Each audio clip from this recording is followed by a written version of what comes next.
Come back anytime. 6. No. 7. Smile.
Should I do it? Anytime.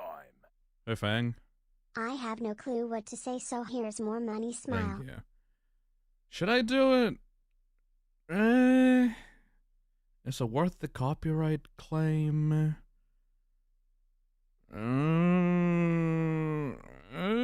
You have to do it? Yeah.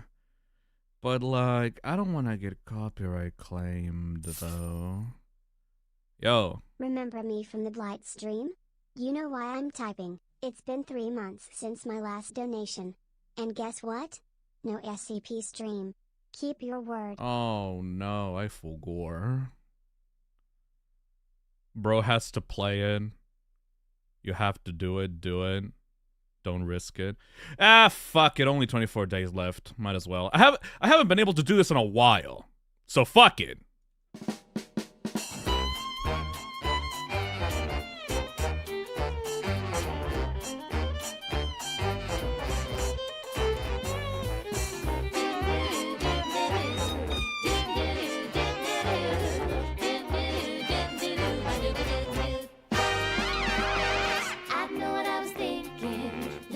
Child behind. Now I suffer the curse, knowing now I am blind. With all this anger, guilt, and sadness coming to haunt me forever. I can't wait for the cliff at the end of the river.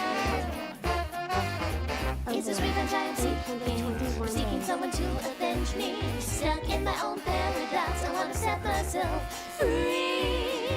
Maybe I should chase and find before they try to stop it. It won't be long before I become a puppet. It's been so long Since last I've seen my son lost to this monster, to the man behind the slaughter.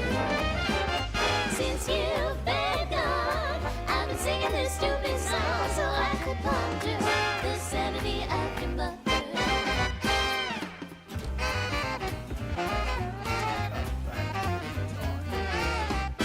And 2, it doesn't matter, smile Tom, you don't matter, hit the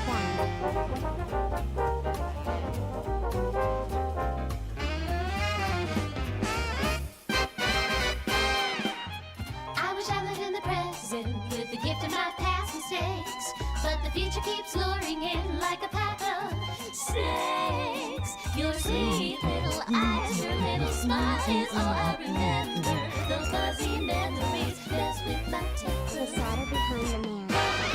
Justification is killing me. The killing is justified. What happened to the sons? I'm terrified. It lingers in my mind and the thought keeps on getting. I'm sorry, my sweet baby. I wish I'd been there. It's been so long since last I've seen my son lost to this monster, to the man behind the slaughter. Since you've been gone, I've been singing this stupid song so I could ponder the sanity of your mother.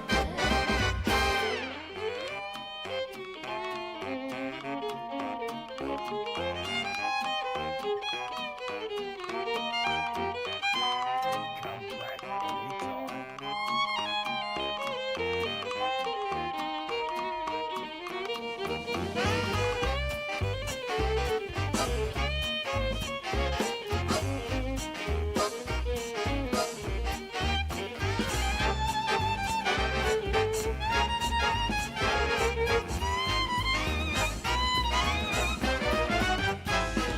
It's been so long since last I've seen my son lost to this monster, to the man behind the slaughter.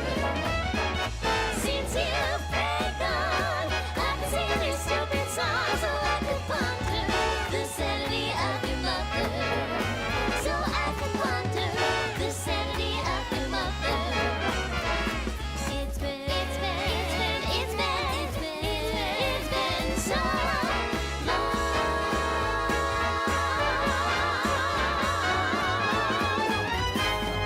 Anytime. Trying to make Guardian lyrical cover, wish me luck. Good luck.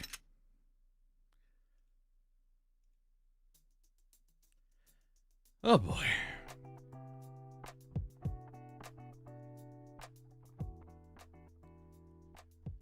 Okay, everybody. We got 24 days. I need to get a lot of stuff out before the debut. So let's start with the biggest one. 5 Nights at Freddy's! Hello, hello, hello, hello. Welcome, welcome, welcome, welcome to the finale! 3 weeks. We got 3 weeks left. 3 weeks, 3 weeks, 3 weeks, 3 weeks. Hello! Welcome, welcome, welcome, welcome. Sorry for leaving you last week. It's only been 7 days, though. Like, it is my shortest break so far. Welcome, everybody, to a 2 feature stream. We're gonna talk about 2 things today. Also, just saying hi to everyone, you know, but like, we're gonna be talking about 2 things. I'm gonna put it in big, bold letters to make sure that everyone understands part 1 and part 2. We're gonna be talking about what I did last week. So that's gonna be one half of the stream. And then we're gonna talk about 5 Nights at Freddy's. What's happening with FNAF in 2026? Whatever. You know, might as well start the finale of this character and this era of my channel with 5 Nights at Freddy's and Game Theory. I think that's pretty appropriate, isn't it? Also, is because I was stuck in the airport, and then I saw the Game Theory video that just released, like, what? 2 days ago? And I was like, fuck, I need to talk about this. Anyways, let's do the usual roundup, and then we can talk to the chat a little bit, and then we can do the little two parts of the stream. Okay, it's gonna be a fun little Let's Talk. Usually don't get to do Let's Talks nowadays if it's not for members only. Is it Theory Slop? No! I wish it was, Queenie B. Anyways, let's say hi to everyone. Hi, Nyan the Cartoon. Hi, Viscari. Hey, Cosmic Candy. Hey, Adorka. Pickle Man. Turtle King. Real Random Lad. Lil Demon. Caleb. Kerta. Hey, Overlord. Hey, Dosimel. Hey, Weird Name. Hey, Bree But Cooler. Hello, hello. Hey, Rene. Hey, Topaz. Hey, Pit Does Minecraft. Hey, Non-Creative. Hey, Astofia. Hey, Valtone. Hey, Purple Max. Hey, Miru Bear. Danny. Char LTM. Hey, Theo. Hey, Robbie. Saida. Cypher. Melex Muffins. Battery Brains. Cosmic Big Smoke. Hey, Moy with the purple badge. Holy shit, you've been here a while. Hey, Paradox Pilot. Hey, Flash the Falcon. Hey, Cheeto Child. Hey, Real Parseek. Hey, Night Forged. Hey, It's Me. Hey, Lundcraft. Zenith. Terrified Terry. Reeser. Hey, Ame Alice Art. Hey, Spikies. Hey, Autistic Monkey. Hey, Mario Fan.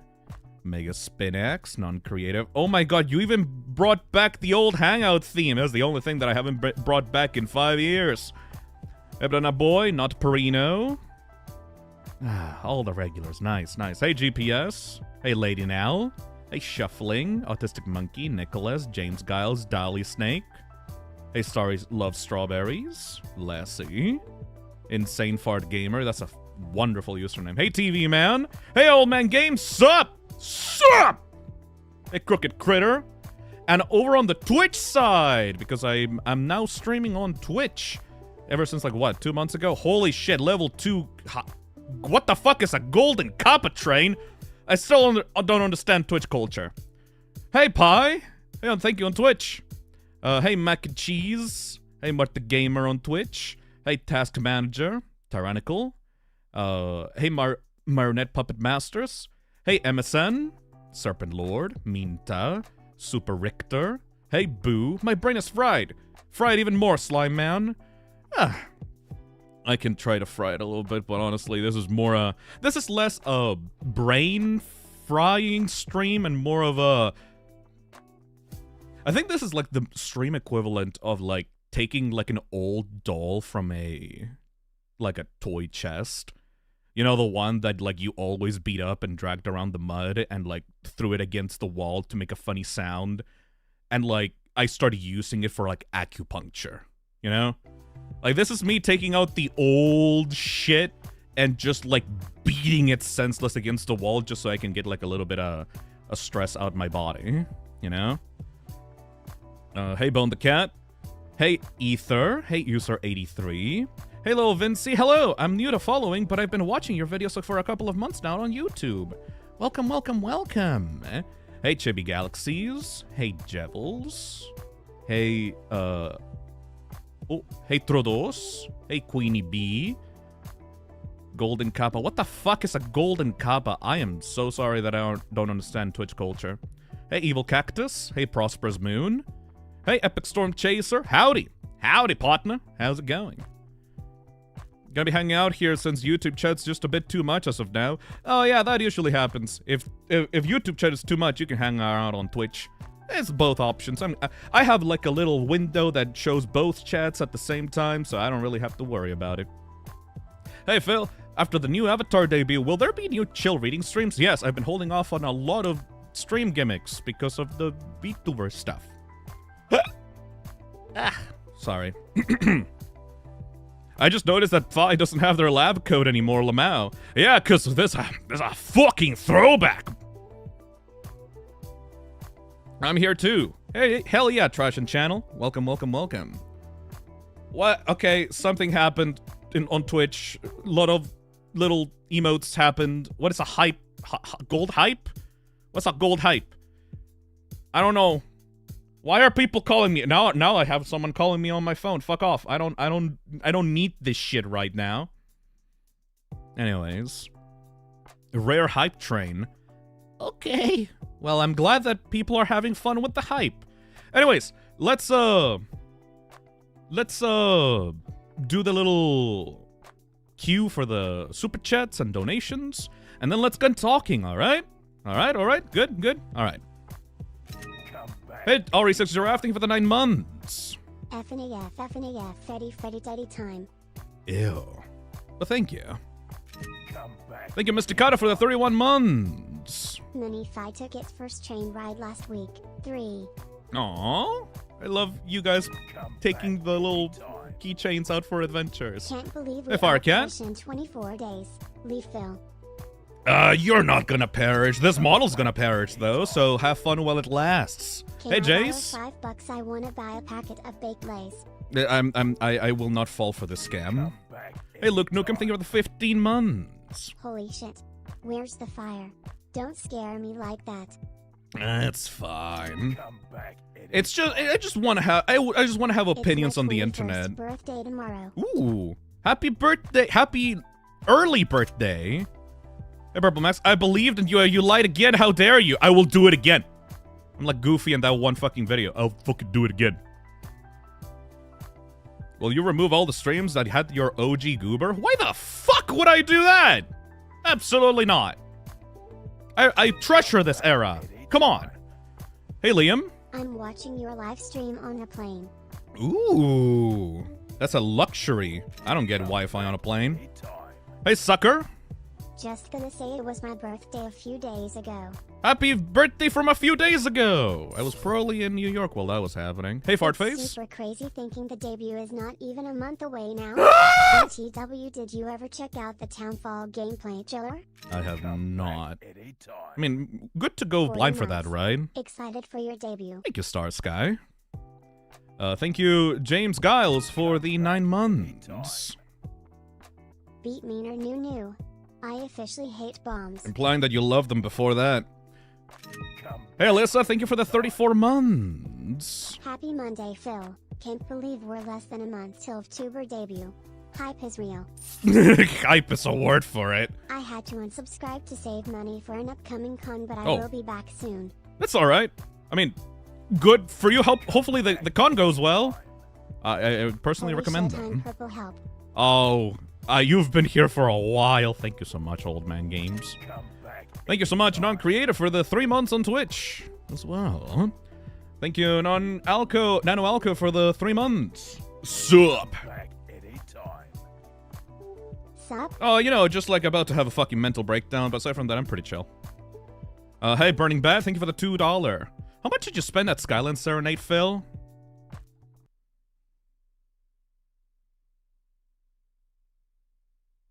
Don't worry about it. Come back anytime. That person drawing, thank you for the 41 months. 1 month, and I'm not planning to go anywhere for a long while after. _5 heart. Thank you. Thank you, Nano Alco, for the 100 bits.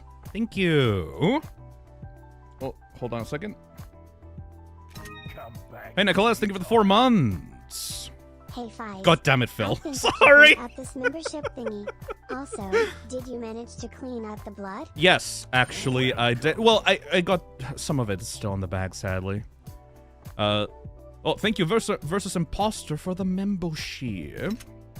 Thank you, Boo, for the 100 bits. My brain is fried even more, Slime Man. I'll try my best. Thank you. Hey, Temple Beast, thank you for the €5. 3 weeks before Fi goes there, your problem now. I'm taking my retirement to Hawaii. Spoilers. Nearby and leaves with all the money. My Oshi broker than the lost Christian commandments. What the fuck does that mean? Thank you, Temple Beast, for the €5. Thank you, Kevin, for the super. Playing Binding of Isaac and listening to your Jap in the background. Also, hi. Oh, you play Binding of Isaac? Thank you, Mikkel, for the 6 months. You play Binding of Isaac? You know what we should play? Hold on a second. Ever the Creeper? Hi, Phil. I just got pink eye last Friday, Ew. so I don't think I would have able to watch this stream, or even the rest of the week. Damn it! Hope you have fun. Could you listen to them, though, at least? Hopefully that clears up, though, genuinely. Thank you, Saturn, for the 1 sub. You know, remember this? It's like I'm nostalgia baiting right now. We're gonna put this in the background. I haven't used this in the background. Hey, versus Imposter, thank you for the $10. High fives. FNAF has very substitious content. You know what else has Seuss content with 60 plus songs and rhythm gaming excellence? I should probably play FNF versus Imposter. I mean, I need to bring out the heavy hitters for these next 24 days. So your shill might be working. In fact, I'm gonna write that down right now. Play FNF versus Imposter next week.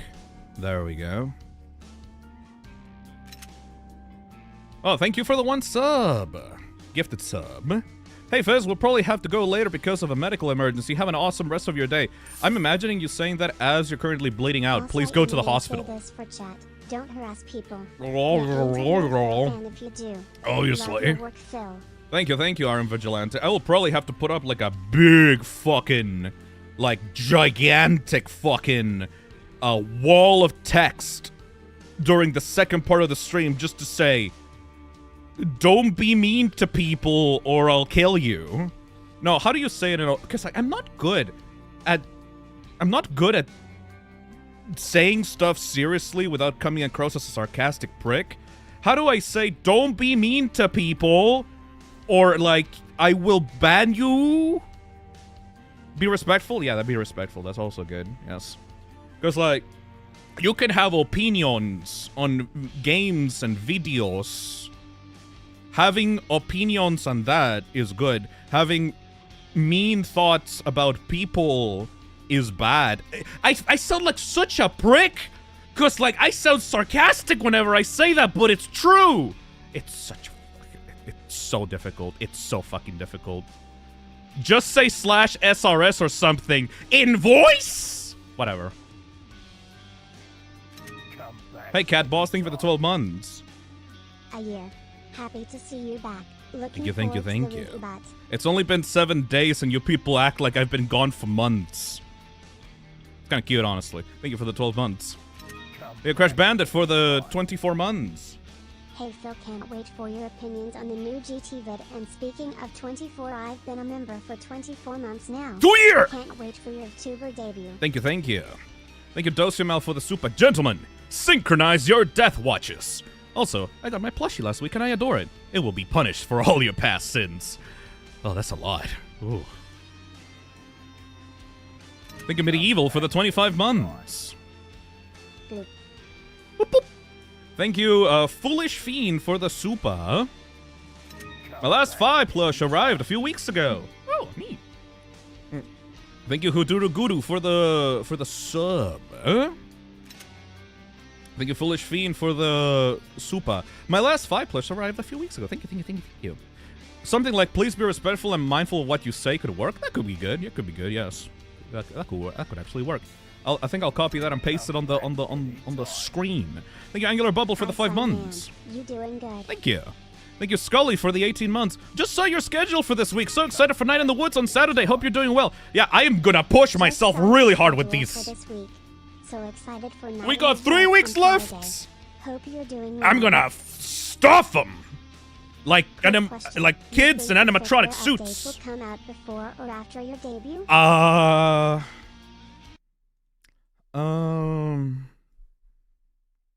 I mean, I wish that it came out before, just to have like a nice little cap off, but at the same time, it would be nice to start the FNAF stuff again with like the new VTuber boy. Did you go to the Krispy Kreme store? In New York, yes. Come on, Streamlabs. There we go. Hey, Fartface, thank you for the 100 bits.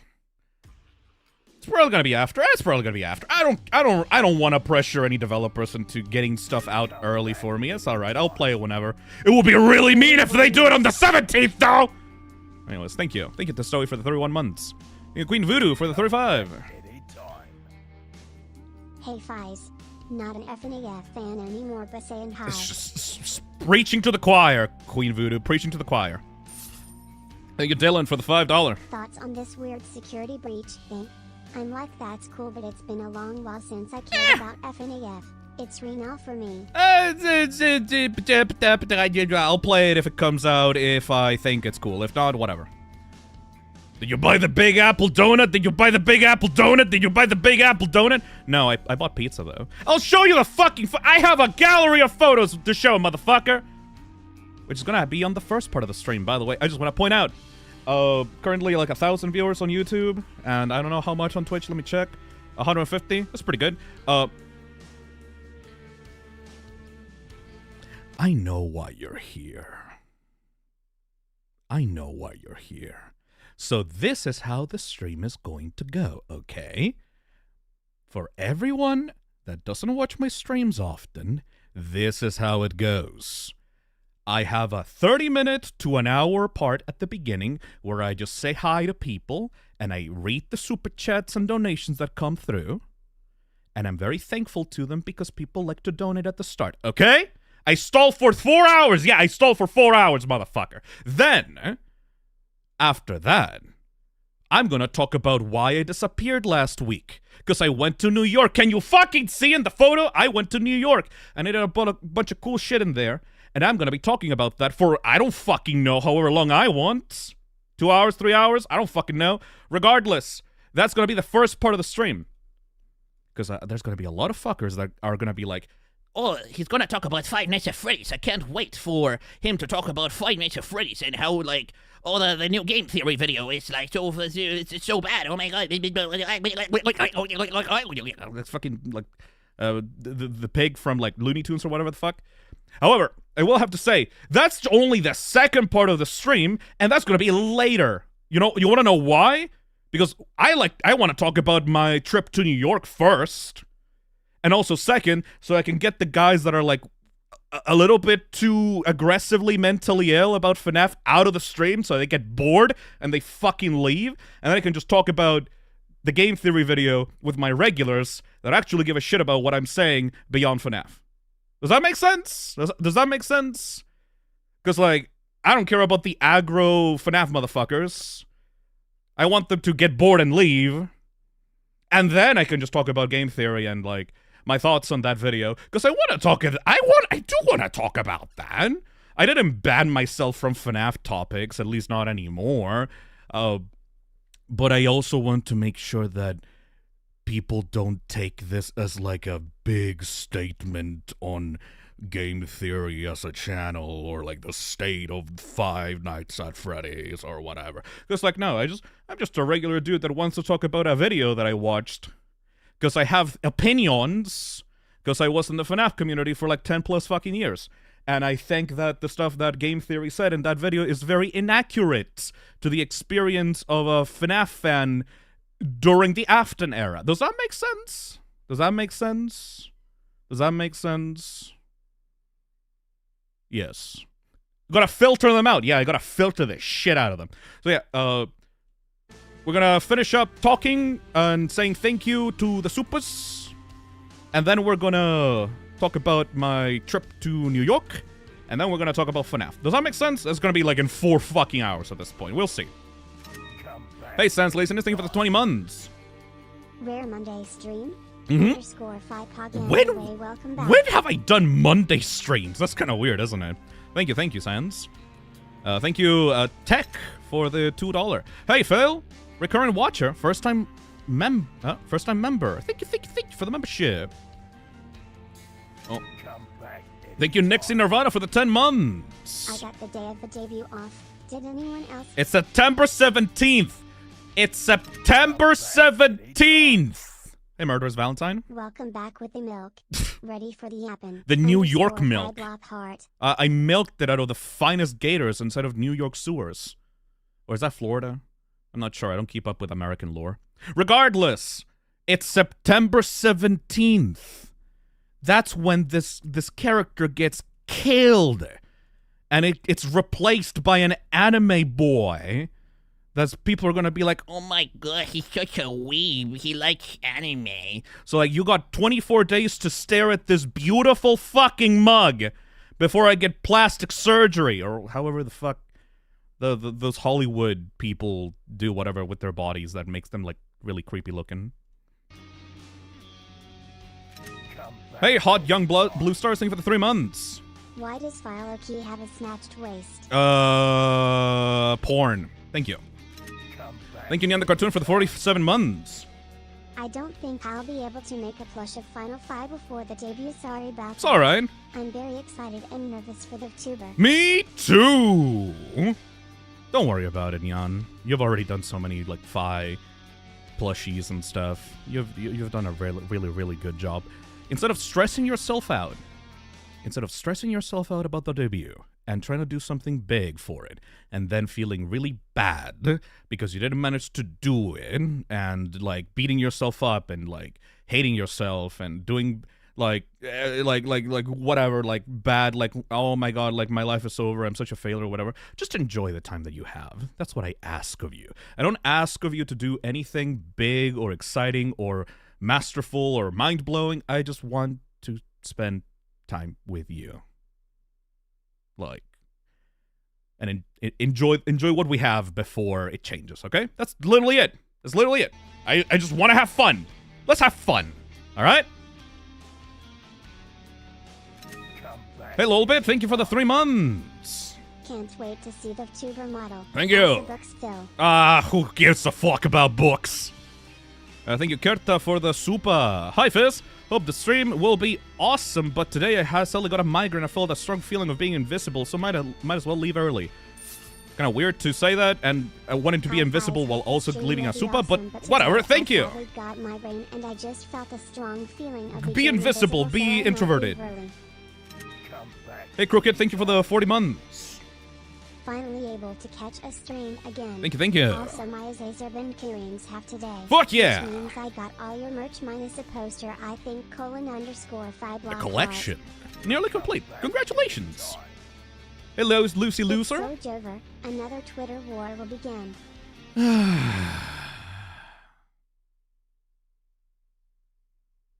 When Phisnom popped up on your timeline, to you, it was the most important day of your life.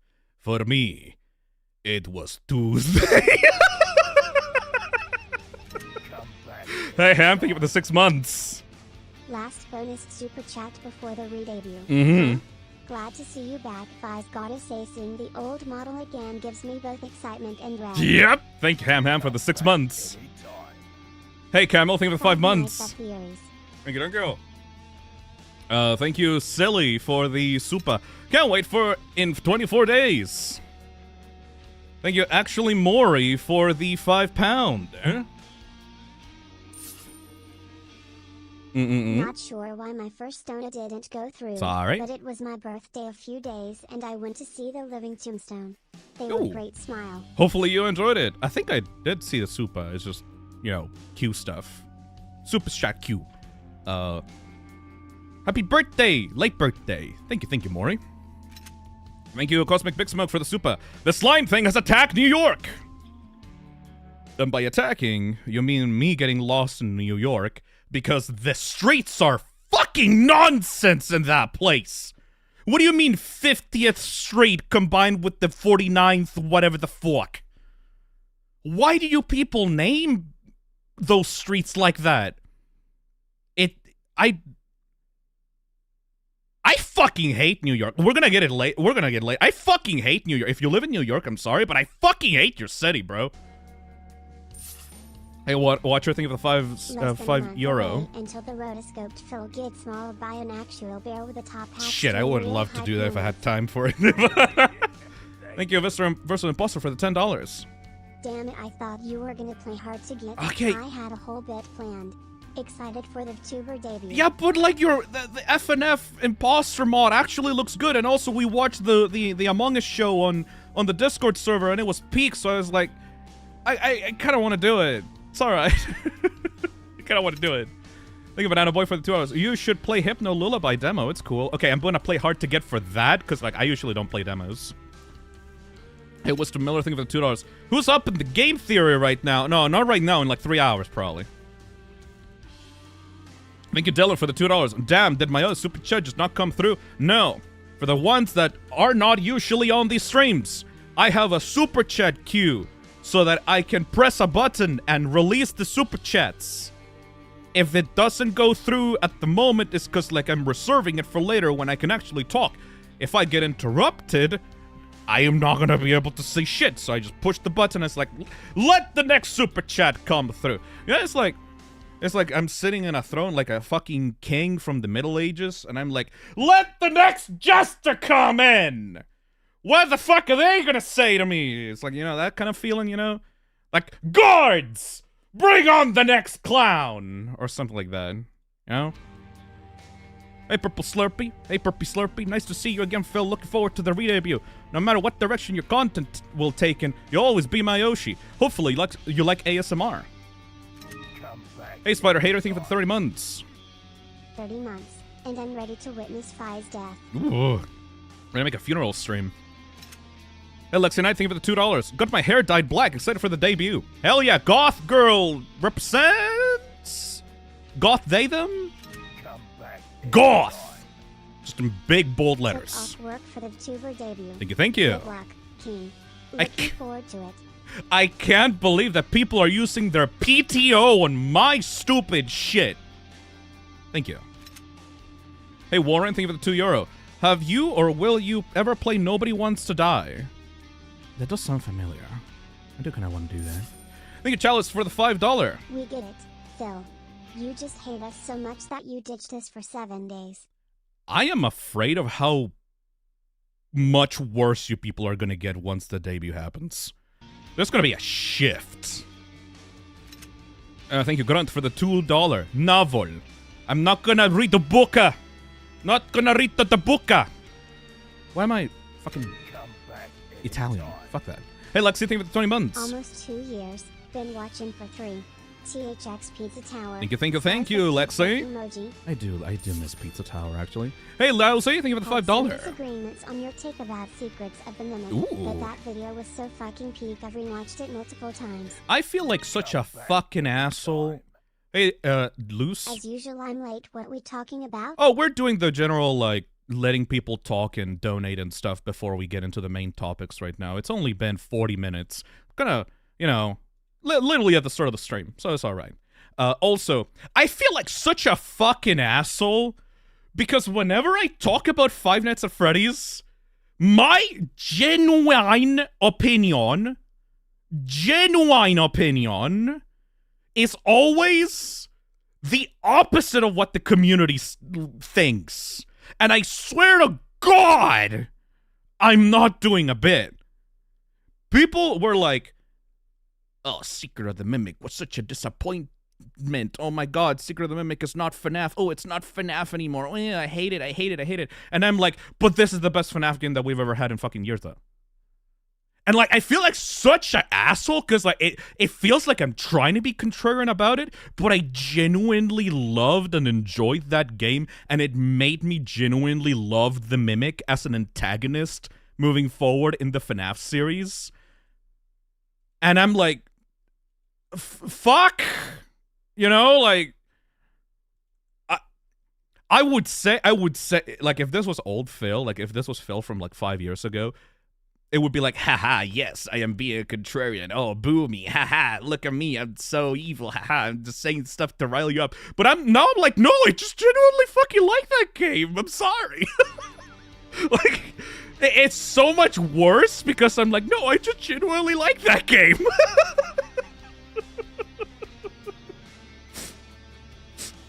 It's so fucking stupid, man. I'm not even trying. It's not Sit and Survive, but still it had so much scope to use that anymore. No, what do you mean? No, it's... whatever. We'll talk about it when we get to the FNAF portion of the stream, okay? Hey, Nick, thank you for the 47. Oh yeah, I have one of these. I'm surprised you're still going at it, honestly. But thank you. Hey, thank you, Dedoroku, for the 13 months. What's good, Phi? Excited for whatever is coming next. No, I am not excited. I am fucking terrified. Did somebody send me a rose? No, that's an ice cream. Okay, thank you, Ekokara. Thank you for the ice cream. I do want some ice cream right now, actually. Serpent Lord in Twitch chat says, 2021, Phil. Fuck you. All these games suck. Present Fizz. I just like the game, man.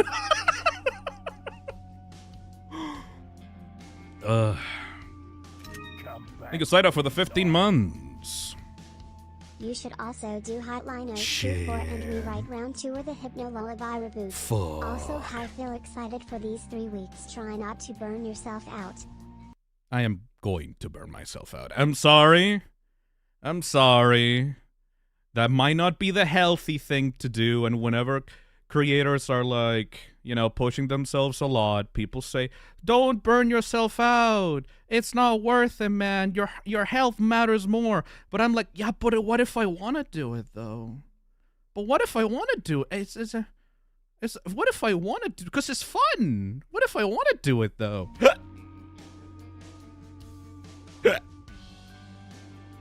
Anyway. You're not healthy in general, so it's okay? Yeah. You think this lifestyle is healthy? Hey, lady. Will there be a live fight execution right before the debut? I talked to Zoe. We're doing a funeral stream. I'm gonna put this model in a casket. Is that a joke? I guess you'll find out in a few weeks. Come back. Hey, Weird. Thank you for the 11 months. As a VOD watcher, it's weird knowing this is live. Welcome, welcome. Yeah, I am streaming at a pretty unusual time. Hey, Insane Fart Gamer. Thank you for the 7 months. I love you, Fies. I wish you a great rest of the week. Thank you. Thank you for the 7 months. I sound like fucking...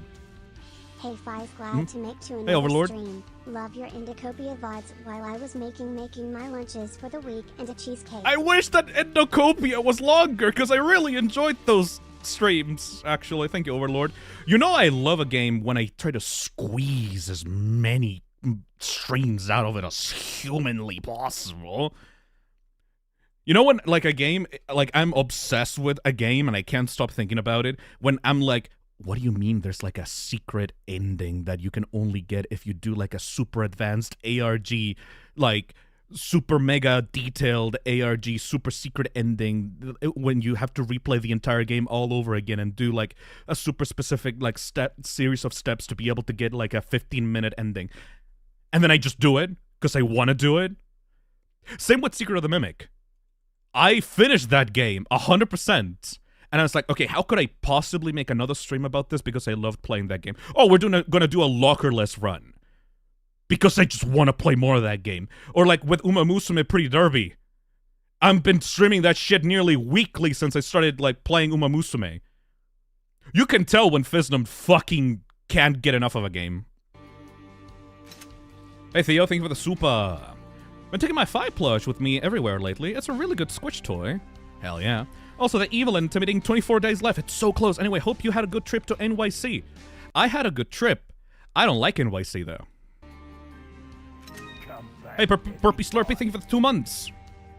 So nice to see you again, Phil. Thank you, thank you. Looking forward to the read about Phisnom love no matter what direction you take your content Yippee! in. You'll always be my Oshi. Thank you. Phisnom light. Welcome. Thank you, for the membership. Thank you, Paradox Pilot, for the tours. Come hither, you fool. What is hither? What does hither mean? Is it like an insult? Hey, Foolish Fiend, thank you for the super. Also, your girl built a computer studio this month, and it rules. Neat.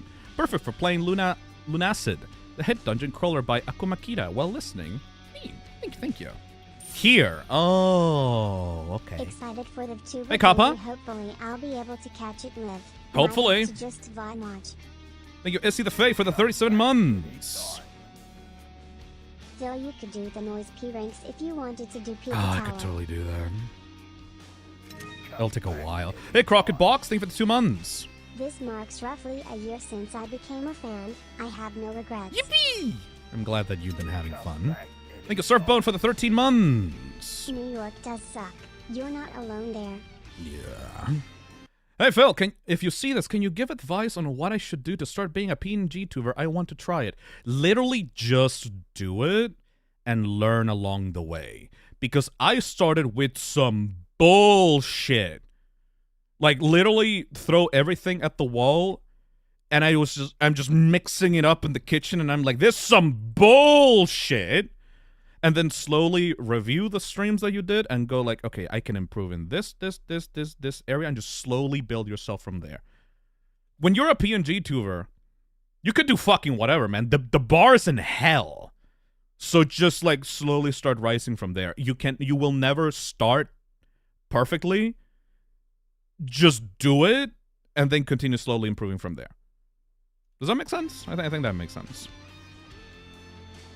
Come back. Hey, Bugcat, thank you for the 48 months. Look the line a little plushy now. Wait, Phil, don't set me on fire. Thank you, thank you. Thank you, Echo Kara, for the ice cream. Thank you, Temple Beast, for the €2. Honestly, I agree with you about the Mimic. I have opinions about Mimic. Because, like, before it was like, there's no fucking way that the Mimic's gonna be real. That's some book bullshit. I don't give a fuck about the Mimic. Oh, the Mimic's so dumb. I don't care. Oh, that shit's never gonna happen. But here's the thing. I love being wrong. Because when I'm wrong and then the thing happens and then it's peak, I'm like, oh, never mind. That shit's awesome. I love being wrong so much. I know that some people like to clown on me for it, but, like, genuinely, I love being wrong. About Deltarune, about FNAF, about, I mean, not about things that actually matter. I love being wrong about shit that doesn't matter. Because the game will prove me, yo, you're a dumbass. Here's something that you will adore, like shoved down your throat, and I'm like, oh, I didn't even like it's like tasting a little sweet treat, like, ooh, like, you know that gif of the guy like drinking something out of a spoon and then going like, ooh. Weird Name says, if you're right about it, you can be smug about it. If you're wrong, it's very funny. It's a win-win. Exactly. And, I mean, I haven't fucking read the books, right? But everything that came out of the Mimic during The Secret of the Mimic and all the little details about it and its personality and, like, its relationship with Edwin and its motivations and, like, the stuff that it can do in that game, I'm like, this shit is awesome. I understand why people were so excited to see this fucking thing in the actual game universe, which is why when Game Theory comes out and says that the Mimic is a... Shut up. Spoilers. Shut up. It's gonna be for later. We need to organize the stream. But it's like... gnawing at the bars of my cage right now. Anyway. Control yourself. Hey, Temple Beast. Honestly, I agree with you. Thank you. Thank you, Vix, for the £2. Next drinking stream when?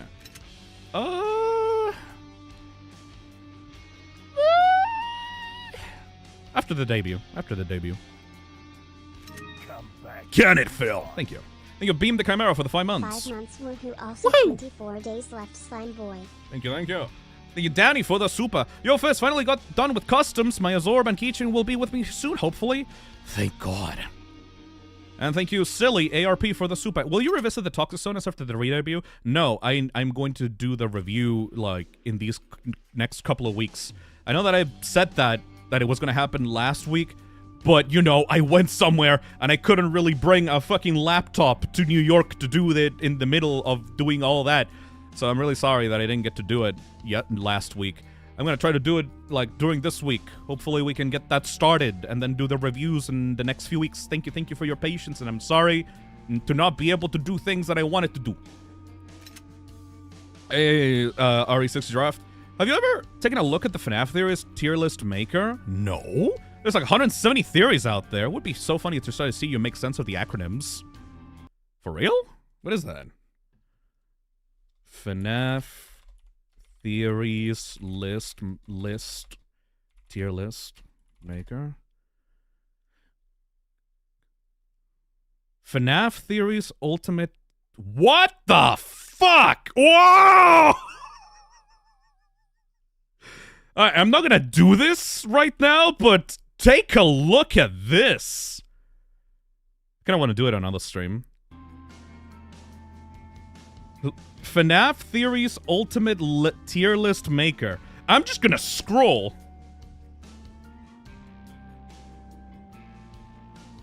Andrew Games, Andrew HD, Arnold Driver, Bill Nunn, Burn Mimic, Bruise Victim, Bro Pryor SL, BV Schmidt, VV Spring, Cassidy Experiments, Charlie Puppet, Charlie Room, Charlie 2, Toy Essence, Clock Ending Canon, David Fifth, David Sixth, Double Victim, Dream Theory, of course fucking Dream Theory, Edwin Arsonist, 1990s, Elizabeth Adopted, Elisa First, Elisa Oldest, Emily's Sister, SL Springlock, 2003, 2001, 2000s, Bear Victim, Fred Chise, Freddy Stage 01, Freddy Bite, Games Only, Gabriel Victim, Glam Arnold, Golden Brooks, Golden Phone, Golden Plush, Grim Will, Guards Save Them, Guts Theory, ITPG Canon, Junior's Fredbear, Junior's FNAF 2, KC Games, Logbook Duo, Mangle Dog, Mangle Duo, MCIMM,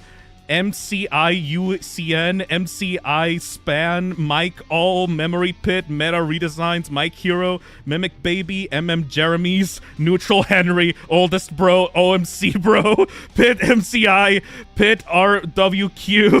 It's fucking Sammy CEO, Sammy First, Sammy Games, SD Not Canon, Sentient Baby, Afton, Sparkle, Spark David, Guiding Ghost Theory. What the fuck? It keeps going!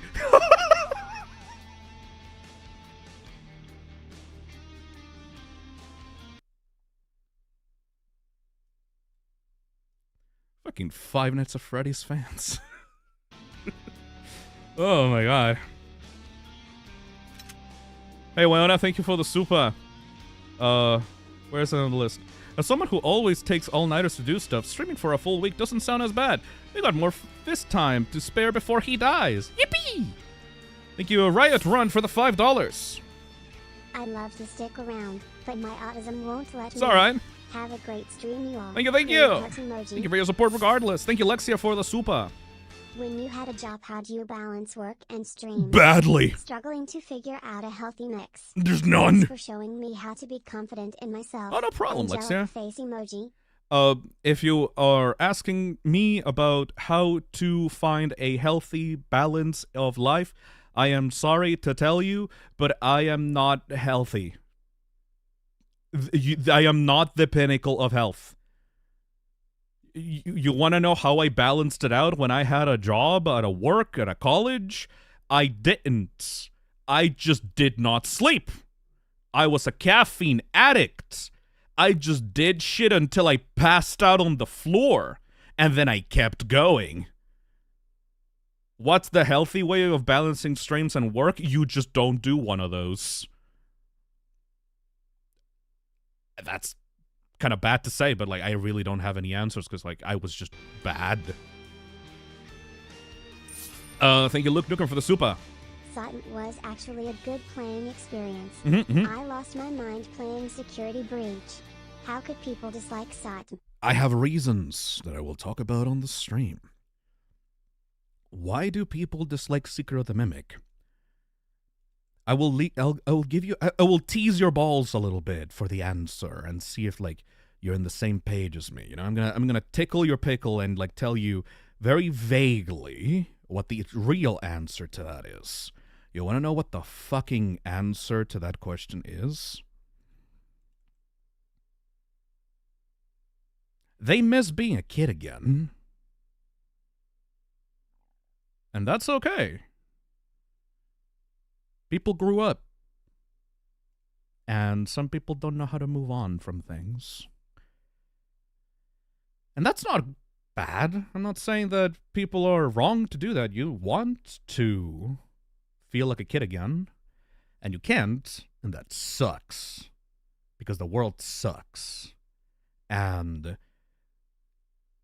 you just want to feel the same way that you did before. But you literally can't, because you're not in that same place anymore. And you want to redo it. You want to bring back that same feeling. And to do that, you take all the old stuff that you think will give you that same feeling again. You try to recreate it. You try to remake it with the same people and characters and ambience and atmosphere and Vive, and it's still not the same, and it hurts. And I'm sorry for that. Hey, Sweet Nightmares, thank you for the $10. Hey man, made it just in time from the looks of it. You've probably Yeah. been asked this before, but I'm curious. What's your favorite FNAF game? Secret of the Mimic! Hey, Curvatronic, thank you for the 2 Going months. Back to school soon. Still going to keep up with streams, Phisnom comfy. Thank you, thank you. Thank you, Saida. We need Raitos to co-host for that stream. Ooh. Thank you, Unk, for the 8 months. Come back anytime. Afton's actual hell. Blah. Thank you, Fee, for the 6 Come months. back anytime. Been watching you for a few years now. Your streams Aw. helped me cheer up through hard times. Thank you. Been really cool seeing you grow. Thank you. Can't wait for the debut. Thank you, thank you. Come back anytime. Thank you, GPTM, for the 1 sub. And finally, the last few donations of the stream. Thank you, Temple Beats, for the €5. I haven't finished my Toxic Sono because I'm in Croatia visiting relatives and I Ooh. don't have the file on my laptop. Enjoy your time in Croatia, though. I did that dearless myself a while back. It was fun. Blah. That would be a good stream, methinks. Could be. Thank you, Vix, for the super. Guys, FNAF is 12. It's going through puberty right now, Lamau.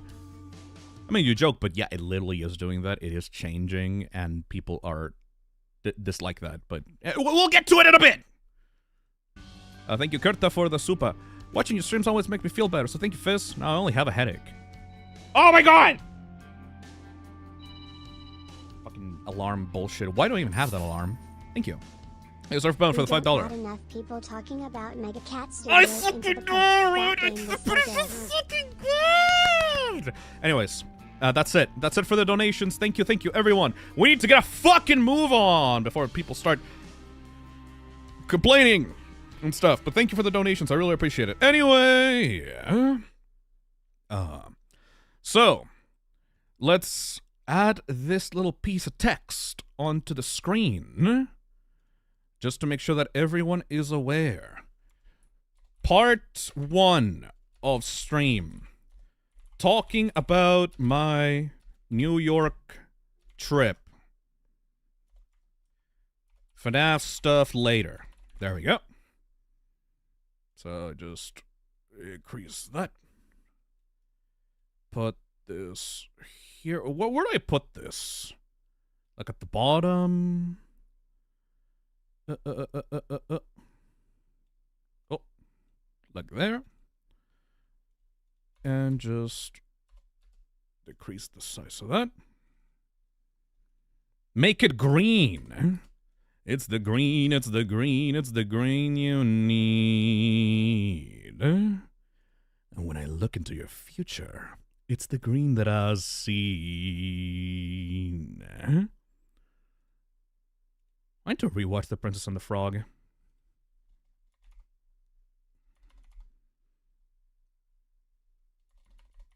Can you give it a white outline? I'm trying. What's the size of this?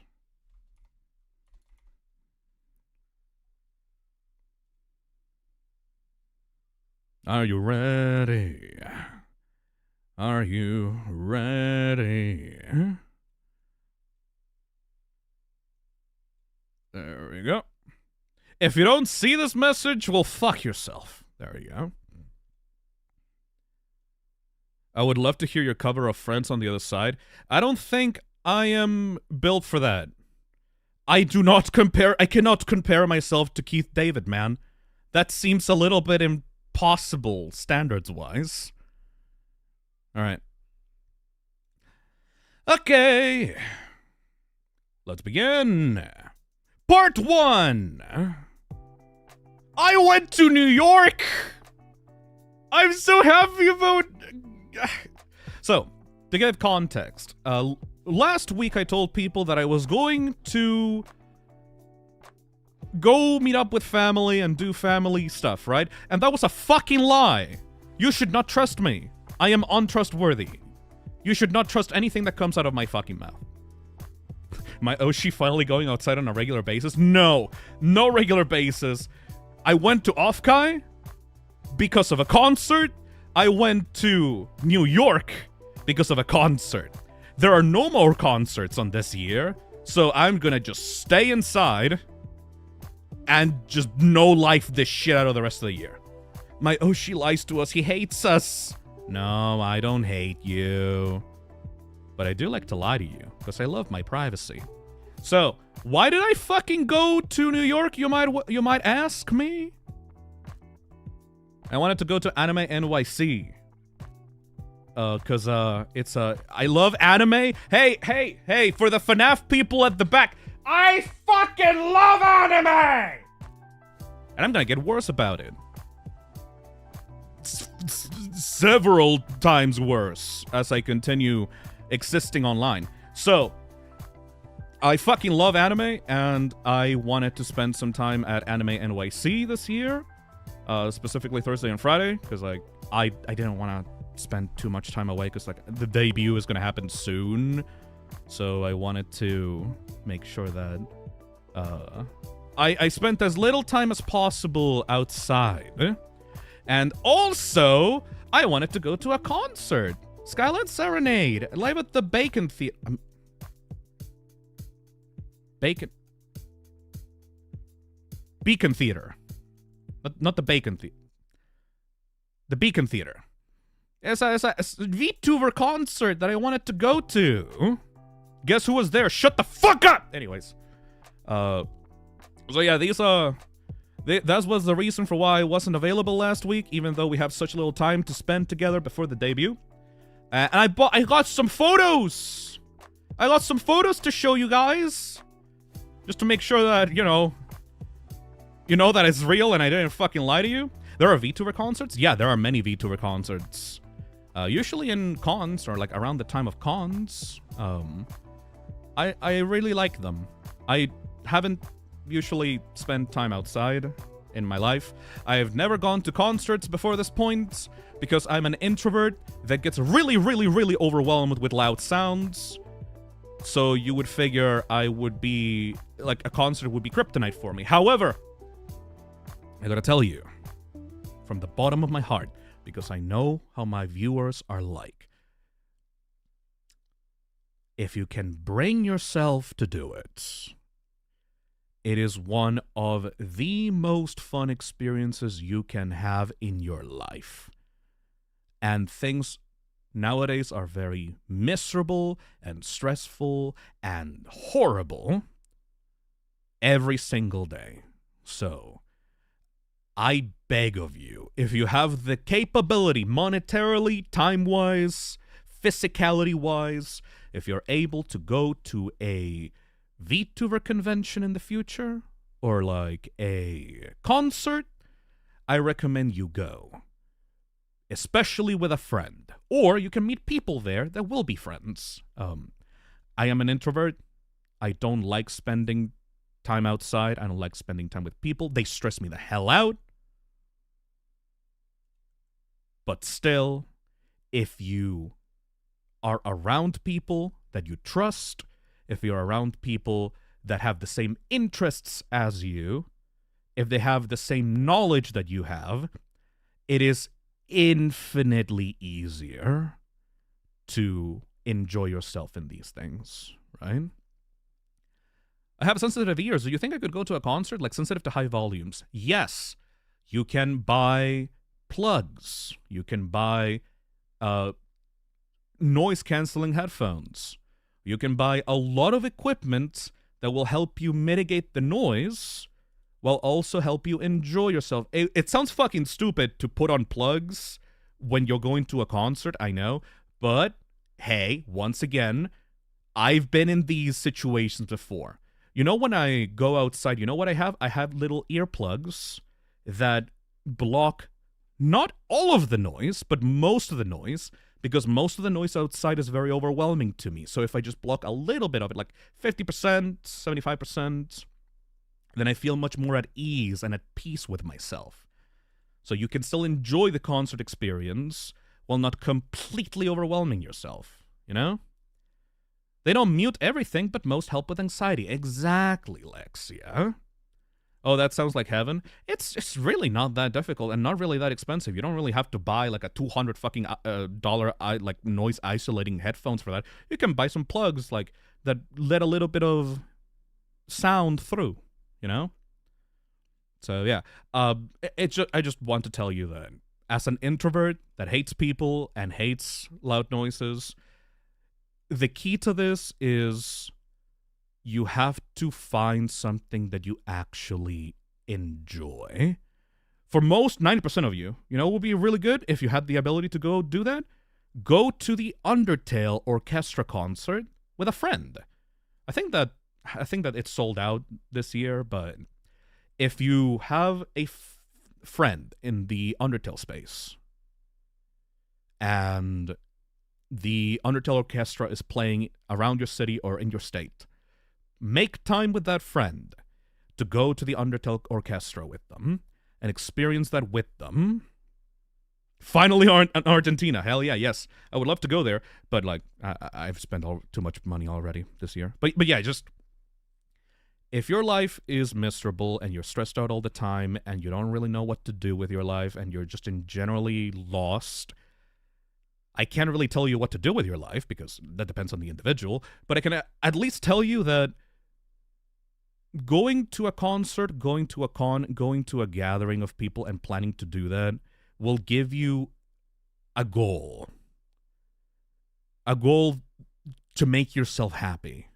And a goal to make yourself feel like you're doing something with your life and you can have a memory that you can keep forever and will help you through the dark times. So I recommend doing that.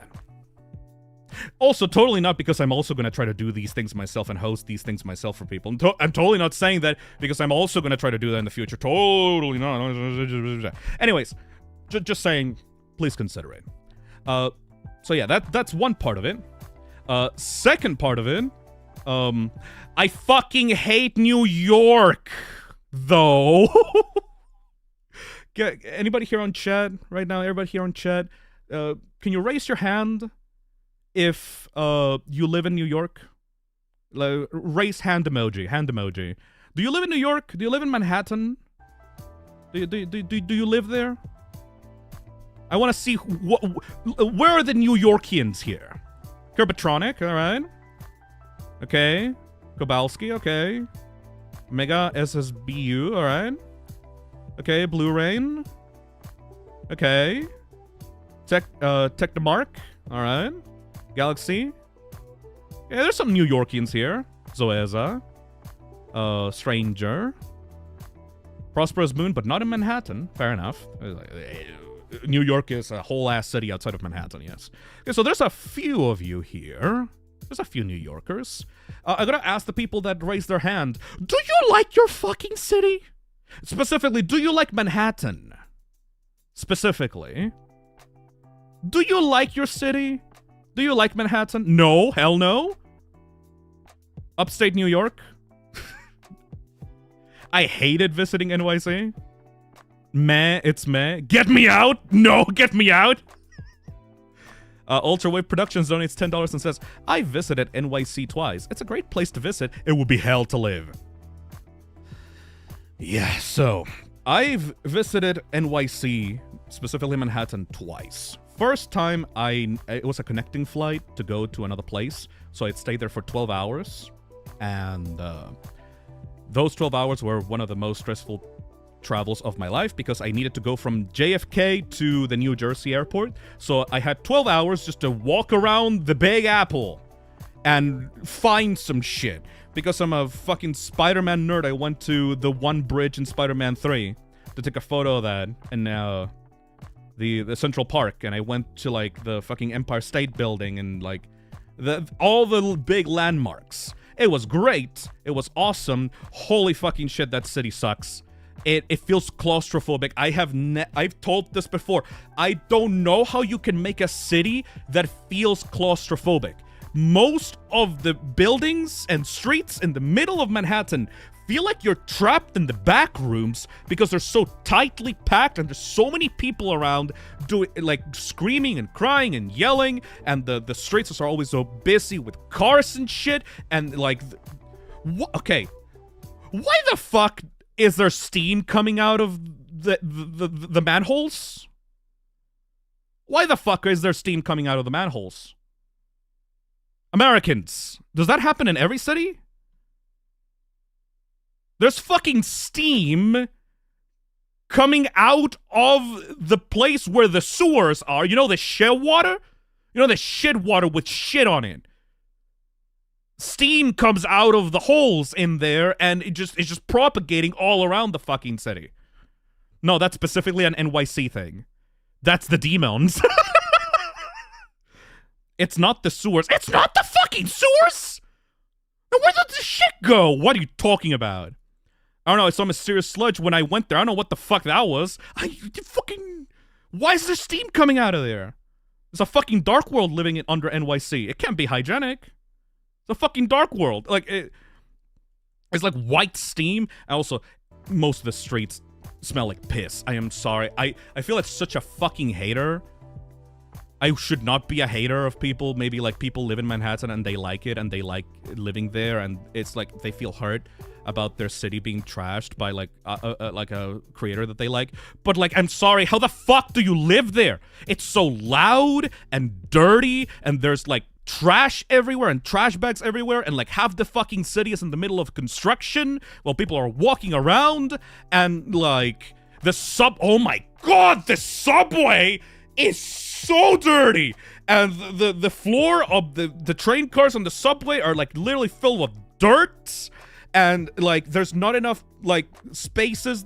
Like I saw a post of some motherfucker posting about how they took out the benches in some of the subway stations in New York, and asking, why the fuck did you take out the benches? I wanted to sit there. And the official NYC like Twitter account responded, oh, because we didn't want like homeless people to sleep in the benches. And it's like, wait, so you're inconveniencing people and making the city less friendly to like people with disabilities or like physical issues because you hate homeless people. That's the reason for why you did that. Fuck you.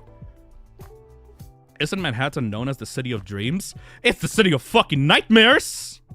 It's the city of fucking nightmares for me. Every single fucking time I go to New York City, some bad shit happens. And guess what? When I went to New York City, first day I was there was a fucking flash flood. The fucking thing started to downpour. Let me show you a footage of that. I went to NYC middle of the day. This shit started happening. How do I make this bigger without like doxing myself?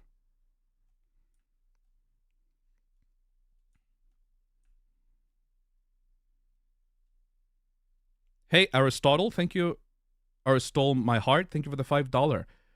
It's cause under the manholes, the pipes are typically 400 degrees average. But why? Anyways, so this started happening during like the middle of the day when I was in New York. And I didn't have an umbrella because why would I go to a city? Why would I go to New York in the middle of summer and expect I need an umbrella? Like literally fucking why?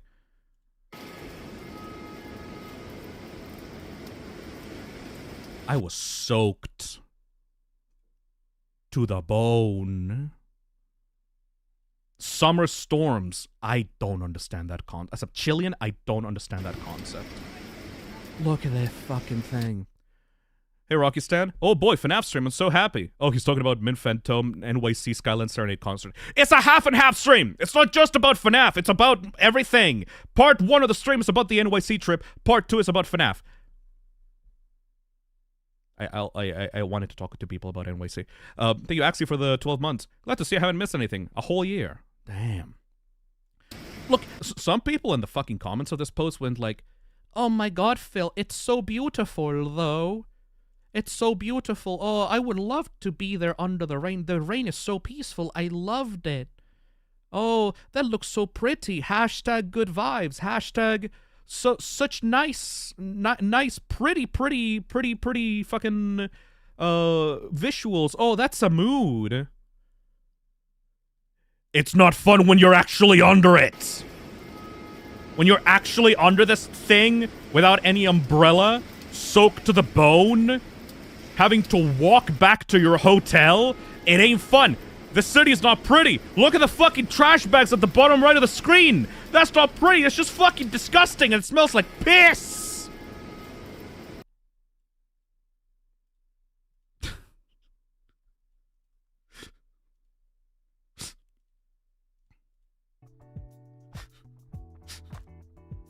I'm so sorry. Hey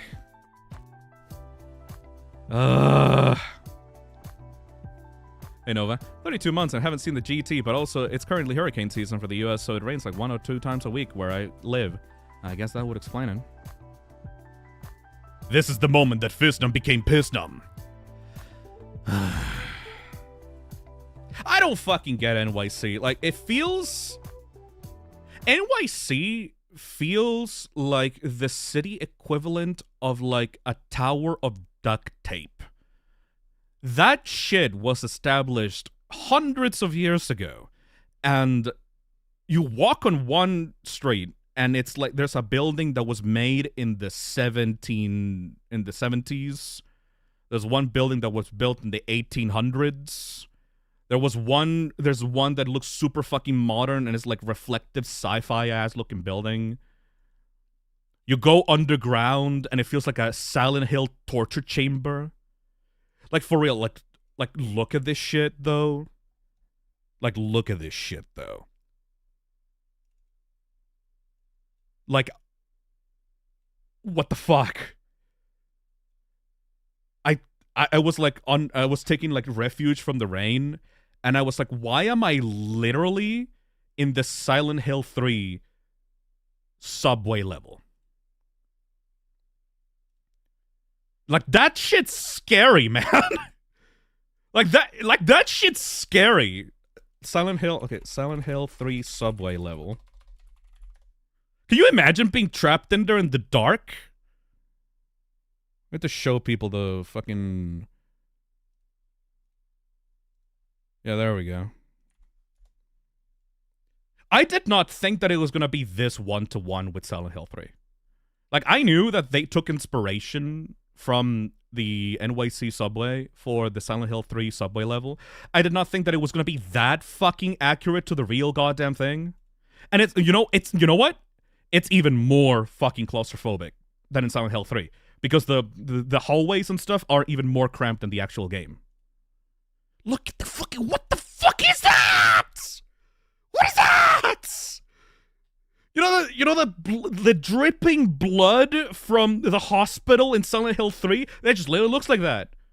The fuck is that? What? This black goo?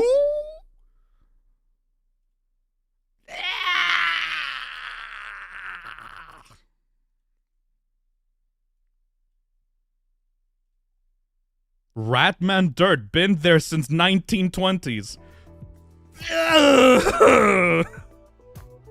And it feels like a maze. It feels like a maze because like the way that it's built, it is like a system of you need to take the 1 train or the A train or the L train or the E train or the C train or the 3 train, and like they have different colors and letters and stuff, and you get lost in like this. I'm surprised nobody has made a horror game about the NYC subway system, honestly. There's a lot of horror games that have levels like that in their repertoire, but nobody has made an actual NYC backroom-styled fucking horror game, and I'm surprised by it, because, like, I was lost in New York trying to find where the fuck to take the train to Uptown.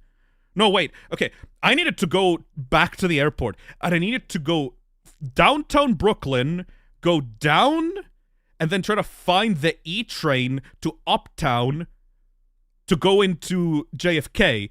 But the problem is, from where I started, There were no hallways leading to the E train to Uptown, only E train to downtown. So if I didn't pay attention to the signs, I would just go wherever the fuck. So I needed to get out of the subway into a different hallway entrance to the subway on the other side of the streets that had the sign for East Side Uptown on the E train, which, by the way, is a different thing than what Google Maps told me, because Google Maps told me to go to Uptown on the E train, but that doesn't exist anymore because it got renamed to East Side. And I'm like, fucking kill me.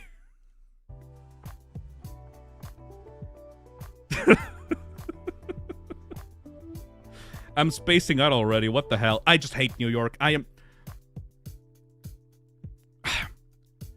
$150 a night to stay at a hotel with no toilets or sinks, a single room hotel with like a spring bed, like a simple as no padding spring bed that every time you move it sounds like a fucking earthquake, and the entire thing is plastered with like fresh white paint that is covering all of the walls, and every time you turn on the AC, it sounds like a bomb is going off. And the door doesn't work, like the door lock doesn't work.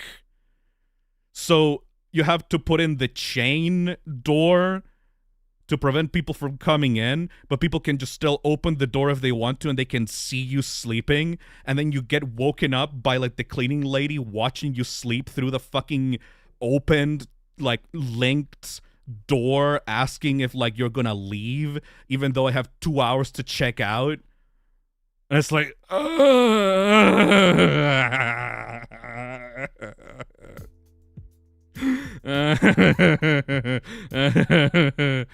were you staying at an actual hotel, or were you like scammed? No, I was staying at like an actual hotel.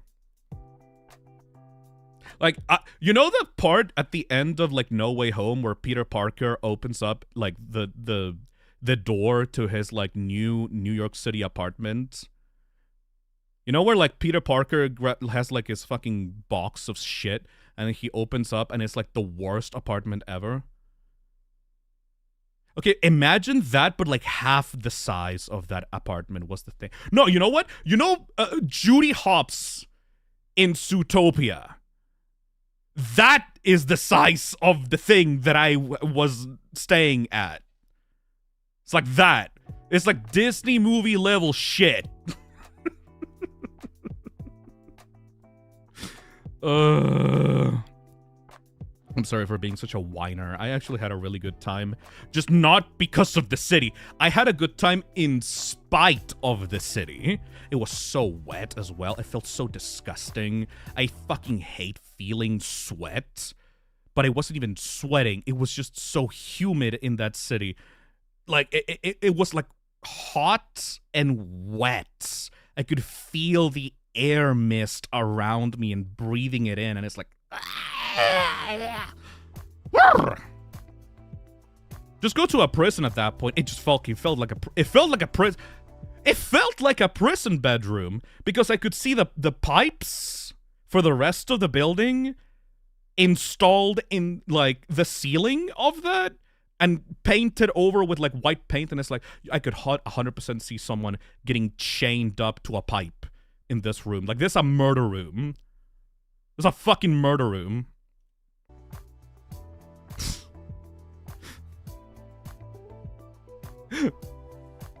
I had a good time. I'm sorry.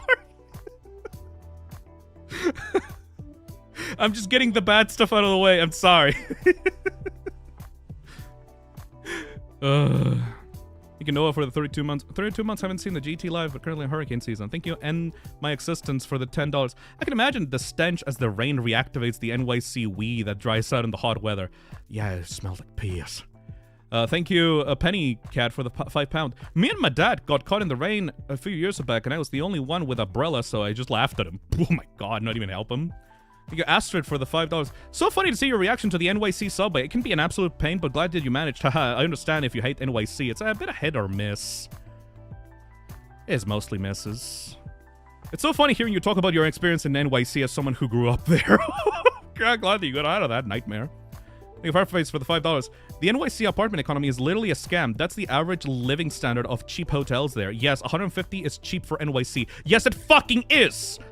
Thank you, Coffee, for the 3 months. NYC stands for Nightmares Yuckish City. Also, did YouTube give you the donation money yet? Yes, thank you so much, Coffee. I did get it. Thank you, thank you, thank you. Anyways, I would like to talk about good stuff, though. I'm not 100% a hater. I still did have fun. A thing that I did have fun with was the fucking pizza. Like, I'm sorry. You see how disgusting this thing looks? Look at the grease pooling in the pepperoni. Like, literally the pepperoni forming like a little plate and the pool of grease becoming like a puddle on the pepperoni. Look at how fucking flimsy the paper plate is. Best fucking pizza ever. I don't give a fuck. I'm sorry. Best. God, like, it's so... I don't get it. I don't get it. I don't get... It's so fucking good. I don't get it. It's so good. And there's something in the dough that makes it like delicious. I went to get that grease all over my mouth. Oh, I loved it. And like, can somebody like explain what? Like, if you're around on the East Coast and you're like passing by NYC, get a pizza there. I don't fucking care where. Last time I went there, I went to Joe's Pizza. This time, I went to some guy that is just literally called, like, Pizza Now, give me, or whatever. Like, it was called, like, give me pizza now, or something like that. It was, like, on the sign. It was, like, a little small, like, booth of someone just handing out pizza, and it was great. I don't care. Don't go to a restaurant. Go to a random fucking guy in a corner of the street, and he's just selling the shit with, like a few slices. Best shit in the world. The fuck do you mean it's the water? What the fuck is an NYC water supply? What do you mean it's in the water? What? It's the water from New York. Some places import New York water for that effect. What the fuck are you talking about? Please tell me you folded it. I mean, I just ate it as it is. Actually, Phisnom,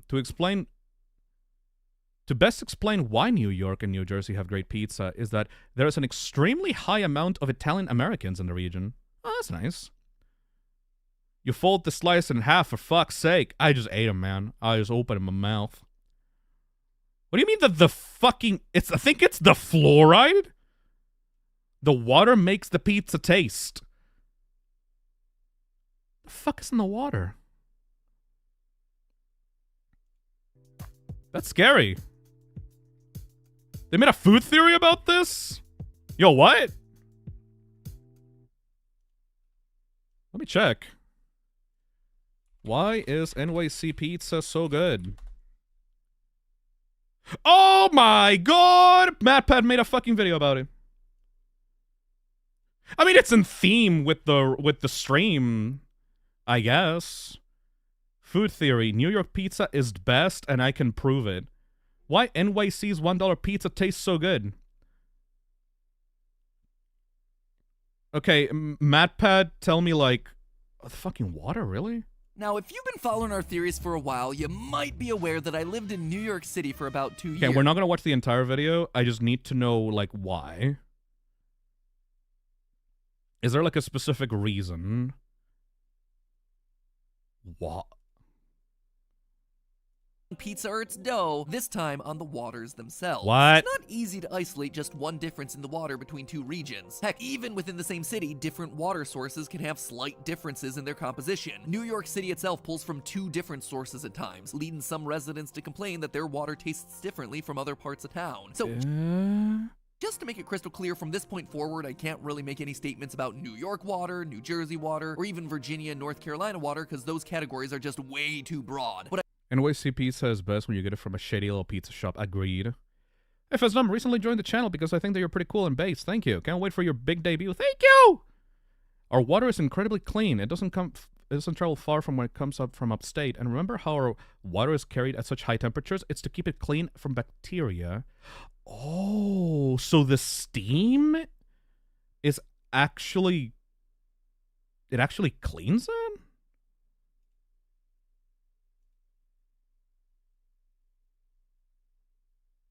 I feel like such a TikTok asshole trying to find where MatPat talks about this. Working at a disadvantage when it comes to the flour, cheese, and tomato that they need for a typical pie. But the truth is, the secret ingredient, the X factor, appears to be none of those things. If you ask the locals, they'll tell you that none of that other stuff matters. They'll tell you that it's all about the water. That's right, the ingredient that's clear, tasteless, odorless, and mostly evaporates while baking is apparently the key. I miss him. I miss you, MatPat. I'm still grieving his loss. I want you guys to promise me one thing during the second part of the stream, okay? I want you to promise me that regardless of how much you miss Matthew Patthew, that you do not, under any circumstance, make fun of, give shit to, send hate, send mean comments, or, generally harass anyone involved with the Game Theory channel, both publicly and privately, because of this stream, okay? That can be the new host, it can be the editors, the writers, whatever the fuck. I know that people miss MatPat, but just because you miss someone, it doesn't give you the authority or the right to give people that are just trying to do a good job a hard time. They're not gonna bring MatPat back, period. And you saying mean things to people that are just trying to continue that man's legacy, which he himself specifically consented to, is going to only cause hurt, and it's only going to make people more upset and, like, give them a hard time for no reason. Okay? It's nice to miss MatPat and the times that you had with him back when he was, I almost said alive, I'm sorry, no, no, when he was the host of Game Theory. But just because you miss him, and because you like this personality, it doesn't mean that other people are harming you or taking something away from you. That was 100% Matt's decision, and the people there are just trying to do a good job. Now, if they actually did a good job, that's for us to talk about and give our opinions to. Just because someone, you know, is doing something and then they do a shit job at it doesn't mean that they deserve hate, but you can also just say that what they did sucks and give your opinion about it. You know, it's very important to talk about things and talk about people in very different ways and very different contexts, you know? Does that make sense? Does that make sense? I'm gonna put a fucking, like, paragraph warning when we get to the second part of the stream just to make sure that that's as clear and crystal clear as humanly possible, because I have experience now. Does that make sense? Alright, good. It's like I still can hear MatPat's voice. Oh my god. He still yearns for those older women or whatever the fuck weird tweet he made in 2007. Thank you, Maury, for the $2. Anyways. ingredient for that signature thin, crispy New York crust. But when you ask why, no one actually has a reason. It's just the thing that the locals say. So you know what? I wanted to test it. To come clean, this is one of those questions that I've wanted to answer since before this channel even existed. In other words, today's episode is the latest installment in the old Matt Pat uses his YouTube channel as a platform to answer a personal curiosity that he's had for years. So, I fucking love those episodes.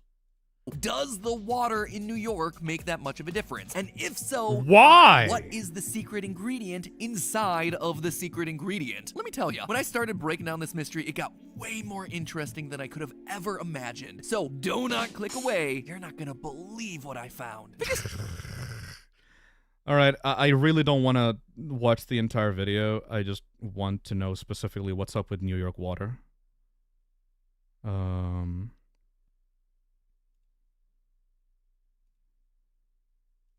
I'm sorry for being a prick and just skipping through the whole video. I know that people took a long time, like, to make it, but like, we're gonna be here like for an entire hour if I don't skip around. Chlorine in the Richmond and Raleigh water is killing off some of the yeast. That dead yeast is releasing glutathione, which is then interrupting the development of long gluten chains in the dough, thereby causing those doughs to become chewier, stodgier, and less like New York's. Meanwhile, the lower chlorine levels in New York water allow more yeast to survive. There's fucking chlorine in the water? Isn't that bad for your brain cells if you... Isn't chlorine, like, deadly? That living yeast in the New York dough then creates longer and longer chains, allowing the dough to stretch without tearing, which in turn produces the incredibly thin and crispy crust. But that's not all. There's another thing about New Jersey's water that could also be helpful. Every town in the US uses chlorine. What? There's chlorine all around the water in the world? Oh, I've been drinking Clorox my entire life? Is that why people drink bottled water? Ew. Small amount, like a percent of a percentage. Ah. Listen, like I said, it's not pure. Our water has a ton of chlorine, fluoride, and sodium. Apparently less than the other parts of the world. Bro, have you ever gone to a pool? Yes, but I don't drink the fucking water of the pool. Because it has chlorine in it. I don't want to get fucking brain damage from eating chlorine.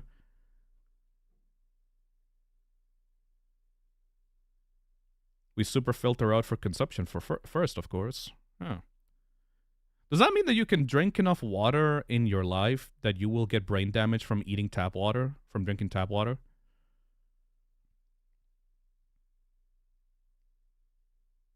Oh, it's called chloride in the water. It's not toxic as the chlorine. Oh, we're not going to make a biology bit out of this. Open to make a thinner crust. Fluoride. Fluoride is something that the US started putting into its water back in 1945 in an effort to help prevent tooth decay. But fluoride isn't just going to produce stronger teeth, it's also going to produce stronger bread. It's chemistry. Shut the fuck up! Fluoride is introduced into drinking water as the molecule NaF. NaF is a salt, just like its more well-known cousin NaCl. And just like any salt, NaF is going to dissolve in water. The Na and the F are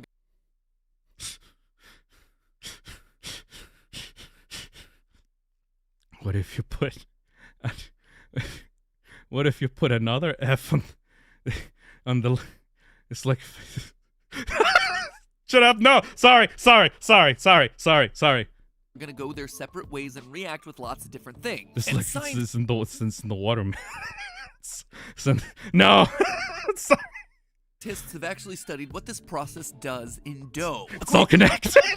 Into the paper, ascorbate oxidase inhibition in dough by fluoride ion. Adding salts into a dough is going to cause the resulting bread to get sturdier. If this is true, we'd expect the places with more fluoride in the water to have the stronger, crispier crusts. And this is exactly what the data shows us. Both Richmond, Virginia and Raleigh, North Carolina keep their fluoride levels as close to the federal minimum of 0.7 parts per million as possible. Meanwhile, New Jersey, they aim for 2. That is more than twice the amount of dough-firming salts compounds that exist inside the New Jersey water. It's likely yet another factor that's helping the New Jersey crusts maintain a solid structure despite their thinness. This rigid structure can therefore support the same weight of cheese, sauce, and topping as a much thicker crust that's made with less fluoridated water. And again, the secret ingredient here is just that. It's just water. In short, I think the most interesting takeaway of all of this is that ingredients aren't always created equally, even when they seem to be the most innocuous thing in the world. Everything from your soil and climate to your local government ordinances can affect the end product of what you're really getting, even if it's called by the same name. And this whole thing applies not just to the raw ingredients themselves, but also to the recipes that are spawned from those ingredients. This whole thing kind of makes me wonder, could this be the reason San Francisco's renowned for its sourdough? Why New Orleans is the be-all end-all of beignets? Or, if I checked everything here in North Carolina, whether I'd be able to learn the secret of making the perfect biscuit. In fact, let me know down in the comments what your local specialty is. I'd be curious to see what local delicacies we have represented, and who knows, maybe me and my pool testing kit will wind up in your neck of the woods to understand scientifically the magic that's being created in your kitchen. So the next time you're in a different part of the country, or maybe a different country altogether, grab a few bottles from the tap to bring home and get cooking. But hey, that's just a theory. A food theory. Bon appetit. Oh. So, like, the water does actually affect it. Interesting. I thought that people were memeing. So, can we import NYC water to Chile? I mean, I do like the pizza, but, like, I don't like it enough to go visit NYC just for the pizza. So, fluoride is the thing that keeps your teeth cleaned. So, like, so they just put it in the water to make sure that people's teeth are clean? That's a good video. It's a very good video. I didn't know about that. So, like, if you put a little bit of toothpaste in your water, does that mean that it is going to, like, taste similar to New York pizza? Because, like, if it has, like, the teeth, like... No. Because, like, could you recreate, like, New York water if, like, you use a little bit of toothpaste in there? Water fluoridation reduces teeth decay. It's a great thing. Oh. Baking is basically chemistry in itself. Oh. Fluoride helps break down bacteria and helps with cavities, and it can also protect your enamel. So, people could just recreate the water from NYC by... I don't mean to actually use... No. I don't mean actually using toothpaste. Because toothpaste has a lot of fluoride in it, right? Basically, yeah, but not by adding No, I don't. If you put the thing the toothpaste is made out of into the water, it's gonna taste more like New York pizza. My forehead's gonna... No. I was just making a suggestion. I didn't mean to put whatever. If you had fluoride, yes. Okay, good.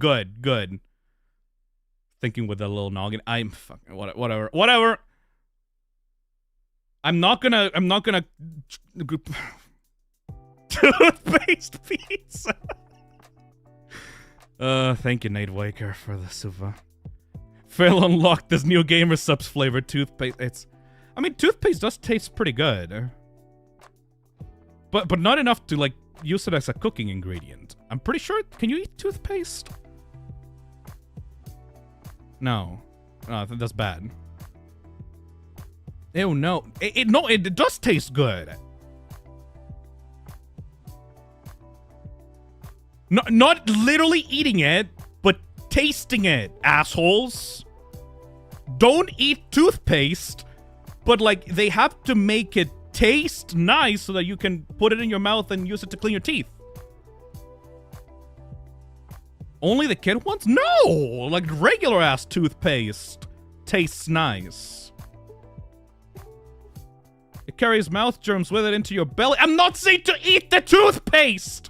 I'm saying that the literal taste buds in your tongue taste the toothpaste and it tastes... I give up. I haven't even gotten into the photos. I give up. Whatever. What are we doing right now? There's Anime NYC. Anime NYC. So, I need to reset. Hold on a second.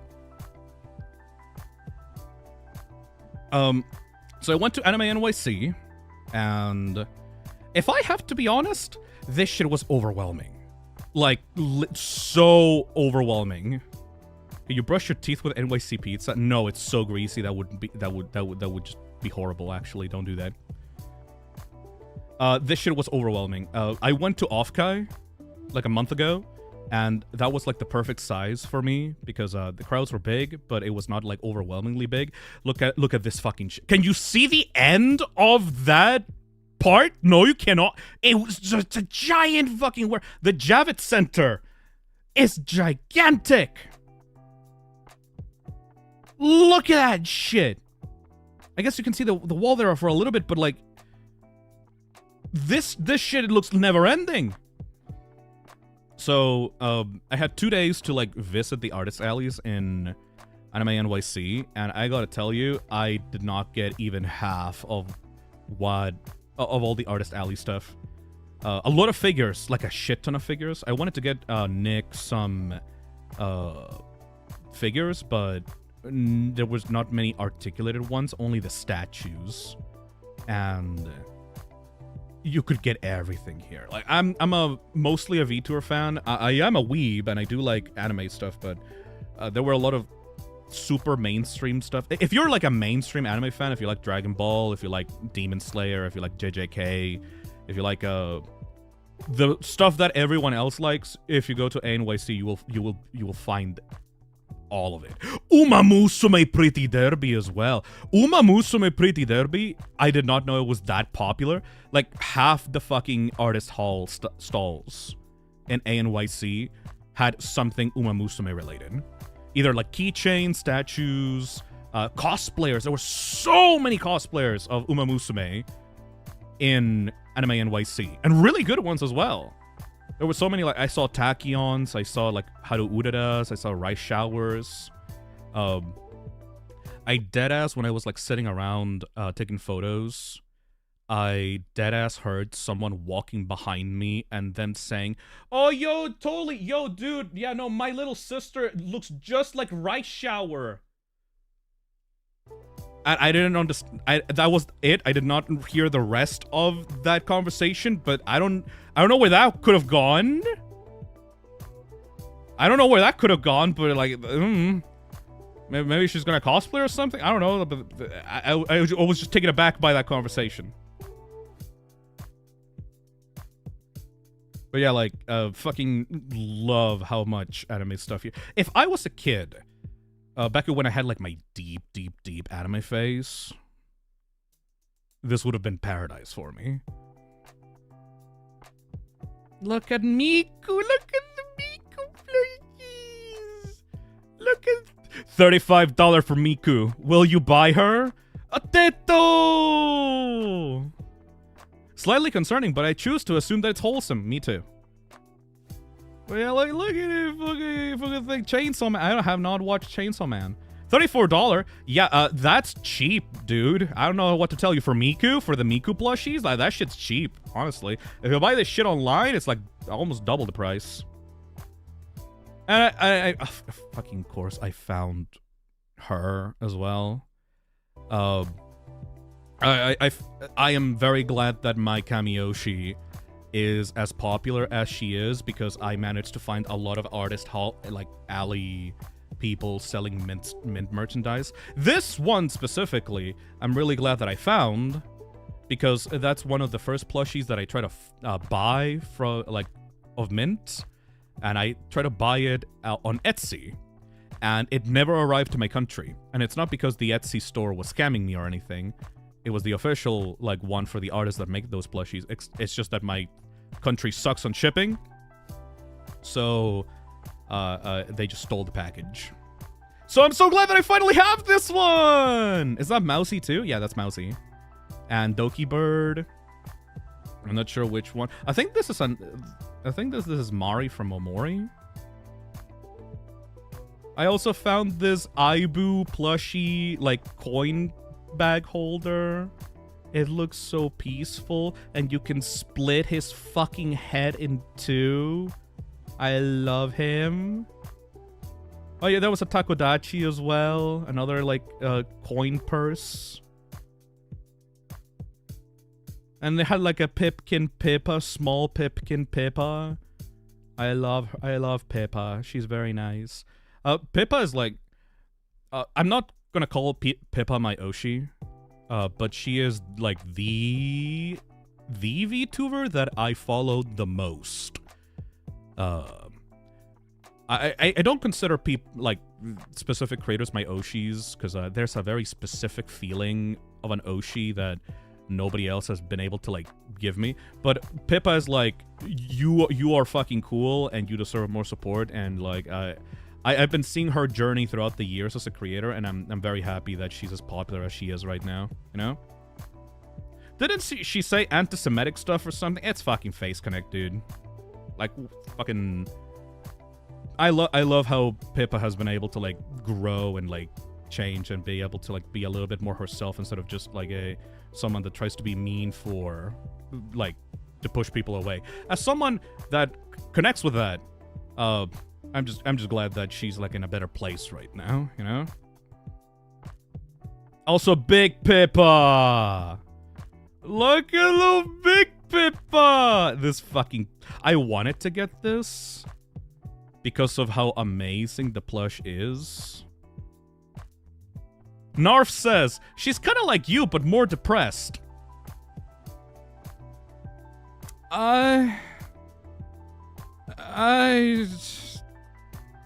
That's... more, sure. I guess.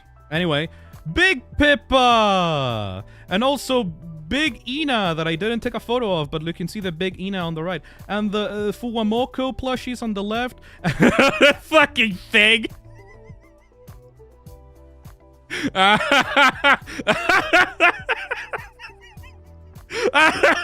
a fucking face. I'm sorry. I feel so bad laughing at her face, but like, the Face Connect girls are fucking crazy. I love. It feels so mean laughing. It's just so pathetic looking. Whatever. Oh yeah, I got lost in the Funko Pop back rooms as well. This is just literally the back rooms photo, but with like Funko Pops on the wall. What the fuck? Yeah. No. Welcome to the back rooms, but it's Funko. It's just wall to wall with Funko Pop. It's like a cancer. This shit was a cancer at the con. Honestly, were you in hell? So there's two things that I disliked about NYC, and they're not really big things. Like, I'm not gonna make a big stink about it, but number one, half the fucking convention stalls had like Funko Pops on it. Hey, Cozy. Sorry I'm late. Hello, chat. Hello, Phil. Hello. We're talking about NYC right now, Cozy. Then we're gonna get into FNAF. But so much Funko Pop stuff. It was so many. I don't recognize half of these fucking characters, dude. It's so many.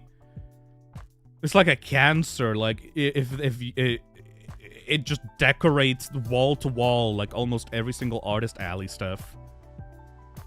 Better to have the con filled with AI. Yeah, that's the second problem that I saw.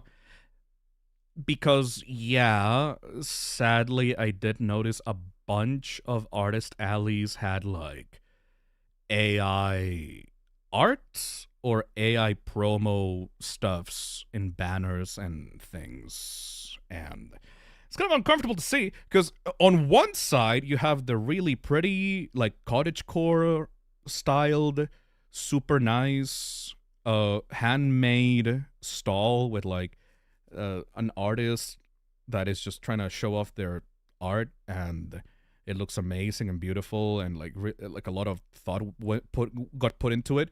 And on the other side next to it is the fucking bare bones AI like image poster slop with like the basic ass stand table with like an AI image of like two anime boys like duct taped to the front of the table, and it sucks. However, for those that are bummed out about AI usage, you know what? You want to know the good thing about? You want to know something that's very funny, that's going to be very satisfying for you AI hating motherfuckers. Which, by the way, I'm not saying that's bad. Those artist tables, empty. Like, there were so many people walking around NYC, nobody fucking stopped to buy stuff from those tables. Like, none. I know that like you hate that AI exists in the first place, but I'm just saying it was very fucking cathartic to see the artist booths that looked very professional and very like detailed get a lot of customers and a lot of people in line to buy merch from those artists, and the ones with AI bullshit just not it. Like, actively people were avoiding those and were not buying, and like people there were just sitting around like sad that nobody was like interacting with their stuff. It's like good, don't come back next year, please. You know? Almost like people actually like good products. Yeah, almost, you know? I think it's not even that. I don't think it's even about a moral issue. I just think that the art looked bad. Most people, like, let's be honest here, most people don't actually give a shit about AI stuff. They just like to buy stuff that looks good. And if you're going to be an anime fan, going to NYC and paying for a hotel and paying so much to be there and paying the ticket to actually enter the con, you're not going to be the type of motherfucker to buy AA slop, right? Because you're already committed to this and you already want to get good stuff. Why the fuck would you get AI things? Like, it's a logical thing to me in my brain that you would not like to get the AI slop if you've already committed so heavily into the hobby, you know? So that was kind of satisfying to see. Wait, Fizz, did you see people fighting the AI booth workers? I saw at least 2 tables actively fighting with people, screaming at them to leave, and it was awesome. I don't like that. No, I didn't see that, and I don't like that either. I know that people don't like AI, but I don't think that interrupting the con experience and causing a ruckus and like getting into fist fights or like screaming matches with people like that is healthy. It just makes people look insane and violent and confrontational. I think that it's better if you just ignore them and then they don't get any money and then they don't come back next year. You know? It's not good. I feel like people will just feel not welcomed if they just are ignored, which they are. I think that if you are the type of person to come to a public space and start screaming at other people about your moral judgment against AI and try to make a big stink about it, I don't think that you're a good person. I think that you are very unstable and crazy, and I feel like you're just doing it because it makes you feel good that you're fighting against an evil cause in your mind, and I don't like you if you do that. Because it just makes it all about yourself and about how much of a hero you're trying to be, and that's cringe, and I don't like you if you do that. You know? That's my opinion about that, you know? Also, I saw the Face Connect booth. Look at Pippa, so cute. Tenma. A plushie. Jerry. There's so many. Like, there's so many Face Connect girls. Holy shit. Ah! Nitya. Nitty. She's so cool because she's green. And she's a crocodile. I like Nitty. She's so talented. Nitty is so goddamn talented. Wait, are they ordered by, like, when they debuted on the company, like from left to right? Kinda, not really. The hamster. Fun fact, random fun fact. Valve is 30 years old today. Oh, neat. Anyways, I like Nitty. She's the one that rigged, Pippa's new model, and it's not. I'm not gonna say this. It was one of the best rigs in the corpo side, but I can't believe that Pippa is actually able to express emotion nowadays because of the rig that she gave her. So good job, Nitty. Yeah, you're a fucking trooper. Also, it's weird to have, like, your Kohai, like your, like, Pippa is like one of the OGs of Face Connect, right? So having Nitya, one of the newcomers, come in, Pippa would be like the super mega senpai to Nitya. But in VTuber culture, if you rig someone's model, you're also their papa, like their father. So you're the person below you in the company that just came into the company, and you're supposed to teach them how things are going, and you're supposed to be there for them, and you're supposed to be their senpai. That person is also now technically legally your father as well. So like, I don't know what the fuck that I don't know where the fuck that family tree is going. She's the dad of the household. Was there a meet and greet? Oh yeah, there's all. I think they use this for the meet and greets. I don't touch meet and greets. I don't like to talk to VTubers face to face, one on one like that. I'm just too nervous about that kind of thing, you know. Sweet Home Alabama time travel. Anyways, cover HoloLive booth. Gigantic. This one intimidated me. I have not seen, like, this is what the biggest one in the space, in the con, and it was wall-to-wall activities, either meet and greets or like they had a card game set up for some reason. I don't know how to fucking play a HoloLive card game. Very nice Miku cosplay, hell yeah. But like, look at it. This is the power of HoloLive. Like not the OG like VTuber company, but like the biggest one. Like, look how beautiful this artwork is, showing everyone. Mori Calliope. Look at everyone. It's so beautiful.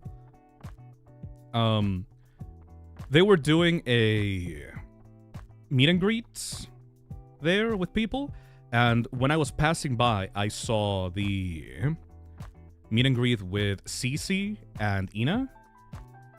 Oh, holy shit. Thank you, Grossly Incandescent Sunny, for the $50 for some reason. Thank you for that. Why?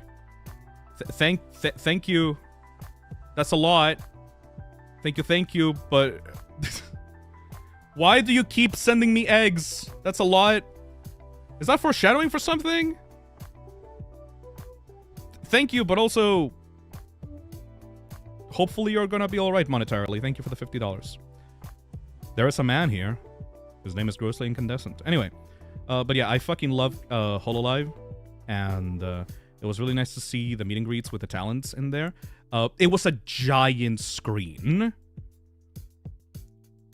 You know that scene in the movie with Ryan Gosling and like the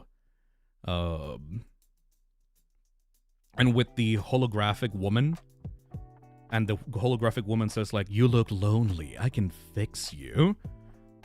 It basically felt like that with Cece and Ina talking to the people at the meet and greet, because there was a camera looking down on everyone, and it's like this giant crowd of people. That's Blade Runner, yes. I think Ina also had like a new rig, and it was like, she was showing it off, and it's like, that looks so cool. It must be so funny seeing all your fans gathering around trying to talk to you in this like giant screen, and like they have them organized so that a single person has to come forward from the group, and then put themselves in the middle of the circle with like a microphone in front of them, and you know what it looks like? It looks like that scene from Monsters vs. Aliens, where like the president is like walking up the steps into a microphone to talk to the alien before before like they start like invading the country. It looks like that, like the small little president talking to the gigantic alien, looking down on them on the screen, like the piano scene. Yes. Yeah.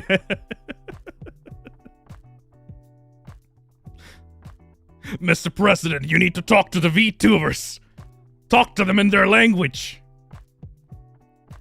Anyways, thank you to Solus Fusion for the tier 3 sub. Thank you. I'm getting a lot of super donations right now.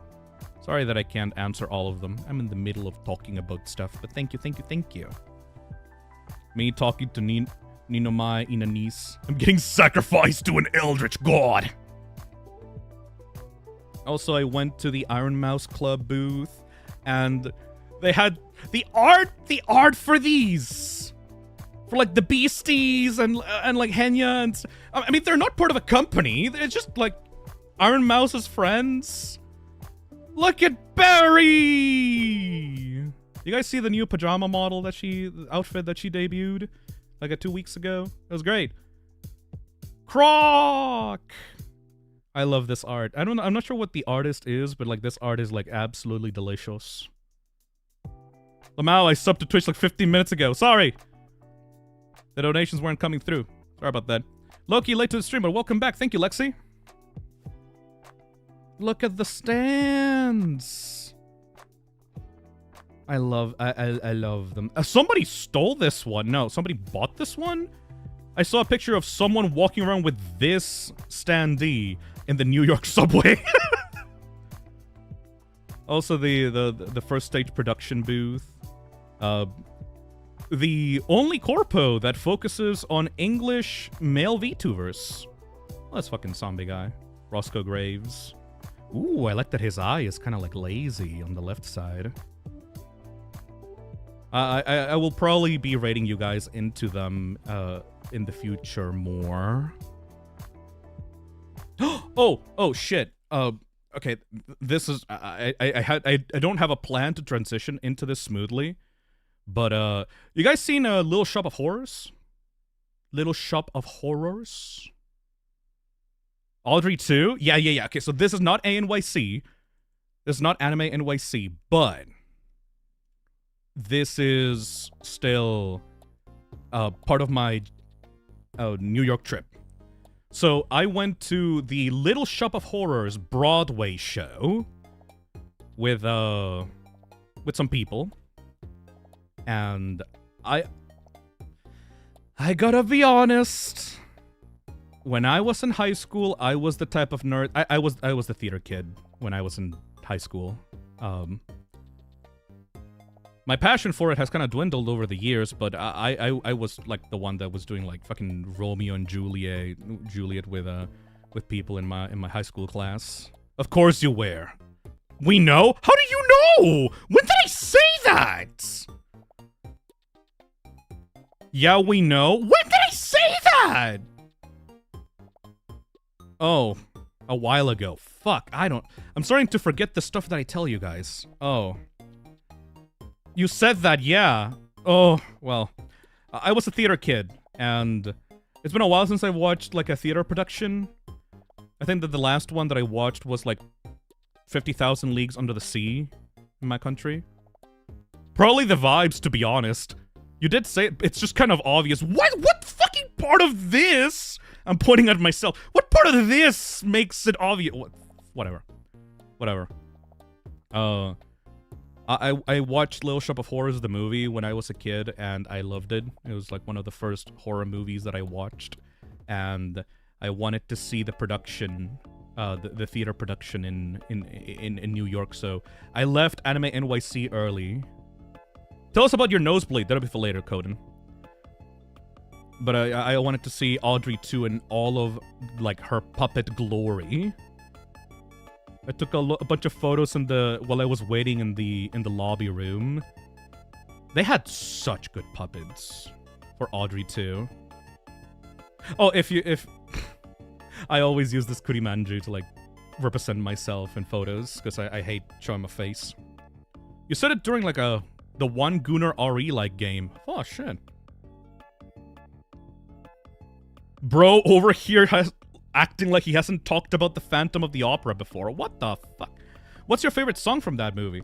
Okay, very important, Gruvo. My favorite song from the movie was Big Green Mother from Outer Space. Apparently, that's a movie-exclusive song because the play has a different one called Don't Feed the Plant. So it's a little bit disappointed that it didn't include Big Green Mother from Outer Space. But still, the rest of the songs and the rest of the play was fantastic. The actors were having the time of their life. The music was like very loud. You could feel it in your like heart. The voice for Audrey 2 was excellent. Like the recording for the actor, like he was killing it there. One of my favorite. Yeah, this is me like taking a photo of where I was sitting. One of my favorite actors was this dude. This dude played Audrey's boyfriend. He played a biker motorcyclist dentist that was a sadist that like verbally and physically abused Audrey during the first half of the play. And I am sorry, he was the best fucking part of the fucking play. He was so fucking funny. He's so funny. Like, yeah, sure, he was like an abuser, sadist, and stuff and whatever. But every time that guy came on screen on the play, every time he opened his mouth, he was the best part of the fucking play. He was so goddamn... Imagine if Germa got stuck role-playing an abusive boyfriend that was also a dentist and had like a monogram track like leather jacket. Like Like, I know that this is supposed to be a hateable character and you hate him and you want him to die, but also, oh my fucking god, every time you're on screen, every time you open your mouth, like, you're the best part of this fucking thing. The Germa boyfriend sadist experience. Here I come, San Francisco.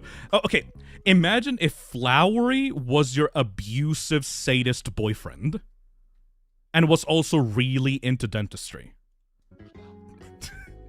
The evil dentist who gets pleasure from causing things pain! Yeah, it's so fucking good!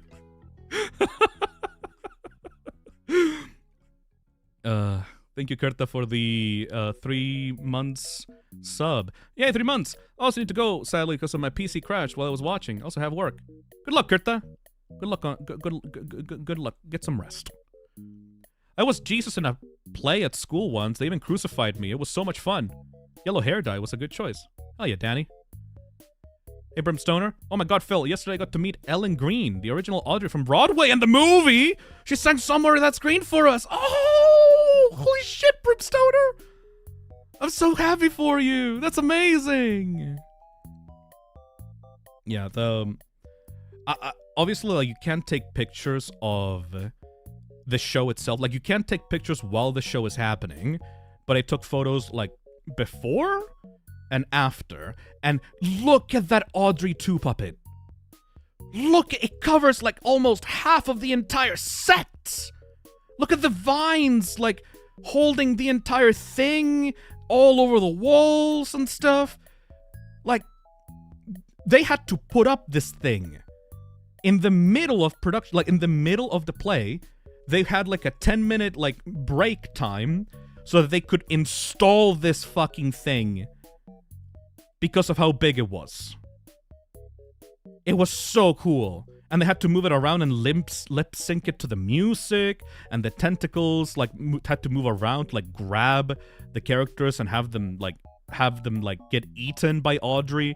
And like the inside of this puppet's mouth is like this disgust. It's like It's like if you split up a watermelon and the inside had flesh and tendrils and teeth. It was so cool.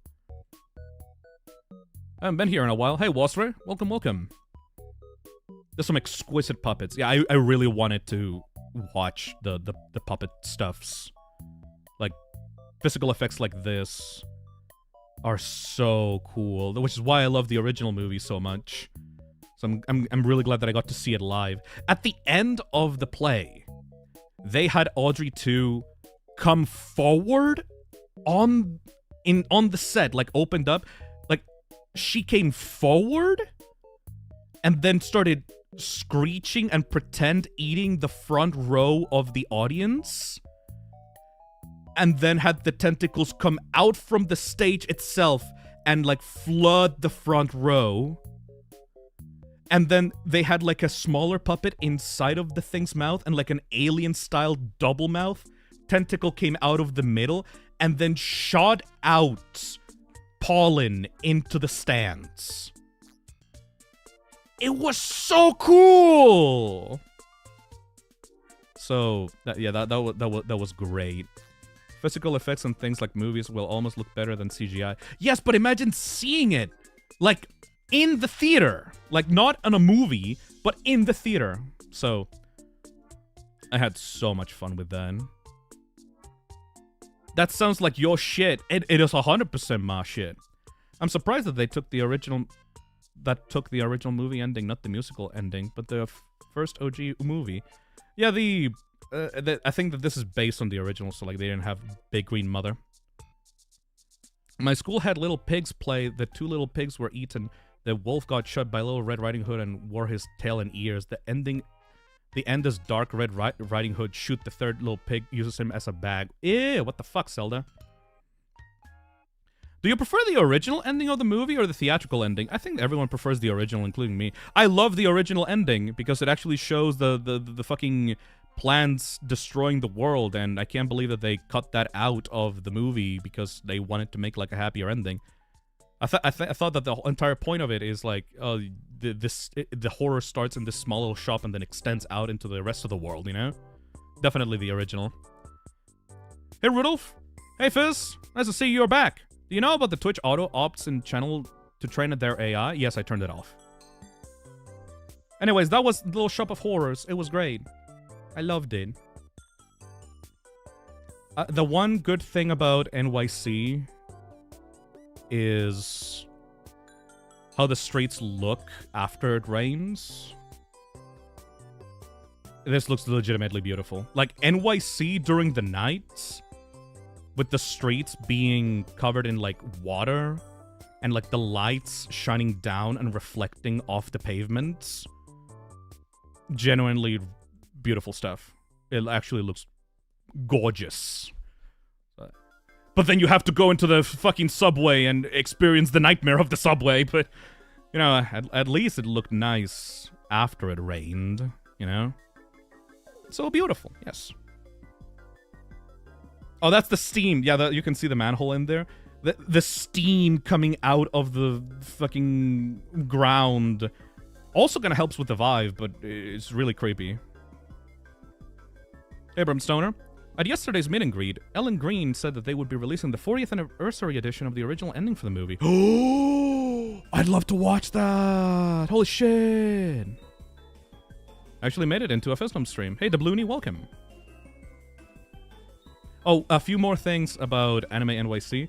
I love these little crochet plushies. Look at the Perry the Platypus one. Look at the Chikawa ones. Look at the fucking Glep ones.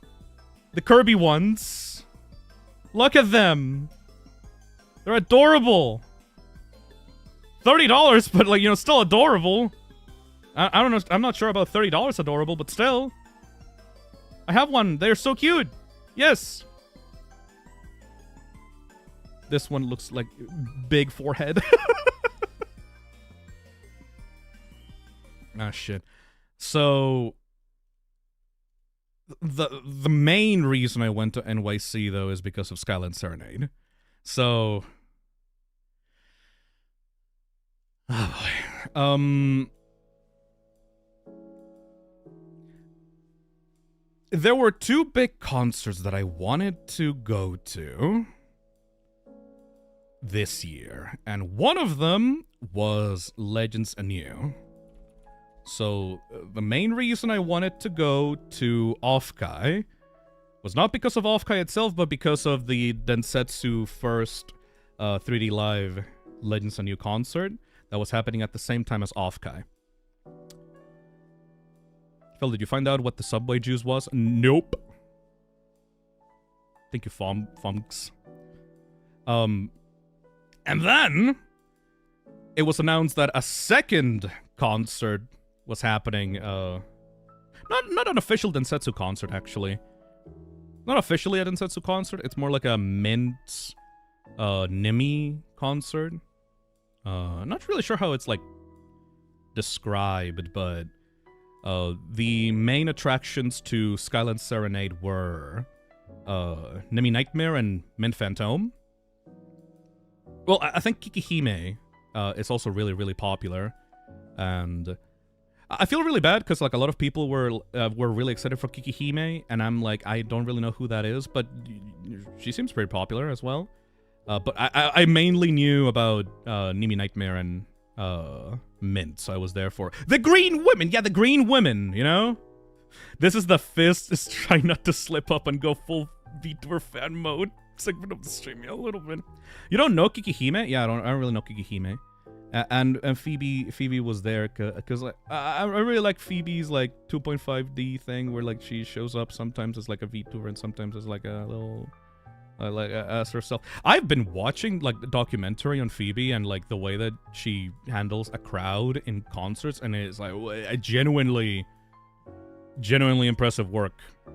That woman was born to be on stage. Kikihime is a great streamer. Huh. Well, guess I'll check her out after this. Hey, Persona. As a lifelong NY resident, I can tell you that the subway juice was the mutagen that transformed the Teenage Mutant Ninja Turtles. But yeah, I like Green Women a lot. So when Steiner told me that this was gonna happen, I was like, fuck! But it's so close to my debut! But also I really wanted to go! Is that Shachi? Yes. These are the special guests. Matara, Shachi, and not sure who Maria is. I think I saw her like doing like a donation blood drive over at Offkai. But still, I really like this concert. I think that if I had to choose between like the two of them, like Skyline Serenade or like Legends Anew, I would still choose Legends Anew because like it was the first one that I went to and it was magical. But this one was like still really good, and I got really good seats for it. And they did like way more like physical like 3D stuff than Legends Anew, because Kikihime was like crushing it. I can't believe that she actually sang Wonderwall. We had a little moment on stage where like she was singing Wonderwall and everyone turned their pen lights yellow, and then they slowly moved them from left to right and went like, out after all, you're my Wonderwall. It was beautiful. It was fucking beautiful. I had a lot of fun in there, and like I took a lot of photos. When they were doing like their MCs, they have like a gigantic like gondola thing in the background, and this like, you know, this background element here. It's like a giant gondola with like all the VTubers and performers like in the different stained glass windows, and the shit rotated every time that a new person was coming into the stage. The thing rotated, and then the person like manifested in the middle with like a big colored sparkle. It was so fucking cool. I took so many photos of these two just having fun on stage and being goofy together on stage. And I like it because and Matara was also there. Matara, like the rigging on Matara's like bug antennas was crazy as well. I can't believe that it wasn't clipping. I love that Nimi looks tall, but only because she's next to Mint. It's a whole head. Yeah. I think they had to shrink down Matara's model because, like, I think that she's way larger than that. So when you go to the Them Holo show, is it like Mint and Nimi are really there, or could you tell that it was clearly a projection? It depends on the theater, honestly. Like, oh, like if I zoom in, into the, you can see the pixels on the screen, but it's way less noticeable when you're actually there. I think that the photo makes it look faker, but when you're actually there, the lighting helps with the illusion. I do have to say though, the way that Legends Anew was set up made the effect way better. This one, I could see the start of the screen. Like, you could see the start of the screen right here, right? You could see where it's, like, kind of separates between the real stage and then the screen behind it. But with Legends Anew, they kind of... I'm not sure how they softened it up so that the screen felt like it was part of the stage. This felt like way more 2D, like it felt way more flat than Legends Anew. But it still felt it still felt fun because like they were like sized up to look like actual performers like on stage, you know? Do you like this more than the Off-Guy concert, or were they really good? I think I prefer Legends Anew, but I still had a really fun time in here. And I don't listen to much of Nimi's singing, but she and Kikihime were like standouts in this. Hey, Ult. Hey, Phisnom, hope you're having a great day. Have you tried Mesmalia yet? I have not. Thank you, thank you, thank you. Oh, yeah, you can see, you can see here. So they were mixing up, like, real performance. Like, that's Kikihime, that's Phoebe on the right side. And you could see, like, the V2 version, like, mixing with them. So you could see the seam here is very noticeable. It was not as noticeable in Legends Anew. But like they scale them to the correct heights. She's so fucking small. But it like sells the illusion like really well, and like I just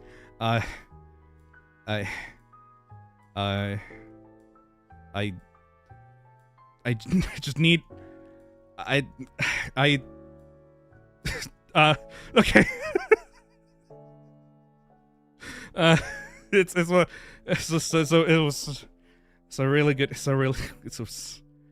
a really good concert. It was a really fun concert. So it went pretty well. I liked it a lot. So the stairs don't look scary anymore. Is your nose bleeding? Yeah, not right now. But so during the middle of the show, when she was singing Uramishi's Summer, I did notice that my nose was bleeding a little bit. How did the nosebleed happen? I don't know. I just started my nose just started bleeding in the middle of the concert. I think it was because it was just way too warm inside of the concert. It sounds like you had a fun time. Yes. Okay. So the problem with the nosebleed is that I think it was because like either I scratched my nose too hard before I got there, or because it was like very hot in New York and it was very like humid or something. And when I was like moving around pen lights a lot, maybe like I don't know, I popped the like vein or something inside of my nose, so like it just started bleeding. So I didn't notice it until Uramishi Summer, and then I felt like it dripping down onto my fucking bag that I bought at the con, and I got so fucking mad because it was just like a bunch of like blood dripping on like a white tote bag. So that I had to spend like an entire like evening, like late night, like cleaning it off at the fucking hotel room. Did you save the bag? Kind of. I mean, let me get. Did I get a photo of it? I didn't save the photo for the stream, but like I did take a photo of it for like friends. Yeah, so like, I mean, kinda. That's like the biggest dot in the bag, so like that's fine, right? It was just like a few drips in there that I still. It just got too dry after a while, so it's fine. It's fine. I think I can still use it, so that's good. Anyway. Anime boy foreshadowing? No, I was just fucking bleeding. What are you talking? Think of it this way. Now the bag has more value because it has your blood on it. I don't want to get my mint bag full of blood. Thank you. I feel like that kind of ruins it. I want my merch to be spotless and having my disgusting fucking fluids staining the thing. It's just, aside from that, it was fun. So I don't really care that much, I guess. Her cuteness made your nose bleed for real? No, that's cartoon shit. I'm just very sensitive to summer and like weather temperatures and stuff. Whatever. Just it was a fun time. I think that's all the pictures. Yes. Oh no, one more picture actually. Guess what I also got at Anime NYC?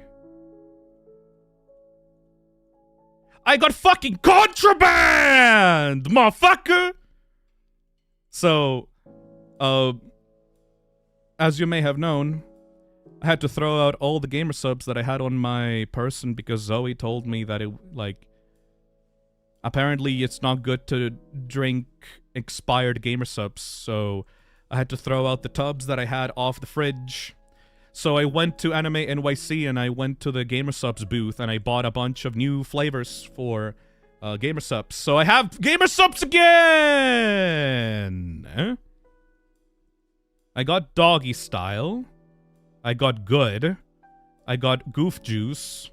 I got Guacamole Gamer Fart 9000 and I got Lean. The fact that this fucking thing is purple too. Yeah, like, it's great. First, promote your code. Oh yeah, if you want to buy gamer subs at gamersubs.gg/toxic, please use the code TOXIC for 10% off of everything on the store. I'm just happy because like whenever I bought it for my country would stop me from actually receiving the product because like Chile has a bunch of stupid fucking import laws, and apparently I needed to get like a fucking doctor's note to be able to even receive the product that I paid for and I paid for shipping for. So instead I just went to Anime NYC and I just bought a bunch of tubs in there and I just brought them with me instead. Saved myself so much on import costs and stuff. So I just got that. I just got that. We always need to remind you. Yes, that's pretty much it for the Anime NYC side of the stream. Use code TOXIC for free samples to get almost free shipping. Thank you, Dua. Yes. So that was fun. That was fun. That's why I disappeared the last week. I promise you as well, this is going to be the last time I disappear for a week on ya. Because I'm going to be full on locked in for the VTuber debut. If you're excited about me or the channel, and for some reason you haven't found out yet, go click on Notify Me on the Phisnom's new VTuber debut stream. This shit's happening on September 17th. I made a little teaser trailer for you that shows off a little bit of the new VTuber boy design. We've been working on it for like a year or so, and from here on out, we're going to be doing streams that are going to be like the finale of not only this season, but my entire 5 years of streaming on this channel. So hopefully you're going to be there with me. The trailer is so professional. I didn't pay someone to make it. I just made it in an afternoon because I wanted to show something for people. September 17th. It's a day I'll never forget.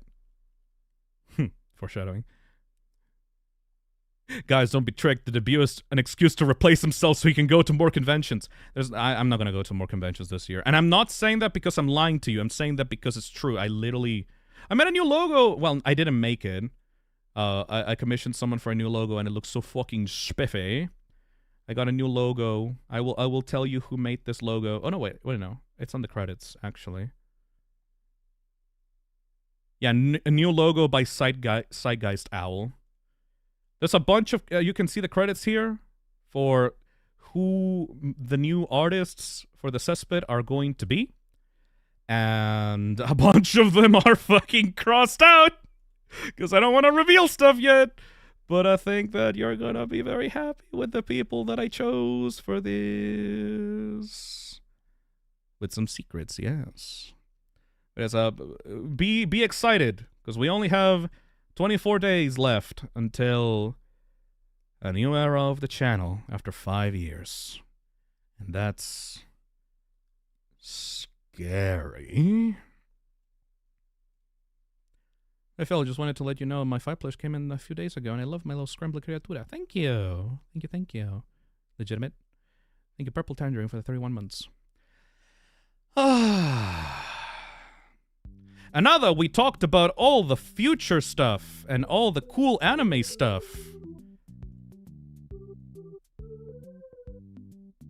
time for some bullshit! Part 2 of the stream. Watching the new Game Theory FNAF video. So this is the second thing I wanted to talk to you guys about. We're gonna return to our roots, complaining about FNAF? I guess so. I haven't watched the video, but I don't believe that it's worse than other FNAF videos. I have opinions about this. Thank you, Night Waker, for the $5. 24 days until the Philocopolis. Anyways. So... I was coming back from Anime NYC, and I saw this thumbnail on my YouTube recommended. Game Theory, the problem with modern FNAF. And... Why do it when you mouse over... What the fuck is this video about?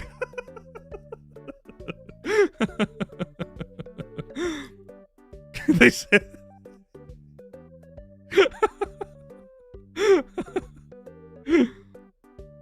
Oh, that's awesome.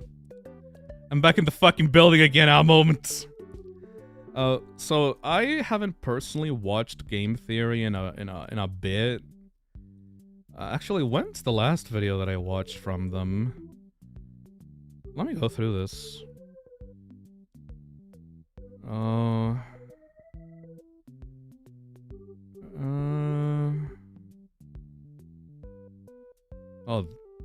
what went wrong with Mascot Horror? There's a lot of videos that are about, like, things going wrong or things being worse now than before.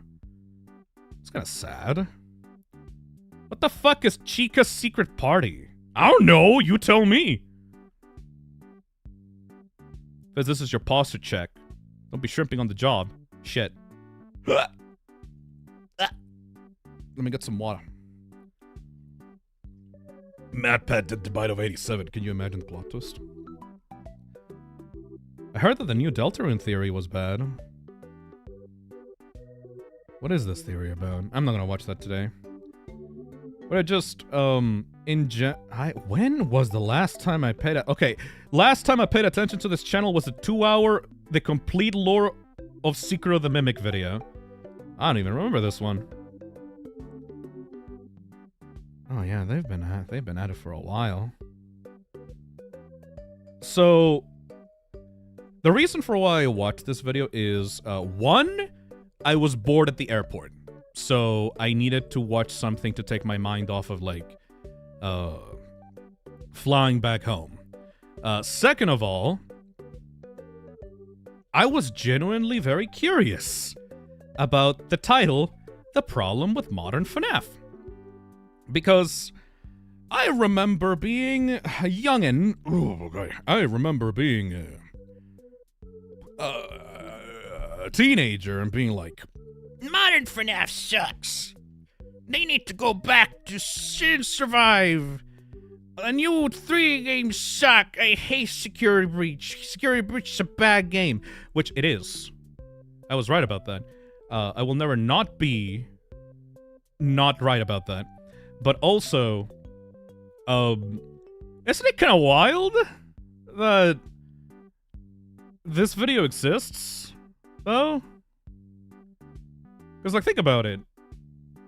FNAF kind of built game theory into what it is today. Like, I'm just saying, like, the popularity of Five Nights at Freddy's launched a bunch of people's careers and vice versa. Like, Markiplier, for sure. And Markiplier is very, like, respectful when it comes to Five Nights at Freddy's. You can tell that he doesn't really like the direction of the new stuff. But that's why, instead of complaining about the future of the franchise or the games that he doesn't like, Markiplier instead is like replaying the older games and making like new videos about them. Do you guys see the FNAF 2 1020 mode guide that he made? Like, he made an entirely super well edited video about beating 1020 mode for real because he didn't get to when he originally played it, you know? And now he wants to play like fan games. He wants to play like Frick Bears. I think he played in real time. He finally played FNAF World, you know? He's gonna play Frick Bears. Yeah. Like, I really like Markiplier's approach to this because instead of being complaining and being miserable about the series not appealing to him like it did in the past, he instead is celebrating the old stuff and doing new content about it in a way that he never did before. So I'm very happy about that. So I was very confused about because game theory is usually a channel, a very positive channel, you know? I remember back in the day, we had a whole dynamic, a joke dynamic between like MatPat and Scott that, like, MatPat inconvenienced Scott with his theories, and then Scott would add stuff to the games that would inconvenience MatPat and his theories. And like, that's a very playful dynamic because like both the channel and the game franchise kind of boosted each other up. The old rivalry bit, yeah, no, it was great because it felt like a very, like a part of the community almost. Like old game theory felt like a part of the whole dynamic that made Five Nights at Freddy's popular in the first place, right? So seeing videos like this, like, what went wrong with the franchise?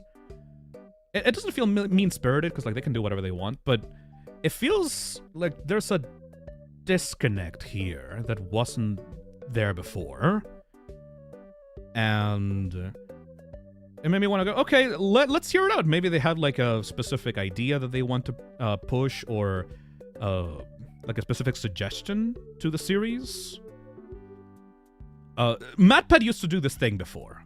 During his videos. Like, he did a theory about the story itself, but also during the videos themselves, he sprinkled in suggestions because he knew that Scott watched those videos, right? He knew that he watched them and he did things in the games based around what he was saying. So when MatPat didn't really like a plot line or like didn't really like the way that some of the stuff was going, he made a video where in the middle of the theory he said, maybe this could happen, maybe this is the direction that the series could go, maybe this is where the Afton story really ends. Wink, wink, wink. I think he literally did the wink, wink, wink bits before. Like, literally telling Scott, hey Scott, wink, you should really wink, do the wink, because they wanted to steer the franchise into, like, an interesting direction, right? And that's cool, but I never saw, like, this level of, we're going to make an entire video talking about why the new thing sucks. Right? Elamper6 says, acting as if they have any power. They do, though. They legitimately do. Like, I'm sorry, but Game Theory and Scott before, like, they were pretty much, like, hand-on-hand, like, directing the franchise. Obviously, Scott, at the end of the day, would do and say whatever he wants. It's just that back in the day, Scott was very receptive to community feedback, and Game Theory was one of the biggest community members in the FNAF space back in the day. So I was like, okay, fuck it. What are they saying in this video? And I watched it, and it's just like it hit a nerve. Like it hit a nerve, right? That hasn't been hit in a while. You know that meme, that Gumball meme of when they are slandering the thing that you hate, but they're doing it wrong, so you low-key have to defend it because it's some bullshit. Like when they're slandering when they're slandering the thing that you dislike in the wrong way, they're not doing it right. They're not doing it right. Like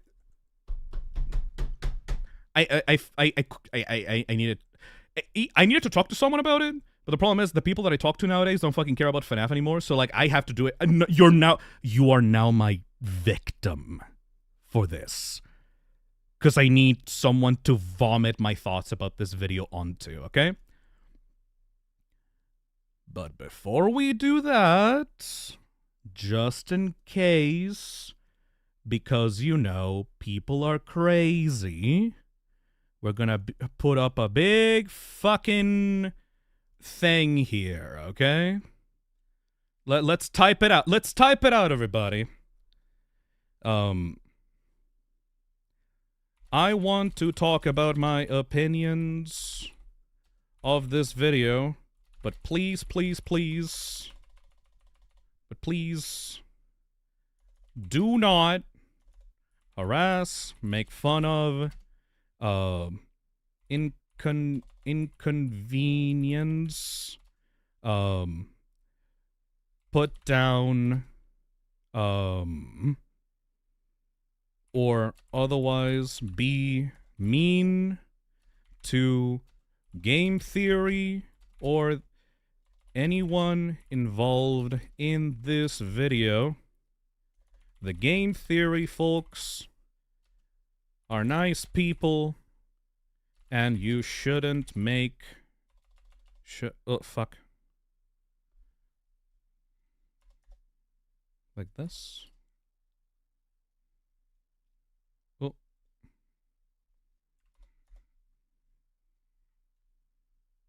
How do I extend this? Let's see. And you shouldn't make their lives harder just because they made a video that you don't like. Don't, let's see. Don't take my words as gospel. If you do that, I genuinely will hate you and want you to leave me and my community alone. Go fuck your... No. There we go. What would I put? The text is being eaten. How the fuck do I fix that? Hold on, let me adjust that. I need to put the size. How do I adjust the size of this? Select font. What if I do this? Oh my god! There we go.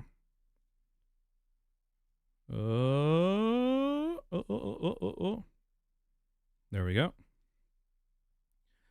I want to talk about my opinions of this video, but please do not harass, make fun of, inconvenience, put down, or otherwise be mean to game theory or anyone involved in this video. The game theory folks are nice people, and you shouldn't make their lives harder just because they made a video that you don't like. Don't take my words as gospel. If you do that, I genuinely will hate you and want you to leave me and my community alone. The fuck else do I put? Please, yeah, please be reasonable and respectful. We are all here to have a fun time and talk about our experience with stupid, funny bear game that doesn't matter at the end, especially if doesn't matter at the end. Don't attack people for stupid baby bear game.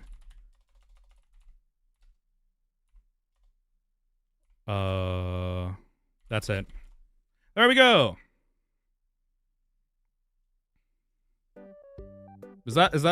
Is that good? Is that good?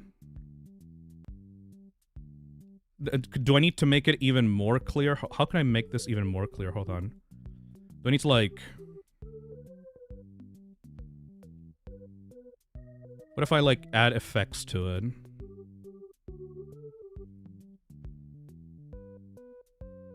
What if I... make it scroll? There we go.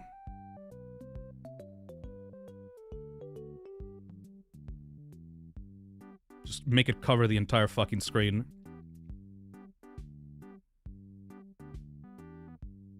I want to talk about FNAF. My opinion of the please do not harass, make fun of the game theory folks are nice people. Harass, make fun of it. There's a funny variant. Does that make sense? Do I get to talk now without, like, fucking killing someone or whatever? Got it, boss? Alright, good. Good shit! Good shit, everybody. The fact that I have to be as clear as possible with that is insane. Anyway! So I want to watch the video now with you. And talk about my opinions on it. Put it on the thumbnail. Just put that entire text on the thumb, like, over the thumbnail.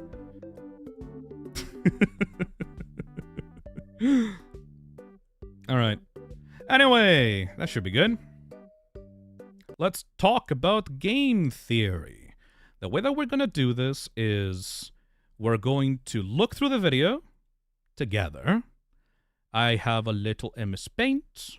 I'm gonna put the topics of the video in here, and then I'm going to talk about why those points are not exactly accurate.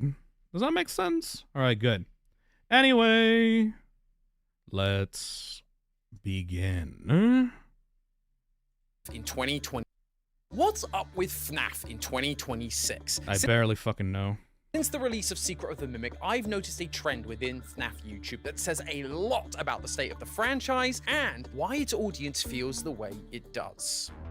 Game theory! Hello, Internet! Welcome to Game Theory, the show that's actually kind of starting to miss that. What the fuck? Bear. It's been over a year since Secret of the Mimic, 8 months since the second movie, Oh, and God. then basically nothing. There's been no new games, no new books. The closest we got was Scott jumping into Dorko's live stream and telling us about him working on a sequel, but nothing about. I'm really glad that Scott is still actively watching Dorko. Dorko is like the last remaining pillar of positivity. No, not really. No, there's a bunch. Right Toast and Johnny Blocks are actually doing pretty well. And no, never mind. Yeah, but like Dorko is like the big pillar of positivity. When that would come out. 5 Laps was supposed to come out this year. The but fuck is 5 Laps? What is that? Hey, Pasta. Freddy the Pooh. Thank you for super chat. Mario Kart? The racing game? You do not know I barely pay attention to this franchise unless it interests me, dude. We've heard nothing about it. We didn't even get any DLC from Steelwool. Instead, they just shared us these teasers, and trust me, we'll get to that. Those... Oh, right. They also released Secret of the Mimic on VR, right? I watched people react to the VR mode of Secret of the Mimic. I didn't play it though, because people were saying that it was bad, and I don't want to complain about the franchise on the channel constantly, so I just didn't play it because people weren't happy about that. I might play the mod though. Somebody modded Secret of the Mimic on PC to have like another take on the VR mode. I might play that. Teasers, and trust me, we'll get to that. Those teasers did end up announcing security. Oh, that's why people were talking about the Secret of the fucking Security Breach 2. I didn't even notice the 2 on the eye. Breach 2, and we got an announcement from Mega Cat Studios about FNAF World 2. But the fuck yeah! The only reason I am here talking about Five Nights at Freddy's on the channel is because Mega Cat approached me about playing Into the Pit and saying that they thought that I would personally love it, and they gave me a key for it, and they were so nice and kind. And then I played Into the Pit on stream, and I'm like, holy shit, that was like great. I didn't know that Clock Tower gameplay could fit Five Nights at Freddy's so well. They somehow managed to do it. I'm 100% like a stan for Mega Cat, because they actually reached out and knew that I was going to enjoy their game. Into the Pit is so underrated, like genuinely. The point is, it's been a fairly dry spell for FNAF recently in the physical things department. Right. And it's the largest we've had in years. Usually we could fill the void with books or just some constant new discoveries from massive environments like we saw with Security Breach. But what? Has there not been any new book releases lately? Like every few months there was a book release. Before. Have there not been any new books? No books. We had one. Huh. Really? I thought that they just got started with this Security Breach based Pizzaplex books. Only redrawn covers. There are new covers for the old books, but nothing new. They stopped the books, keeping the canon in-game now. Oh, I didn't know that. Fizz, that was fucking years ago. Well, I've been busy! But not this time. And that's done something very interesting. For the first time, FNAF theorists have nothing to really talk about, which has left some actually a little worried. A big part of theorizing is about looking forward, trying to figure out what the story is so that we can figure out what comes next. Right. I mean, just look at the amount of predictions that I did on Secret of the Mimic. But with nothing new to talk about, there's nothing new to work with. Instead, we're just left with the story that exists right now, and that has done something really strange. I mean, that's normal though, right? Hey, Chris Clear, thank you for the 33 months. Hi, Phil. I'm gay and trans. That's all. Congratulations, Chris Clear. Trans rights.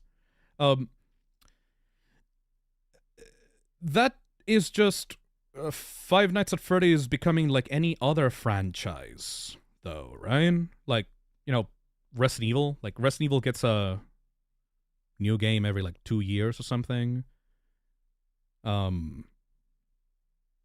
Most game franchises usually have big releases during the span of a few years.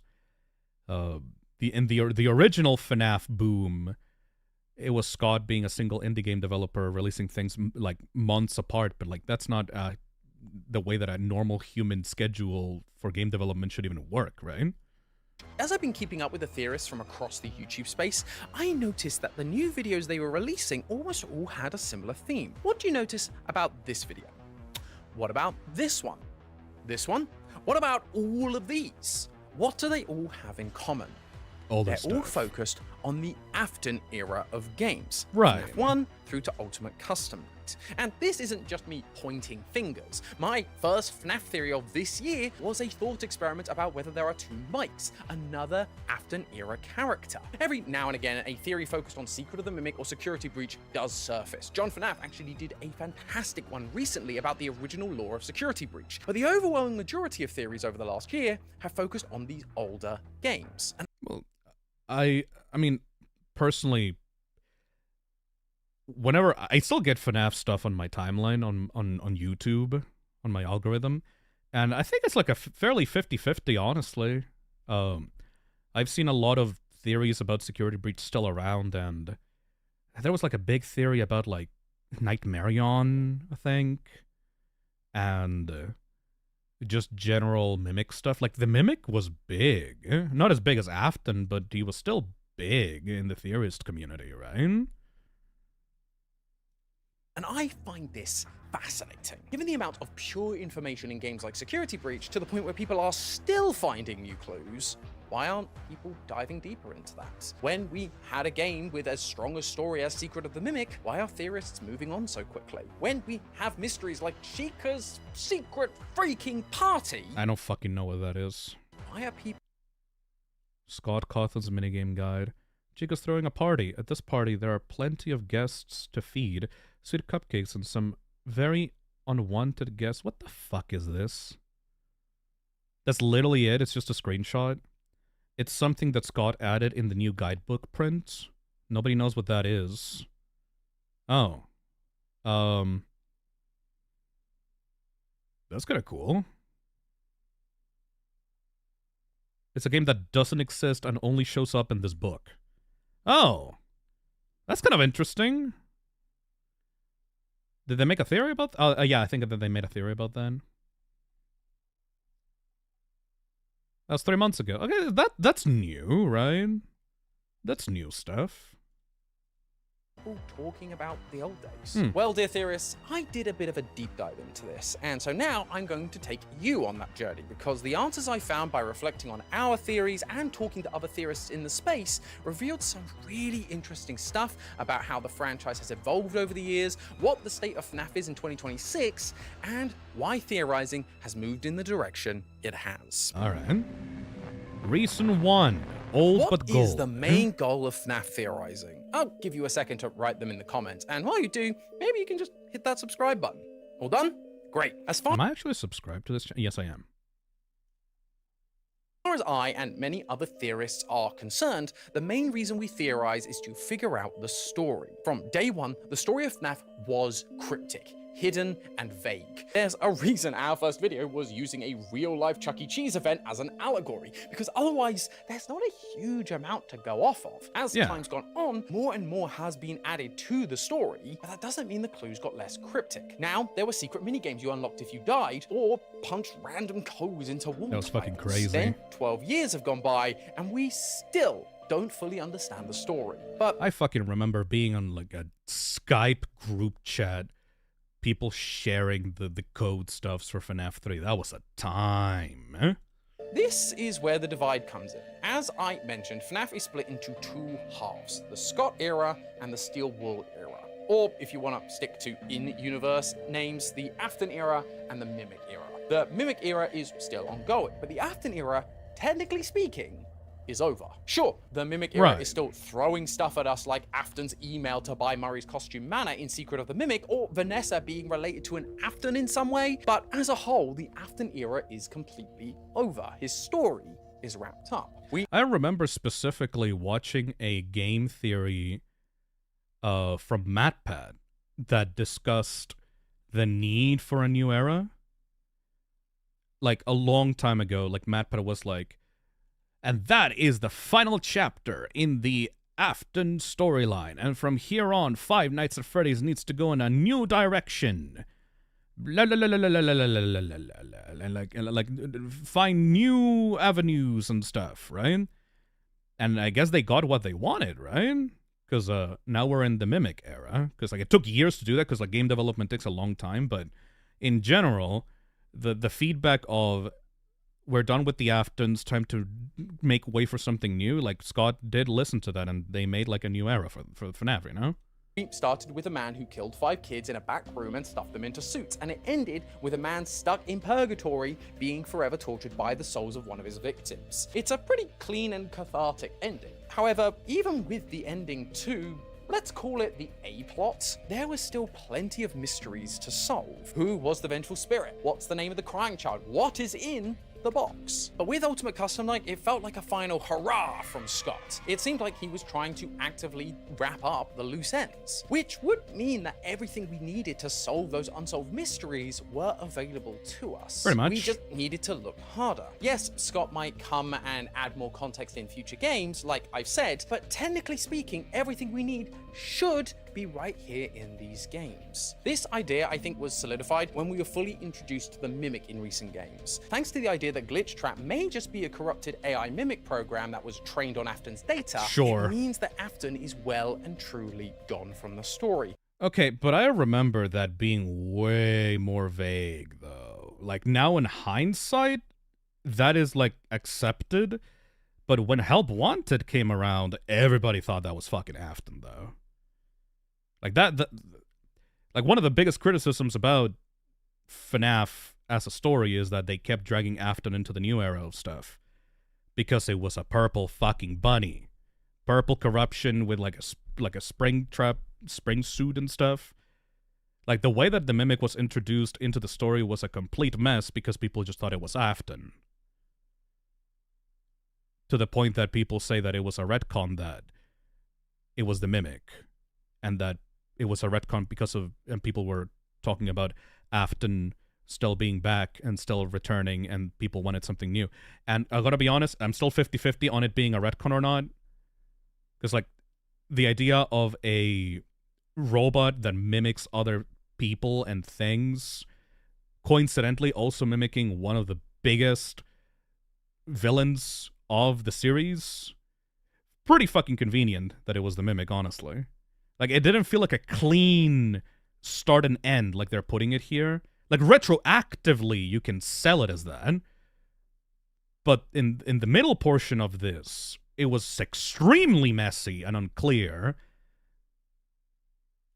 AI Mimic program that was trained on Afton's data, it means that Afton is well and truly gone from the story. His legacy would still have an impact on future events, but his story is over. And that idea of a closed loop where It's like, remember Burn Trap? Yeah, it didn't feel like that at all. Like, it didn't feel like, it just felt that Afton was just back and they're dragging him out and doing stuff with Afton again. You know? It didn't feel like, oh, this is the new guy coming in to replace Afton. It was just literally, oh, it's Afton again. Fuck me, you know? Like, the start of this era was extremely messy because of that, because it used old stuff and didn't clarify that it was new things, you know? Story is over. And that idea of a closed loop where all the pieces are in place for us is incredibly appealing as theorists, because that would offer us a foundation in which to build up all future theories, rather than it just being this Jenga tower that will topple over if one piece of information changes. And with so many small details left unsolved, we all flood back to those old games to try and see if we can solidify our foundations before we then move forward, leading to an influx of theories about those unsolved mysteries. I don't know, like, the way that he is describing this, it's making it seem that people are flocking onto the old stuff because they like it better than the new stuff, but in the middle of this transition point, people 100% thought that the old stuff was relevant to the new stuff because Afton was still there, like, in their minds. Like, it was not clear. It's still not fucking clear, really, if Glitch Trap is Afton or not. I think that it's 100% valid to look at old stuff to inform you of the new stuff if the old stuff is still relevant. Like, it's not that people like the old stuff better, it's just that there was never a clear transition point between Afton and the Mimic. It was just, like, very gradual and very soft until, like, Ruin came out, you know? It doesn't help that the story we have solved from that era, at least on a basic level, just feels like a better story than the one we're getting now. The details of events are still hot. theories about those unsolved mysteries. It doesn't help that the story we have solved from that era, at least on a basic level, just feels like a better story than the one we're getting now. The details. Is it though? Hey Phil, just got off work. What did I miss? Oh, we're getting into the game theory video right now, Unique Creator. And orders of events I'll talk about more about that later. are still hotly debated, but the story of the first few games is the story of a family that was met with tragedy after tragedy. Is it though? The eldest son bullies the youngest son until one day he takes it too far and he gets chomped by one of the animatronics at their father's work. Okay, that's FNAF 4. The daughter gets scooped by one of her father's creations. The father, either out of compassion or a desperate desire for knowledge, commits to putting the family back together, killing a bunch of kids and experimenting to see if their souls could live on and even be brought back. No. So ends up scooped. However, he doesn't die and goes on to try and make amends for everything that he and his father did, eventually burning everything to the ground. Again, orders and specific details vary from theorist to theorist, but the core concept is really strong. Okay, but that's a theory, though. Like, that's not the starting point of the old stuff. That's what the commonly accepted story ended up becoming afterwards. Like, I don't understand this point of the video, because it makes it look like the older storyline is so much better because it has so many more details and tragedies and stuff. But all of those things that were said are pretty much can be like you can put this together throughout the years, but as it came out, as someone that saw those games come out and how the people reacted to these games, it did not feel like the story of a family at all at first. Like, Sister Location, people fucking hated Sister Location because it felt like the franchise was going sci-fi. Like, it did not feel like it was part of a family story. Later on, there were theories about how everything was connected to the older games and Afton and stuff, but this was not the common sentiment back in the day. I remember that very clearly. You know?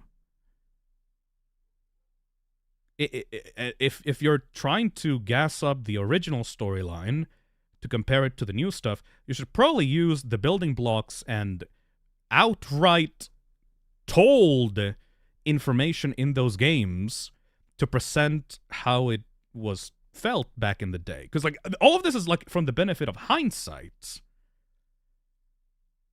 If you actually play the games themselves, none of the games outright don't feel like the story of a family. They feel like random stories of people working for corporations that fuck them over. And like these minigames that we're seeing right now, the fucking these things happen like one in 1,000 chance. Like, barely anyone gets them. The story of the older games is so cryptic that you couldn't understand what it meant until it was over. I don't see how you can compare that to the new games that are literally just starting out, you know? Hey, Maury, the DBD voice lines completely killed us. What do you mean?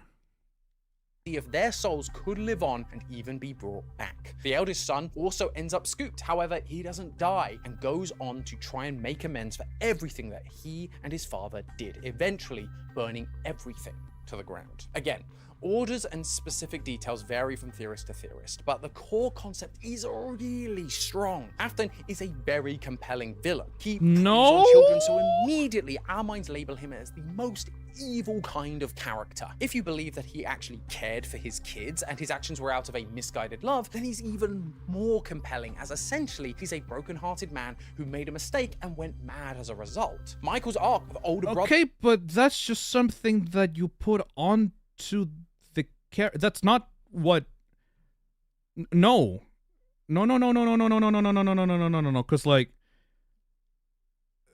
nobody cared about William because of any of these things.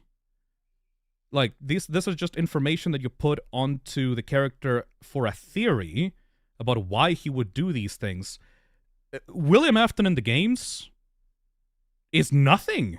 I'm sorry to say this, but I'm not trying to be a hater of the old FNAF story, but if you play the games from beginning to end, William Afton is just some random motherfucker that looks purple sometimes and has a kid that's purple sometimes. Like, there's no motivation that you can take out of William that is 100% consistent or 100% like confirmed because he's such a blank slate that you can put anything onto. Like, at most, what you can say about William is that he's a child killer, and also he's a mad scientist because of sister location. But before that, when I was like in the FNAF community back in the day, like when 1 through 3 was being released, William was not popular because he was a compelling character. In fact, it's the opposite. He was so popular because people could just put anything onto him. They made comics, AUs, interpretations of the character. Like, they took William, which is just like a purple sprite, and they made him into anything they wanted, which is why he became so popular in the first place. Like, it's not because he was a good character. If anything, it was because he was nothing, and the game kind of baited you into, baited you with tiny little morsels, pieces of story that explained why he did certain things. The mystery was what made him popular, yeah. If anything, I would say that some people got mad that William had a specific characterization in the books. Like the whole, like, Dave shit in the original, like, Silver Eyes trilogy. Like, people really didn't like that William and wanted William to be different in the games because they didn't like that interpretation of William Afton, you know? People hated the books Willie. Yeah, exactly. So, like, hey, Maury, if you listen to the DBD voice lines, he clearly does not give a single shit. He's enjoying every second of killing. Well, yeah, it's not about, like, what is the specific characterization that William Afton has. It's just the reason for why he was popular was because he was nothing, and people can project a lot of stuff onto him because of that. It's only after, like, it's only in FNAF 6 when you got to hear him talk, and I gotta be honest, if we take canon William into account, without the theories, without the bullshit, without the Machiavellian super complicated plans, the William that we get in FNAF 6 is such a cartoon character. I knew that this was a trap, however, this was very interesting to me. Ooh, like, he's like a very flat, evil, villain-coded motherfucker, right? I like his personality in the movies. I like his personality in Dead by Daylight. But in the actual story themselves, William is a very flat character, and that's okay. It's just not this. I don't know where this came from, aside from your own headcanon about him, you know? Hey, Diamonds, it's crazy to me, since, like, the 2 hours feel like 2 different franchises, because, like, the storytelling is so different. The new games are character-focused, the old ones are more so theory-bait. Very fan stuff. Oh no, the old stuff was very theory-baity, though. Anyways, let's move on. We need to finish the video. Villain. He preys on children, so immediately our minds label him as the most evil kind of character. If you believe that he actually cared for his kids and his actions were out of a misguided love, then he's even more compelling, as essentially he's a broken-hearted man who made a mistake and went mad as a result. Okay, but it's compelling because you put that compelling detail onto the character yourself. You made yourself care about this character that you made up in your own head, but it's not actually the thing. It's very, it feels fake. It doesn't feel accurate. Like, this is the thing, like, this is one of the things that scratched my brain that made me make this stream in the first place. It feels like they fell in love with the canon that they made up for the character and are looking at the past through rose-tinted glasses because of it. Because if you look at this objectively, or if you were there and like what actually happened in the games and the stories and how the community treated it, it was not like that at all, you know? Hey, Jester. I think the main problem with the original FNAF story is the execution to go outside media to solve the lore. Scott said in the past to use the books and movies to tie the games into lore. Yeah, that's one of the things that completely made me check out of the series personally. Feels very headcanon-y, yeah. Michael's arc of older brother bully to selfless hero is a fantastic arc. And Fuck no! No! No, it isn't! Like, no. People had to very seriously stretch and grab and grasp at straws to even consider these two motherfuckers the same person. No. to selfless hero is a fantastic arc, and after several games with him, it feels so good when he finally wins, ending the cycle in our minds and absolving him. Even at the end, I guess, but that's at the very like that's in FNAF 6. And after like years of theorizing, like it's not clear that these, like, people still to this day have to debate whether the guards of FNAF 1 through 3 are the same person. Remember back FNAF 4? FNAF 4, when Dream Theory was, like, at its peak, people thought that the crying child was the protagonist of FNAF 4. You know? Like,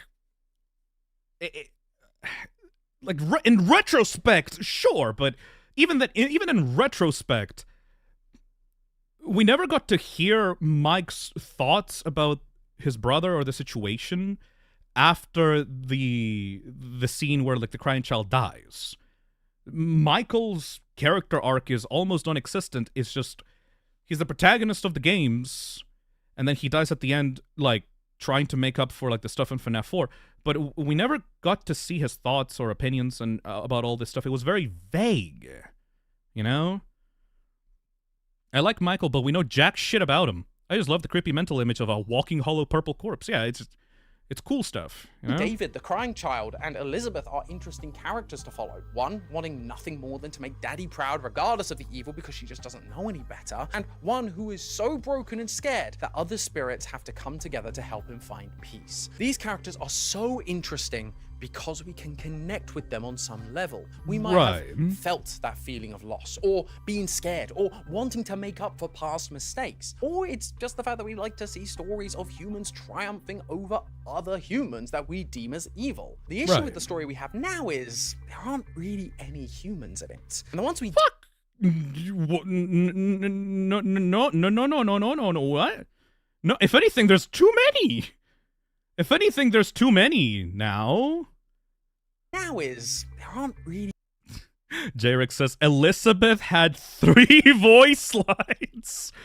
And no, if anything, one of my biggest complaints about the new era of Five Nights at Freddy's is that there's too many human characters. Now is there aren't really any humans in it. And the ones we do have, we know very little about, to the point where we don't even know if we can call them heroes. Elizabeth had 3 voice lines. No, like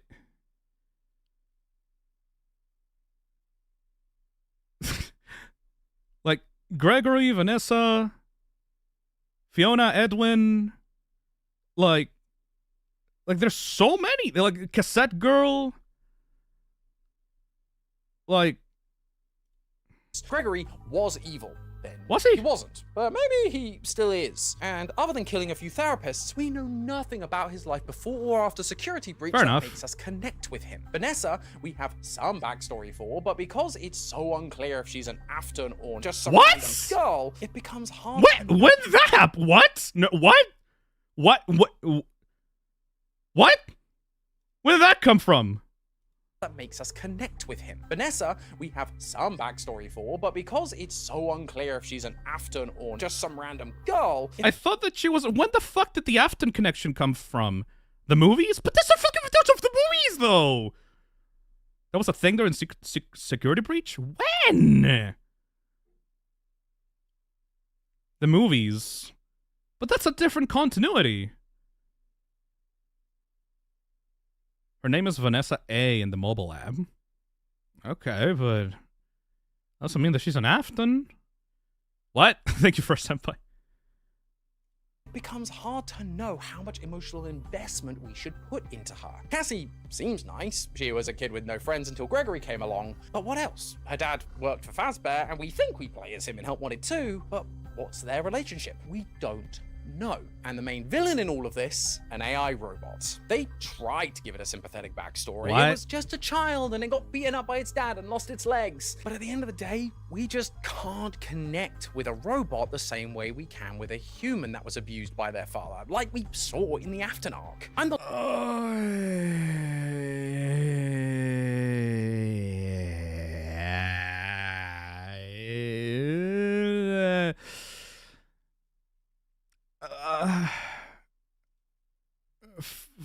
Okay.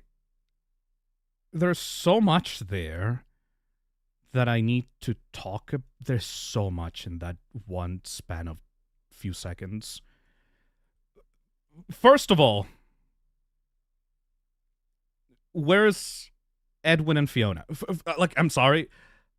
I'm gonna sound like the biggest Secret of the Mimic glacer in the universe, but Edwin and Fiona got more shit going on in that one game than Afton and Henry had in an entire series.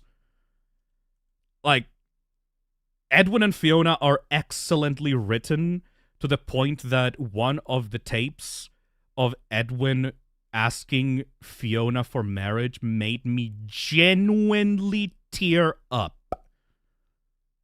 First of all. Second of all, the complaints with the protagonists could easily be labeled against the old era protagonists as well. Like Cassie? All we know about her is that her dad works for Fazbear and that she's friends with Cassidy. Well, yeah, fucking... What do you know about Fritz Smith?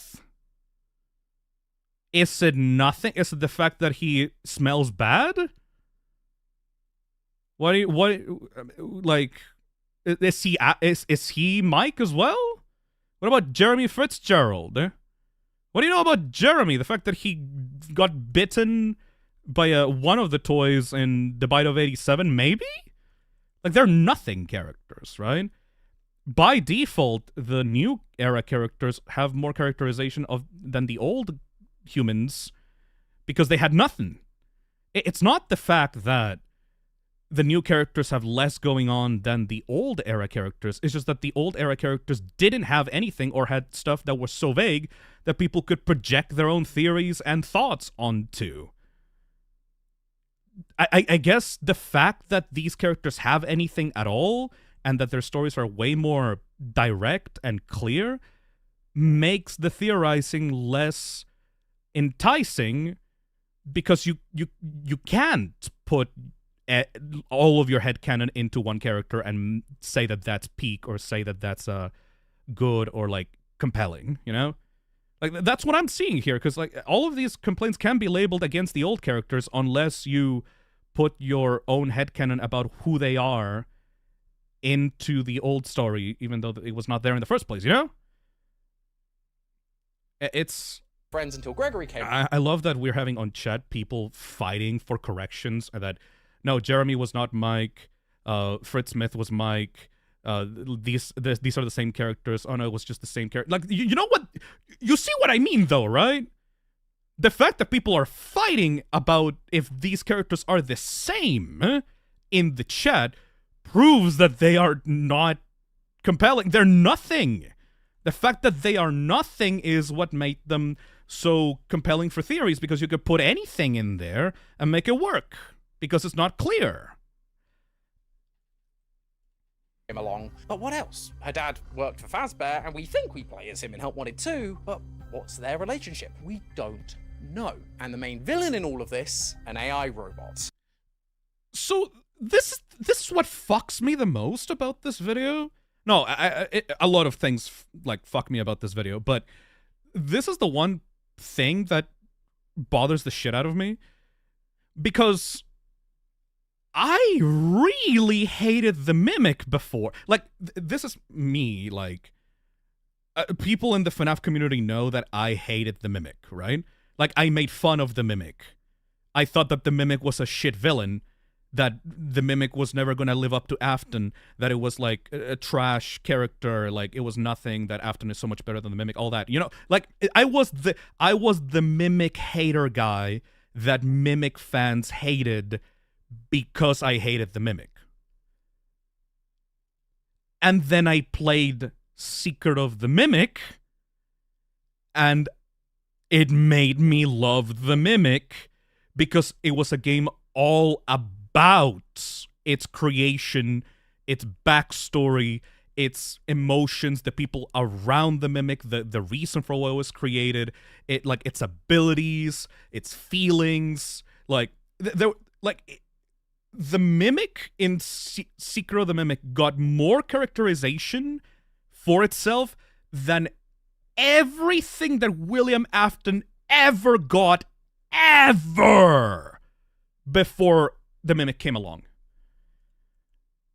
I'm like, reducing the Mimic into this? They tried to give it a sympathetic backstory. It was just a child and it got beaten up by its dad and lost its legs. But at the end of the day, we just can't connect with a robot the same way we can with a human that was abused by their father. Like, that's a crazy statement to make, right? Because in my personal opinion, I am definitely invested in the Mimic because of Secret of the Mimic.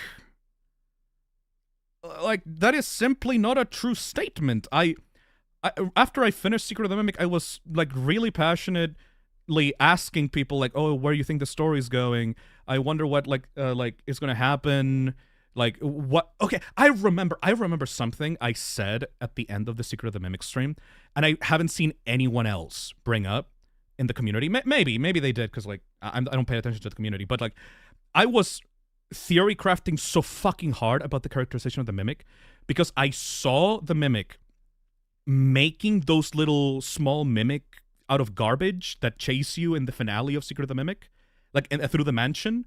Like, when everything is blowing up, and I saw, like, the little mimiclings chasing you, and I was like, oh my fucking god. The Mimic is trying to, like, it's trying to replace Edwin. It's trying to create more of itself because it feels lonely, and it wants to be Edwin. It wants to feel safer by replacing the father figure in its life that gave it so much pain, even though all it was trying to do, it was like trying to be a good creation of it. You know, I was so excited for the idea of the Mimic becoming a more intelligent being and becoming a creator because it was mimicking Edwin. You know, I was so interested in that possibility. Like the idea of a creation becoming a creator itself, like resenting its father, and like the way that the Mimic taunts Edwin in that recording when it like destroyed Edwin's office, and it was using his own words to make fun of him while Edwin was pleading and crying on the floor to get help.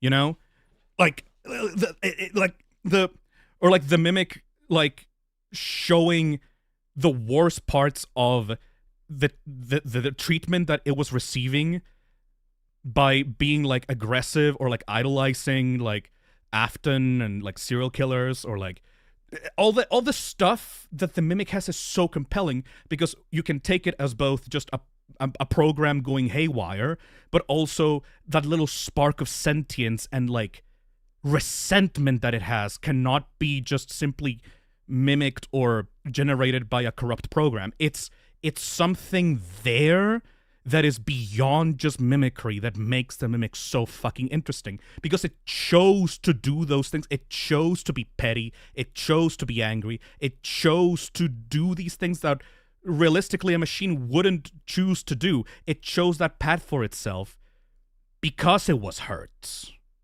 You know? I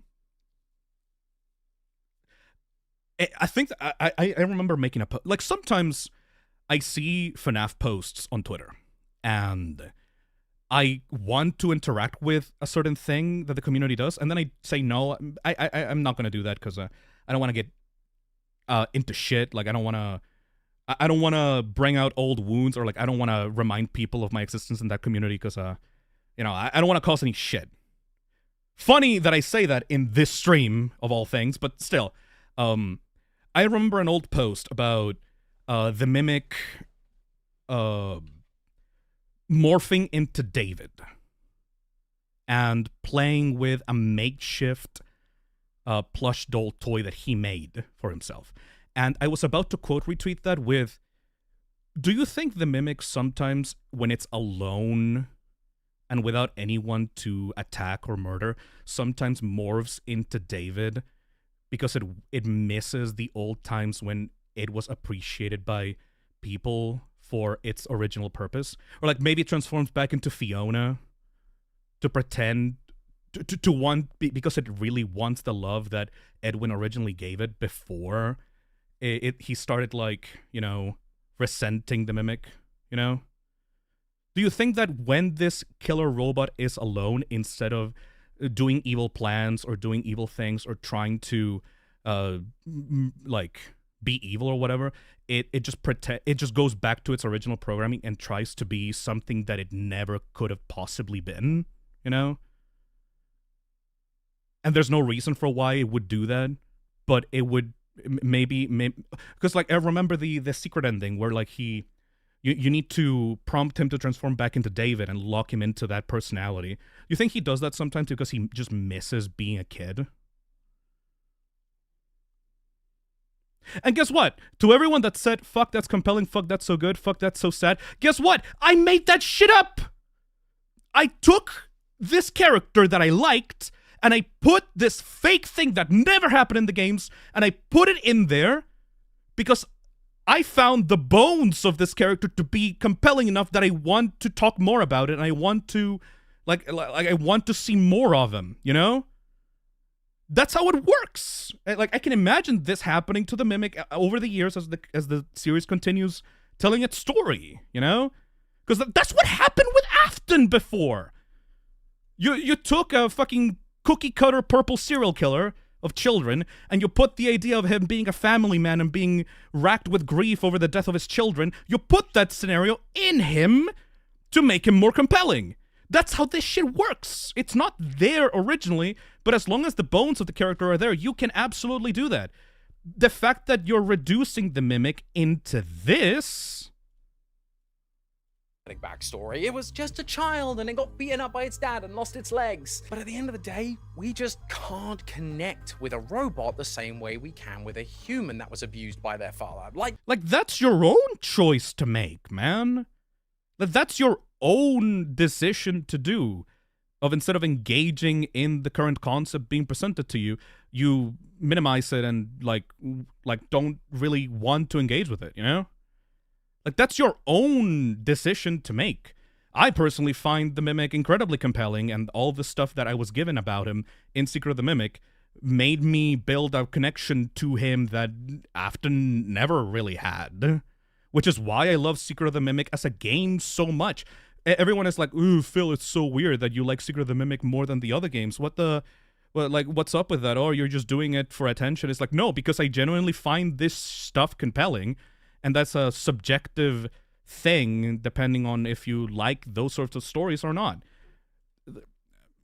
Maybe some people won't care about the Mimic as much, but that's okay. It doesn't mean that Afton is inherently superior to the Mimic or the other way around. It's just that it's to taste. I completely disagree with the notion that the Mimic is inherently less interesting than Afton, and putting him down in such a small cage it just means that you don't really personally find him interesting, you know? Child and it got beaten up by its dad and lost its legs. But at the end of the day, we just can't connect with a robot the same way we can with a human that was abused by their father, like we saw in the Afterarc. I'm not saying we can never relate to robots. Certain movies do really good jobs of this. Yeah, a lot of people in the comments are giving examples right now. Like WALL-E, Optimus Prime, and all that. Like, yeah, I understand. I hear you guys. It's just that that's kind of obvious. It's just about this one specific character that it feels a little bit weird that it's not being given the same amount of leeway as Afton did back in the original FNAF era, you know? Just that FNAF ain't one of them. Now, Scott and Steelwool did try to fix this lack of tragic, relatable human issue with Secret of the Mimic, introducing us to the Murray household. A wife who tragically dies in a fire, a son who dies in the loading bay of the factory, and a father so obsessed with his work, he neglected both of them until one day his own creation kills him. Yeah, I love that. I love that story. Genuinely. That is a compelling story. Mhm. The problem is, in the modern part of the story, they're all dead now, at least from what we can tell. Which means while they did create the right kind of characters and backstories, we don't put too much value on them because they're not around to continue to affect the story like David and Elizabeth were. And But they are also dead, though. Like, Elizabeth died. Like, the thing we know about Elizabeth is that she died.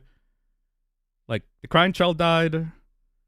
Afton technically died and became Springtrap. Like, I don't,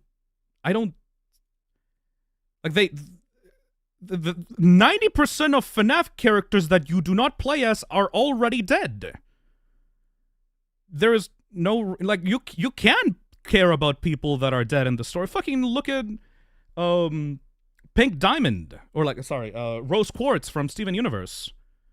Like, you can absolutely have characters that are integral to the story that died that can be compelling and interesting. Like, I fucking love Fiona and Edwin more than 90% of all their older, like, FNAF characters. Like, that it's not affect the story like David and Elizabeth were. No. And so creators are naturally more drawn to these older games because the characters, their stories and motivations are just far more interesting to talk about and explore.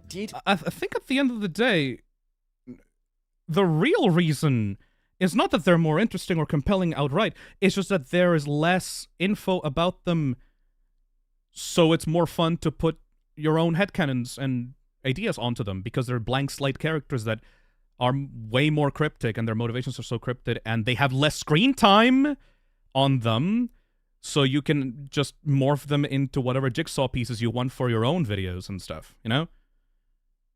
Like, Fiona and Edwin are rock solid characters.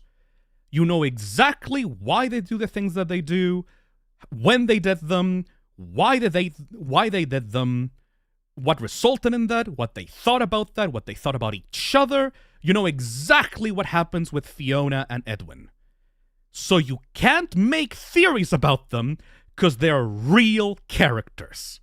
With these assholes, their motivations, relationships, stories, how they fucking look like, are so vague and they have such little screen time and they have so little to go off of that you can build anything out of them and play around with them like little Play-Doh pieces to make your own ideal universe of Five Nights at Freddy's. That's why they're so compelling to people, because they're easier to work with into theories. Like, I think it's they got their wires crossed. Like, I think that is the opposite. It's not that they're more compelling, it's that they're more vague. And that's why people are obsessed with them, because people love their own headcanons. So if you have a character that is very easily able to be morphed into whatever headcanon you want, people will obviously get more attached to their version of their story, you know? far more interesting to talk about and explore. Did William care or not? Is the crying child actually the vengeful spirit and not so meek? Was William the drunk father in Midnight Motorist, or was it someone else? Exactly. All of these questions are far more interesting as they change our perspective on these characters and their actions. They flesh them out into 3D characters rather than archetypes, and there's plenty of information to pull from compared to the newer era characters who have so little to show us. What? Okay, No. Like, you're right there. Like, you're right there. Like, he was literally right there when no. No, because you're literally right there. I was literally talking about that. Literally this. William care or not? Is the crying child actually the vengeful spirit and not so meek? Was William the drunk father in Midnight Motorist, or was it someone else? No, like, you're right there though, because those questions are interesting because there's so little to go off of. You can make your own assumptions and answers to that. Like, we were right there. The conclusion is that they are so nothing that you can paint your own picture of them in your mind. It doesn't make them 3D. That's like the opposite. Like, I feel like I'm going crazy because like you're going towards the expected assumption, and then it just like swerves into like the opposite direction. Like, all of these questions are far more interesting as they change our perspective on these characters and their actions. They flesh them out into 3D characters rather than archetypes. No, like it just like I am.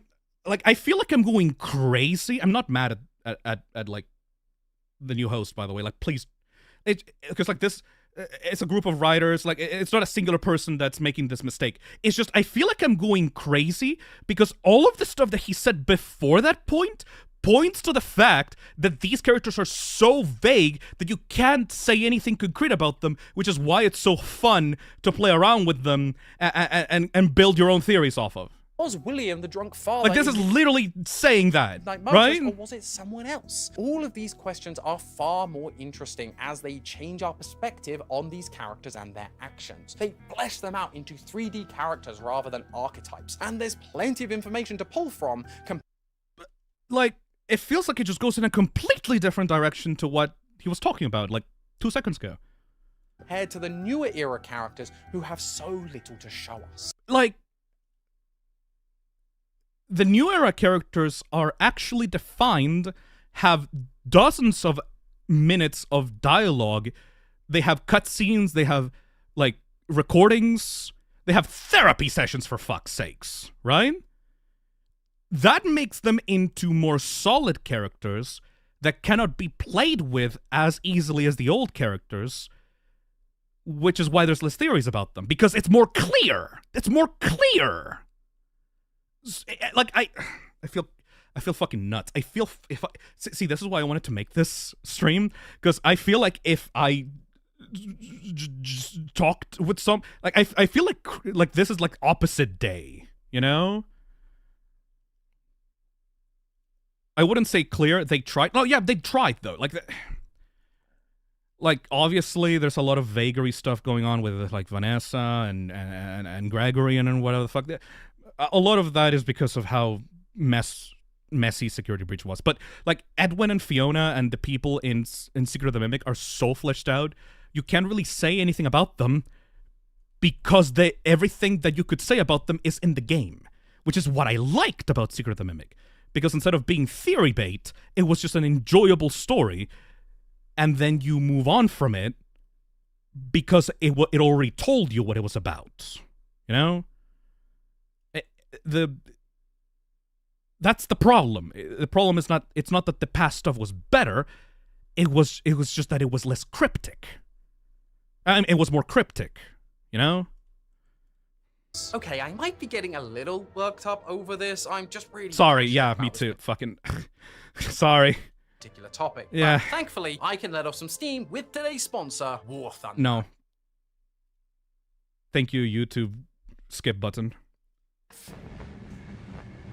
Reason 2, Of course, YouTube. YouTube was always going to play a part in why YouTubers picked to talk about certain topics. It's no secret that FNAF has pretty much always performed well on YouTube. It's what really boosted this channel into the stratosphere and launched the careers of so many other FNAF theorists we know and love today. But in recent times, there is something else that has been performing well across the platform: nostalgia. I'm sure you've seen long video essays about old cartoons or video games from your childhood that you thought no one else knew about. As a personal example for me, I love Cat Icarus. I fucking love Cat Icarus, dude.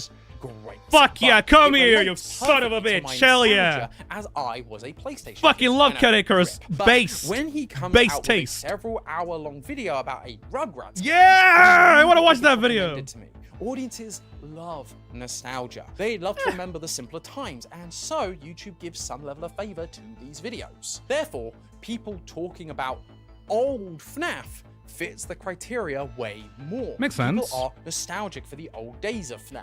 They want you to read the book about the Mimic. I don't know about the Mimic. Why would they change FNAF? You have to remember, FNAF is now 12 years old. For people like me, FNAF has been a huge part of my adult life. It came out when I was 20. But for others, it was literally their childhood. True. Those who are now 20 started watching when they were 8.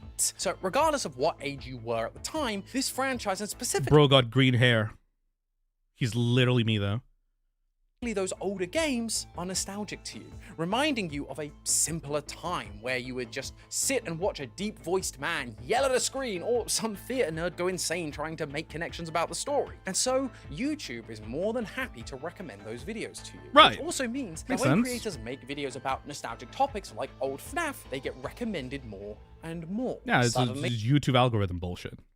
they can hire an editor or a thumbnail artist, or heck, maybe they can just finally take this YouTube thing full time. And so people want to make more videos about the topic because that's what's working in the YouTube zeitgeist right now. But this also ties into my next point, which is with that aging audience, there's another knock-on effect: the introduction of new theorists. Like I said, in 2014, you had people like Matt, Dorco, 8-Bit Ryan, Razbowski giving their thoughts, which stirred up the fandom. Kids and young Ryan? adults started to come up with their own theories. Maybe they shared it with their friends. Maybe they shared it with a few people online in comments or on Twitter or Reddit. But really, those theories were largely left in obscurity, just sitting in the back of their minds. Now, Oh. 12 years have passed. The younger people who were watching those videos and coming up with those pet theories have now grown up. And so, some of them decided, you know what, I'm going to share my own theories with the world. Oh, that makes Combine makes with total the sense, lack actually. of new FNAF content, and we start to see new YouTubers pop up. In the drought after Security Breach, we saw the likes of John FNAF, Right Host, ID's Fantasy, Hyperdroid, and a bunch more gain popularity for their fresh takes on the franchise.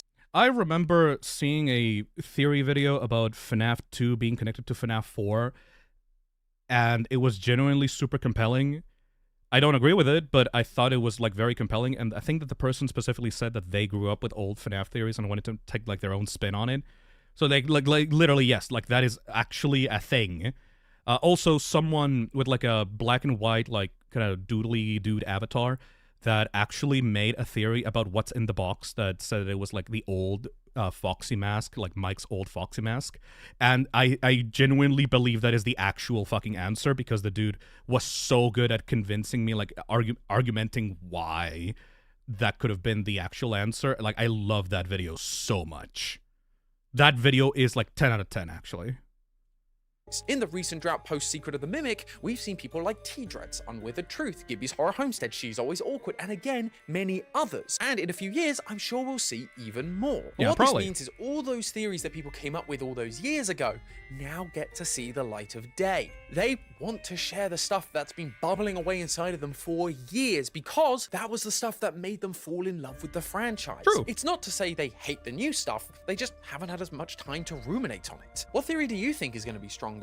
The one you've had a year to think about, or the one that you've had 10 years to think about? And so, Alright. with each new wave of theorists, we see a wave of old school theories because they've been sitting on them for so long and want to finally share their ideas. Yeah, that makes sense. All right, I 100% agree with that. That's just true. I've seen that pop up so many times. That's just a completely 100% like objectively true. People that grew up with old FNAF want to be like the people that they idolized back in the day, and want to make their own videos about it. And so, of course, they would want to tackle that instead of the new stuff. 100%. I don't see the issue. Also, I gotta be right back. I gotta go to the bathroom. I'll be back, and I think that this is the last portion of the video. We're gonna watch this last portion, and then we're gonna give our final thoughts on this video. Sorry, need to go, bathroom time. BRB. Talk about segment 1 together in the chat. But don't be mean, okay? Just follow the rules and whatever.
Alright. Sorry about that. I'm back. Hello, everybody. Need to do this. What were you guys talking about?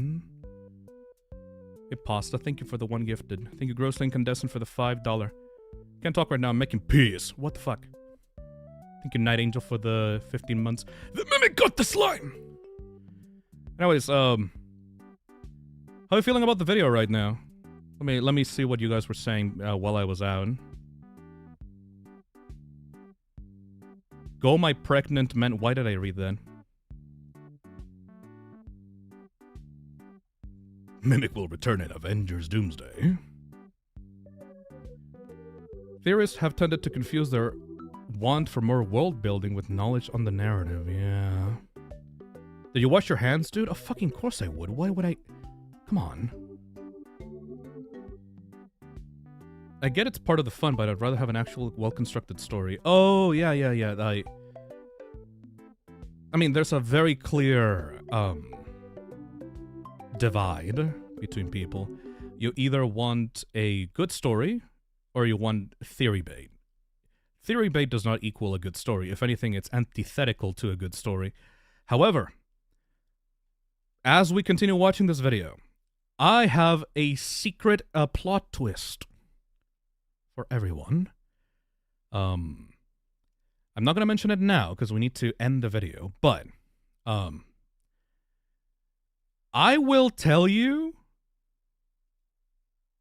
what people really want out of FNAF.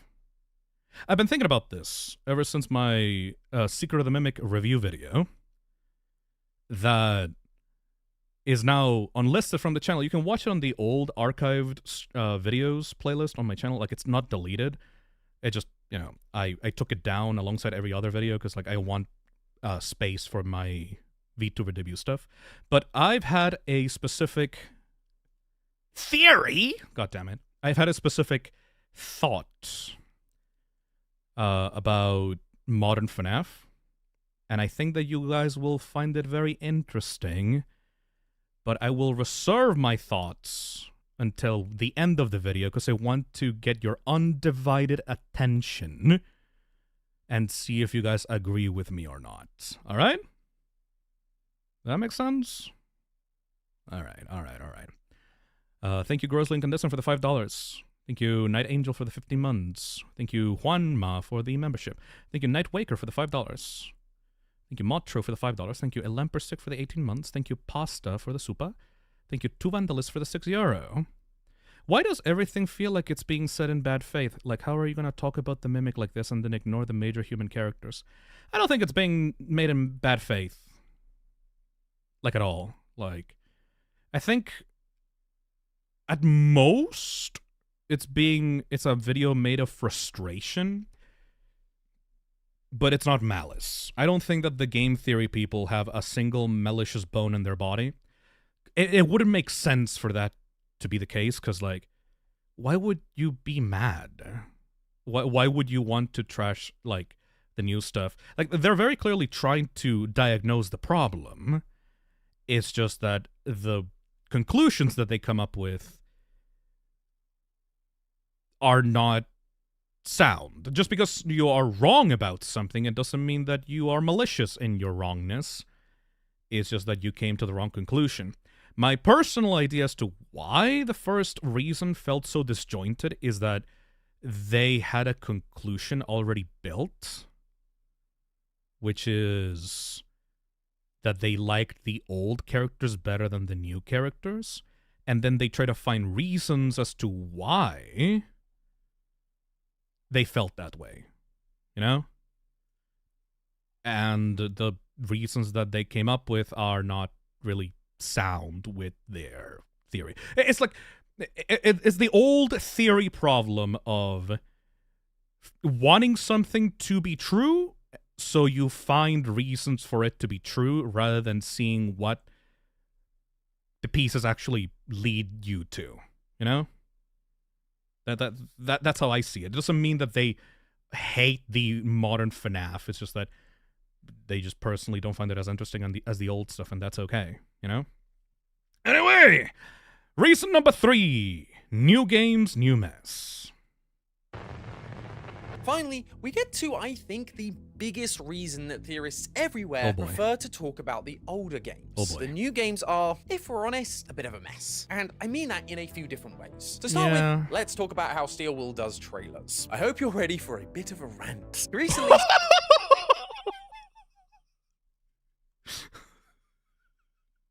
Okay.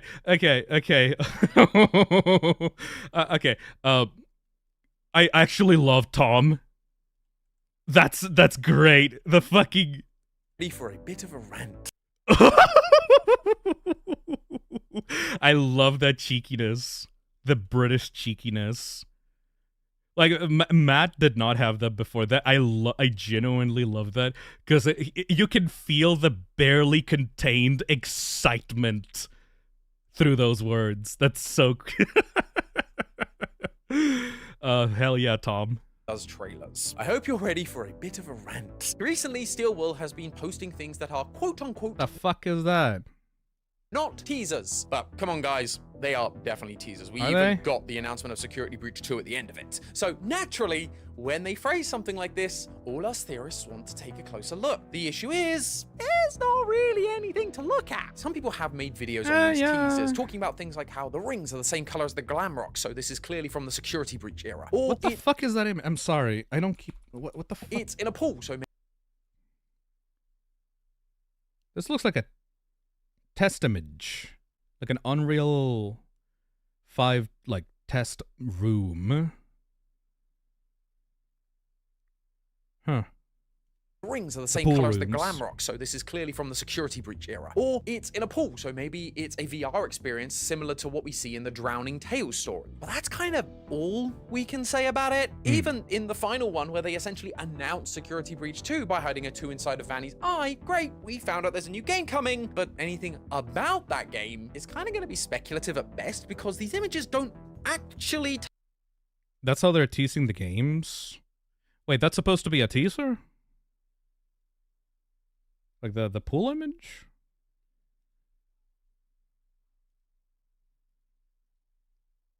There's a teaser?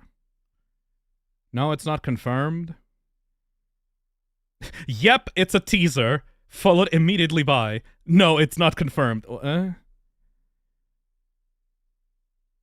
Didn't he say that they aren't teasers?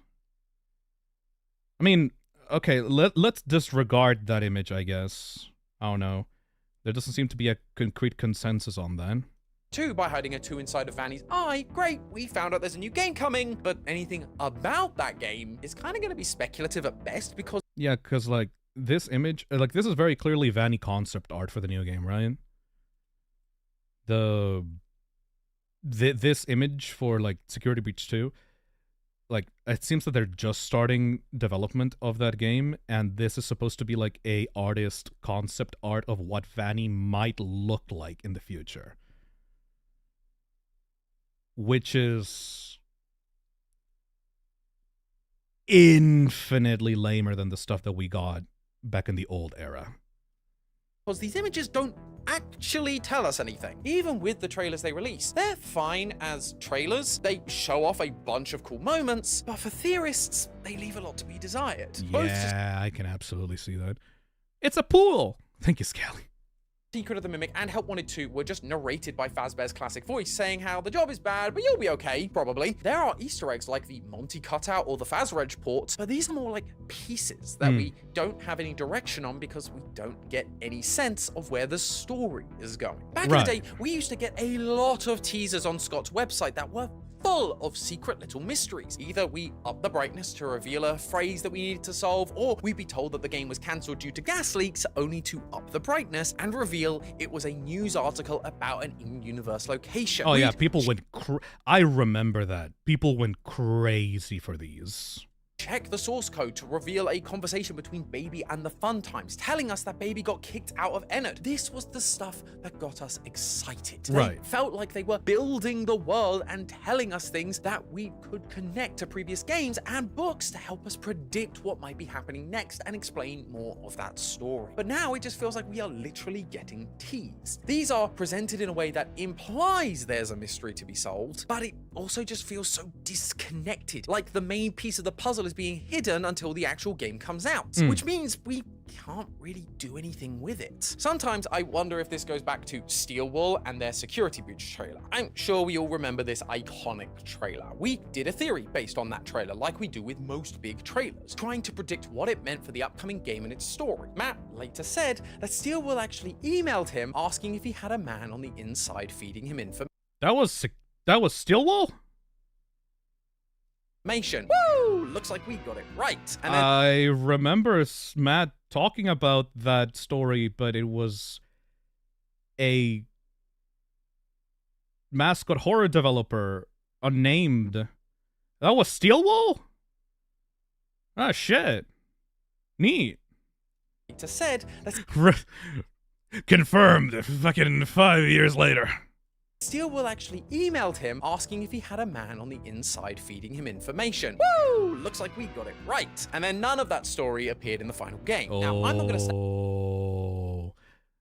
I remember people speculating on that.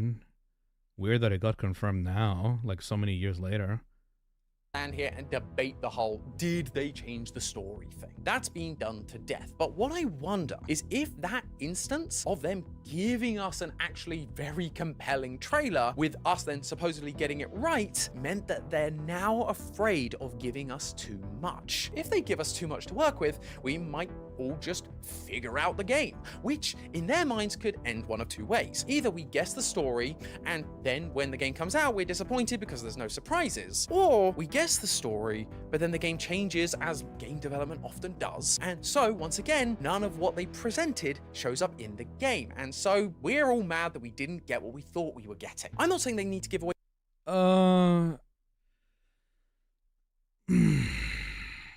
So, no. I feel like... Okay, they're slightly correct, but I feel like they're giving themselves a little bit too much credit for this. Because Security Breach's trailer came out during the end of the development of that game. I very clearly remember Security Breach's Scott Games teasers. Let me show you guys. I very distinctly remember. Yeah, okay, thank God that there's an archive for this. So the initial Security Breach teasers were also concept art. Remember this? This image that, like, the community had to hold themselves over for, like, years on? Like, this is what Stillwell does. They tease a game not with renders or story pieces, but with concept art at first. They had posters of the characters teasing what Security Breach was going to be about. And, gonna be perfectly honest with you guys, since minute 1 of the Stillwell era, the teasers were bad. Like this stuff, I'm sorry, but this teaser, yeah, sure, it gives you a lot of, like, oh, the setting and the characters and stuff, but everything after that was, like, so mid. Because it was just the same posters of the characters that we already saw at the beginning of the marketing reveal. And it was just the same thing. Like, the Vanny teaser was pretty nice, but it didn't really tease her. It just showed her off, you know? Like, these teasers were bad. I remember complaining about them because instead of giving people stuff to talk about, they just kind of very flatly showed what might be in the game. And that's not really good for theorizing. It's very dry compared to the old stuff that we were getting for FNAF. Like, if we go back to the iconic teasers for, like, the original Five Nights at Freddy's games. For example, this one. No place to run and exactly one place to hide. This teaser is amazing because before you even know what FNAF 2 is about, you get to see a new environment, you get to see a new version of Foxy, and you get to have a phrase that tells you information without outright telling you what it is. Like, wait, is this going to be free roam? You're going to be able to walk around the location? You're going to be, like, hiding around? Like, what does this mean? Oh, it's so cryptic. Oh, like you could see a little bit of the game in there, but, like, not enough, you know? Or this, I'm Still Here, the iconic FNAF 3 teaser with Springtrap. This was so iconic that people made an entire character based on the single image because it was angled so weirdly. People made, like, remember Bear Trap or Salvage? Like, they made an entire Freddy animatronic based around this, like, single bit of Springtrap's design. Like, it's teasing you because it's showing you a part of the character that is going to be in the new game, but it doesn't show you everything. If you compare that to Vanny over here, that just shows you exactly how she looks like. There's no mystery here, and you know who Vanny is in the first place. Meanwhile, with the I Am Still Here teaser, we didn't know anything about this character. We didn't know it was Springtrap. We didn't know that it was William Afton. we just knew that it was something and that he is still here. Where? I don't know. It gives you so many questions about what it could be. Meanwhile, the new Security Breach 2 teaser is just concept art of Vanny and how her new design, and like a 2 in her eye. Like you just know what she looks like now, and it's a picture, like a drawing of her. So it's like, okay, I guess Vanny's coming back in the new game and with a new look. That's about it. Like it doesn't bring the questions out of you. Like, what? Imagine seeing this back in the FNAF 3 era. Like, what the fuck is it? Like a new map, of course. There's a new map because like we were used to the FNAF 1 and 2 maps. But if you brighten this up, you see like little vents. Is the new character going to be using those vents? Why is the location like this? Why is it so like snaky and like hallway? Like, what is this? Is it like a horror? Is this a horror attraction? Like, what is this? And then you get the stuff with like BB, for example. Like the phantoms, what are they going to do? Why is a burnt BB like this? Why is he here? Like, where is this in the timeline? Why is classic Chica alongside Withered Foxy?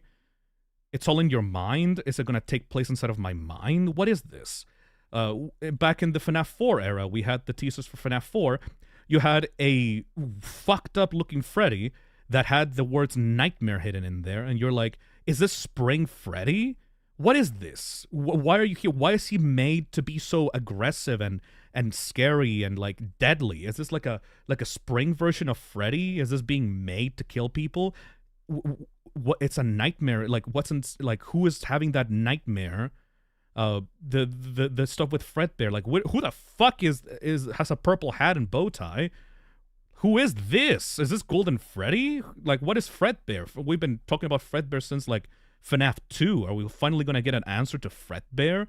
Fucking Plush Trap. Remember, people thought that FNAF 4 was going to be someone taking Springtrap's corpse from FNAF 3 and stitching him up into a plush form that is going to be kept in the basement, and this little plush toy was going to haunt you like Chucky from like Child's Play, and he was going to project nightmares onto your brain because of this one teaser. This teaser goes so fucking hard. The vague lettering, like the vague phrase, terrible things come in small packages, the darkened room, the mysterious like window out revealing that you're inside of somebody's house, the cool ass like picture of like a small version of Springtrap like in a chair. Like it brings out so many questions. It makes you wonder what is going to be in the game. The different versions of the characters in FNAF 2, like this is all top tier stuff, because it's showing you something new and popping up like endless questions about it and why it exists and why it's there and why. It fuels that part of your brain that goes, why does this exist? What is the purpose of it? I wish I could see more of it. I wish I could see what this really is about. The problem with the new teasers that Steelwool is doing is that they're just showing you concept art, or they're showing you like outright models, character models. Like that's not, it's not new info. You could not get anything out of this that you otherwise wouldn't have gotten from just watching the trailer at the end, you know? Like at the end of the day, it switched from a indie creator like teasing a fan base personally through a website into regular video game marketing. And for Five Nights at Freddy's, that's really bad. Because half the reason for why this was so fun in the first place was that tug and pull of an indie creator doing whatever they wanted, posting whatever they wanted to this website, and seeing people freak out about it. You know?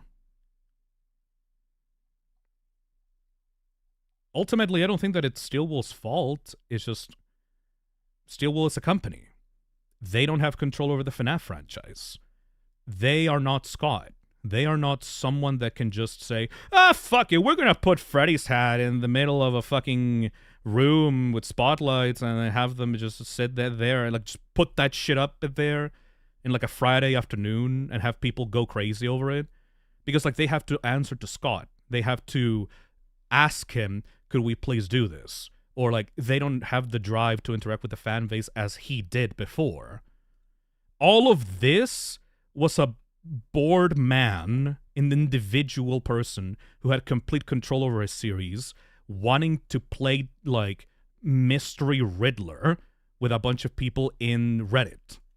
That's why this was so fun, because it was so insular and small, and nobody had to ask for permission to do this. It was just some random guy teasing a bunch of Redditors.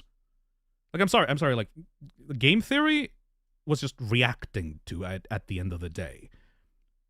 And I'm not, like, hyping myself up or anything.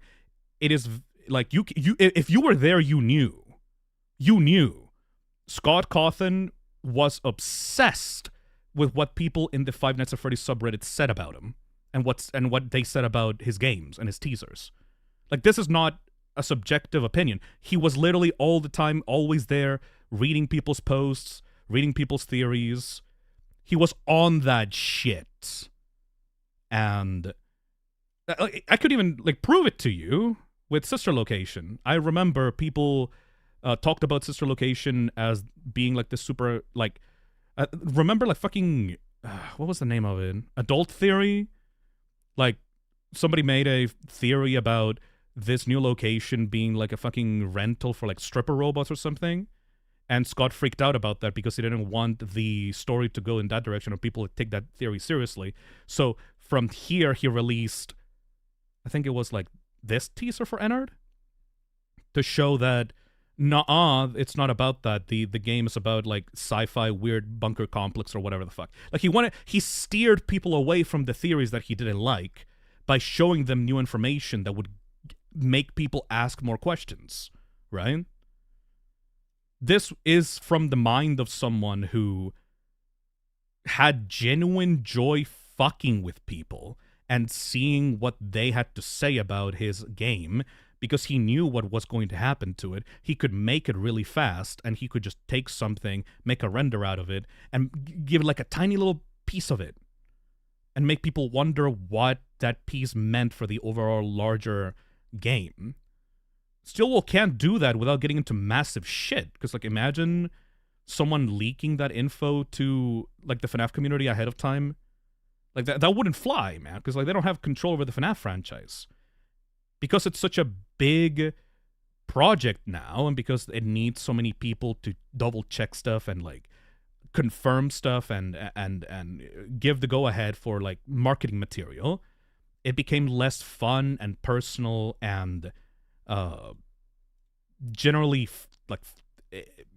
slower and more professional, more corporate, I guess, you know? Like, seriously, this teaser, get back on your stage now with the remote thing. Scott made this in a random Tuesday afternoon. He just took a model from the game, put it in a empty project, and put a cool caption over it. This is not rocket science. This is not carefully crafted, a masterful experience. This is just a bored dude wanting to have fun with his fan base. That's why Stillwell can't give you that anymore, because they're a company, and they answer to someone else at the top. So you can't get what you wanted anymore unless someone takes that initiative and, you know, like, Scott gives someone permission to do that and have carte blanche and have, like, a more personalized, smaller experience for, like, a very specific group of people. But I don't see that happening. Ever. Like, there ain't no way that that's happening, man. It's kind of like an impossible, thing to recreate, you know? often does. And so, once again, none of what they presented shows up in the game. And so, we're all mad that we didn't get what we thought we were getting. I'm not saying they need to give away everything in a trailer. Absolutely not. That's actually a big issue in Hollywood right now. What I'm saying is you can have a trailer or teaser that leaves a little story direction, which if you're smart enough to put together with other parts of the teasers and trailers or even the books, can tell you the story. But for most people, it will just be completely missed. I get it, it's a tough situation to be in. But right now it feels like they've gone too far in the other direction, so afraid to give us anything that we can actually work with, that we end up with these trolly nothing burger posts that, sure, some people might be able to make a quick 15-minute video on or discuss on a live stream, but it's a flash in the pan. It doesn't really fill the gap in the lack of content like old teasers and trailers did, and so people move back to solving the old FNAF mysteries because there's actually enough there to work with. Enough to make an actual theory rather than just pure speculation. And here's the thing, that lack of direction for the story isn't just for the new teasers that are coming out. It's also been a problem that we've been feeling for the entirety of the Steel Wool era. I've already spoken about how the older stories feel more compelling than the newer ones, especially when it comes to things like the villain. But it also feels more compelling to theorists because the game makes it very clear what mysteries we're trying to solve. Here is obvious villain Purple Guy, so we try and solve who he is. Here we learn about the 5 missing kids in the posters, so what happened to them? We're introduced to the crying child, and then in a book we're shown puzzles about solving a name, which makes us go, oh yeah, he doesn't have a name, does he? Those questions are presented pretty front and center, and so as a theorist community, we had direction on what we needed to focus on and solve. Since Security Breach, however, we felt a little bit rudderless. Again, look at how many Secret of the Mimic prediction theories we did before it came out. We did that because it was the only obvious mystery to solve. Security Breach is infamously a mess of environmental storytelling with a bunch of Easter eggs that mean nothing and details that make very little sense on their own or even when connected to other clues. The game is also so big that we are still discovering things to this day. Technically, this means there are a bunch of mysteries to solve. We just don't know which ones we're supposed to be focused on and which clues connect to one another and which are just separate mysteries. Honestly, that just sounds like FNAF in general. I don't think... That's just literally Five Nights at Freddy's. I don't see how that was a new thing. That's been a thing since minute 1. like that's always been the case, really. Are we supposed to be solving what happened to the missing kids? The only mention we get of them is one line from Gregory and a newspaper during the bad ending. Are we supposed to be solving what the Mimic is going to do next? We know it wanted to get Cassie into the basement to let it out, but other than being free, its motivations are a bit obscure. Are we supposed to figure out if Edwin is still alive? It sounded like he died, but in the books he didn't, so it could go either way. And how important are any of these things to the actual plot of these games? You could go on this exact same rant after the release of Sister Location. Like if you plucked this video and put it in the middle of the FNAF 4 Sister Location era before FNAF 6 came out, you could say literally the same thing about the old Five Nights at Freddy's. Was Mike really in Springtrap? What is Mike going to do with Springtrap now that Springtrap came out of the FNAF 3 fire? What happened in Fredbear's, or is it important, or is it still operational? Is the Fredbear location the same one as in FNAF 2, and how does that affect the story? Are the second set of missing children going to come back, or did they never exist at all? Like, is the box going to come back? Was it, is FNAF World the box? What is going to happen with Ennard in the sewers? You could, this is not it's always been like this. It's always been like this. The reason for why the old story feels so much more cohesive is because it's over, and you got FNAF 6 that wrapped up all the loose threads in one game. This is not, this is nothing. This is not a non-argument. How do you know which parts to focus on? Because the game addressed them at the end of the story arc. This is a nothing arc. It was exactly the same way back in the original. I was there! I feel crazy! That was how it was before. Like, people complained about FNAF being rudderless and confusing and vague back in the old era. I was there. I feel crazy. I feel crazy. I feel crazy because this is how it was before. This is a non-point. It is impossible to tell. And part of that is down to how Steelwool is telling the story in this era of games. In the Afton era, all the pieces were in place for us. We just had to work hard to put them together. From that, we might have a few interpretations of how they could fit, which would then help us solve the story and maybe predict the next game. Then a new game would come out with some extra info that would inform and clarify those details. However, in this new era, while like Ruin to Secret of the Mimic, right? Because Ruin revealed the Mimic, and so the next game is all about what the Mimic is. So it clarified the details from Ruin, right? we're still getting lots of little pieces of information that technically fit together, it's Vegas to have. I fucking love how Tom talks, by the way. Like, they picked Tom's just right. Like, he's not MatPat, but he's not even trying to be. The way that Tom speaks is so fun to listen to, like, genuinely. Never fucking say that Tom is doing a bad job at making an engaging video, because, like, I've been engaging the shit out of this video twice already. He's really fun. He's doing a great job. In the next game, we then get a massive piece of revelationary information that we could never have predicted that ties everything together. Like, fucking FNAF 4 to Sister Location. How the fuck could you possibly know that William was making a fucking underground bunker full of like super sci-fi robots that killed the crying child's sister, and like it's tied to the FNAF 4 house, and the nightmares maybe have something to do with the bunker as well? It's like, you wouldn't be able to know that from FNAF 4 because Sister Location didn't exist back then. Like, it's the exact same. This is how FNAF goes. I don't understand the criticism here, because this is how FNAF has always been. That we could never have predicted that ties everything together. Like, in Security Breach, there was basically zero way to predict the Mimic existed and was the one in control. Yeah. Because the game sucked. Because the game was badly made. It's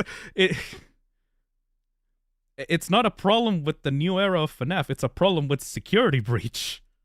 Hence, we made a whole theory about Mrs. Afton being in charge. It wasn't until Ruin that the Mimic was revealed, which then made us all go back and... Because Ruin was made to fix Security Breach's mistakes.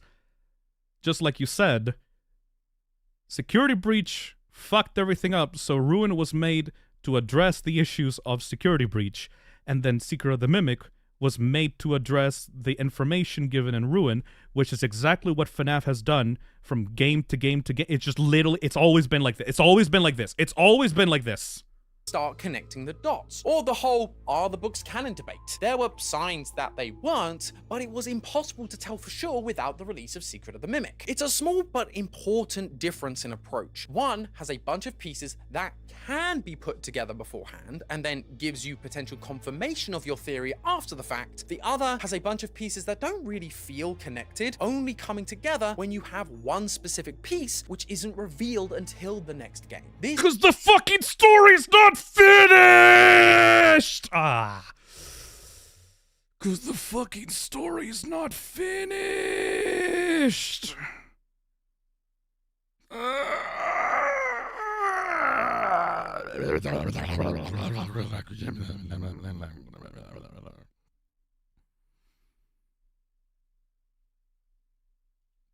Hey guys, the story of Five Nights at Freddy's is so confusing and rudderless and meaningless.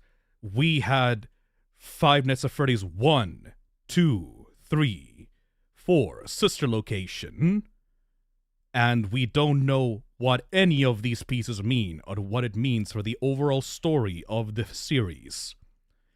If only there was a game that could clarify every... FNAF 6 came out and just fucking wrapped everything up perfectly in a bow because it was meant to wrap up everything in the fucking storyline. I just made everything clear, like, from beginning to end. Like, that's not how... like I feel that the old era of FNAF is being propped up and glorified in this video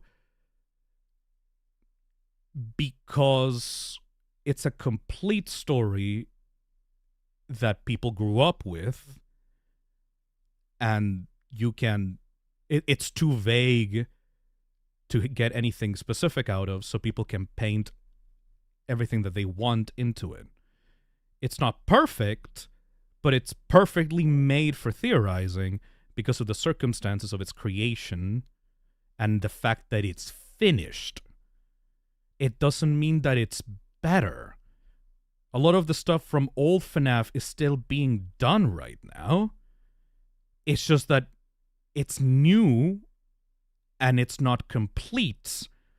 So calling old FNAF better and better structured and better built or like more sensical is nonsense, because it's finished. Like, you can't say that something is better when the old stuff is so, like, it has the benefit of hindsight.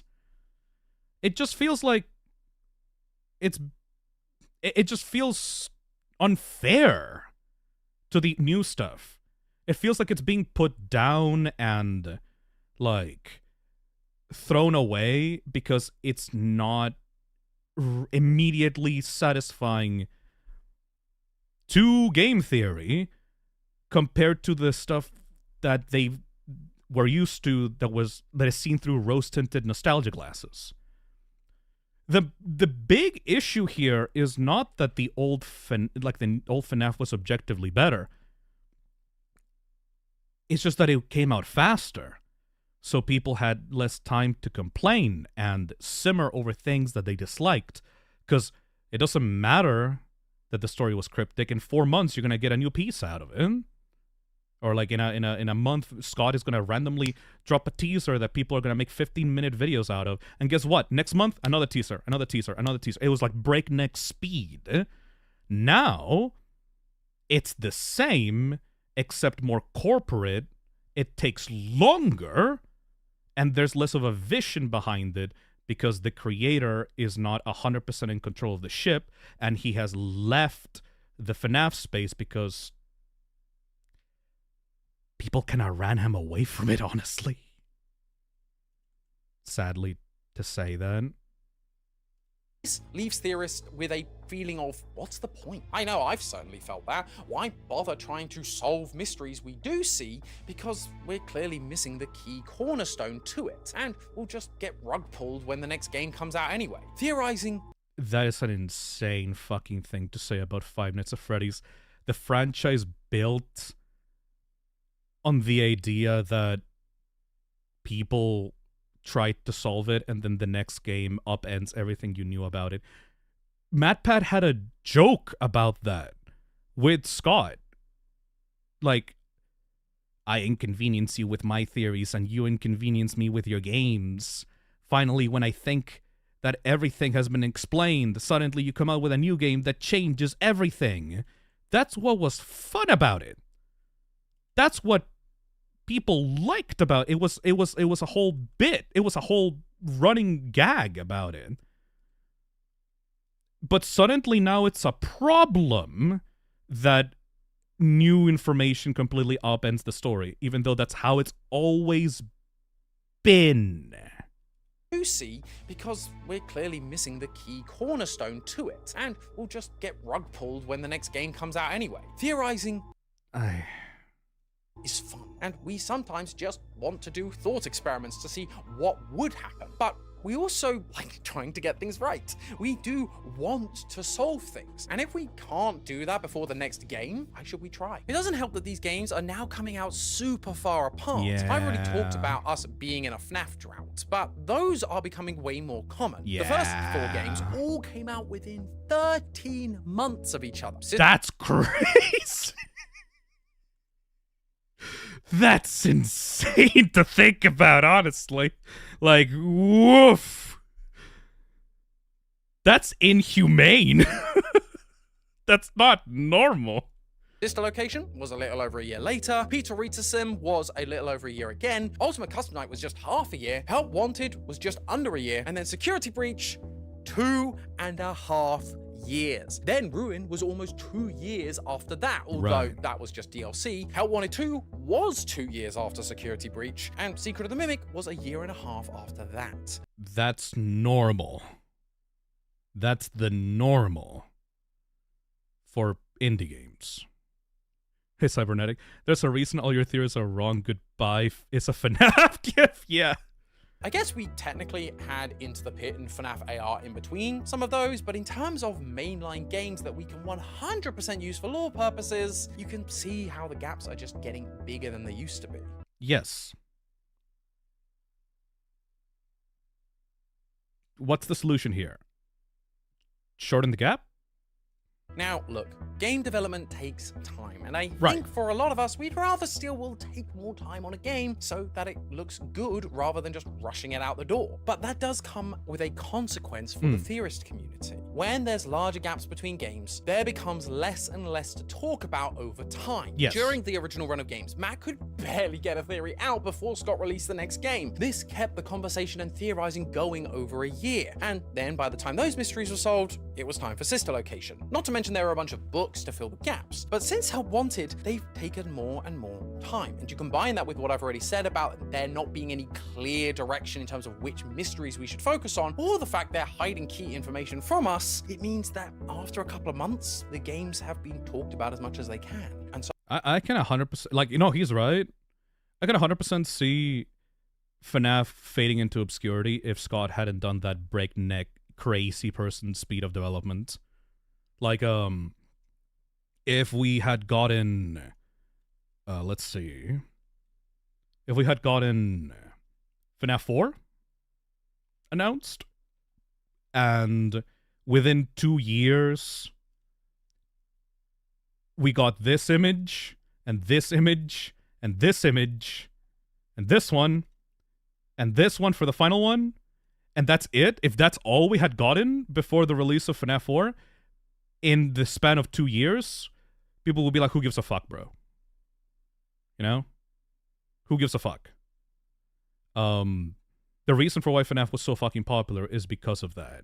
Because it was such a breakneck speed where, like, it would not let go of the YouTube algorithm for a solid few years, right?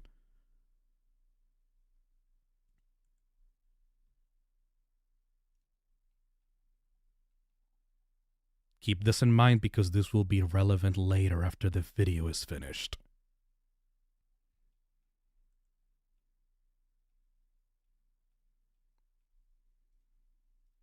So we go back to the old games where new games might help us fill in those mysteries rather than just trying to solve new ones. Basically, I think this last year of FNAF theorizing has been the culmination of a number of things. The lack of new games, new theorists joining the platform, nostalgia being king, and the newer era just feeling a little bit lackluster compared to the OG run. That's not to say that things can't and won't change. We've got a bunch of new releases next year. Maybe Security Breach 2, whether it's just from better marketing or from the game itself, will end up seeing a shift back to people finally feeling like they can solve the new era of FNAF. Maybe this feels like MCU, like Infinity Saga versus Multiverse Saga, like, conversation. Like, this feels like pre-Endgame, post-Endgame conversation of, like, the old stuff was so much better. FNAF World 2 that got announced by Mega Cat Studios will be set within the older timeline of games to follow on from the original FNAF world in order to help put those mysteries to rest and forcing us to look forward at new ones because that's all that will be left to solve. But hey, that's just a theory. A game theory! But what's the conclusion? Thanks for watching. And thanks again to War Thunder for sponsoring. Wait, what was the... I kind of missed... What was the conclusion? I'm sorry. What? Okay, genuinely my problem. I kind of zoned out there for a second. What was the conclusion? go back to the old games where new games might help us fill in those mysteries rather than just trying to solve new ones. Basically, I think this last year of FNAF theorizing has been the culmination of a number of things. The lack of new games, new theorists joining the platform, nostalgia being king, and the newer era just feeling a little bit lackluster compared. Okay, so those are the reasons we were told. Let me screenshot that. We will be going through those points after the video's over. To the OG run. That's not to say that things can't and won't change. Right. We've got a bunch of new releases next year. Maybe Security Breach 2, whether it's just from better marketing or from the game itself, we'll end up seeing a shift back to people finally feeling like they can solve the new era of FNAF. Maybe the FNAF World 2 that got announced by Megacat Studios will be set within the older timeline of games to follow on from the original FNAF world in order to help put those mysteries to rest and forcing us to look forward at new ones because that's all that will be left to solve. But hey, that's just a theory. A game theory! Thanks for watching. And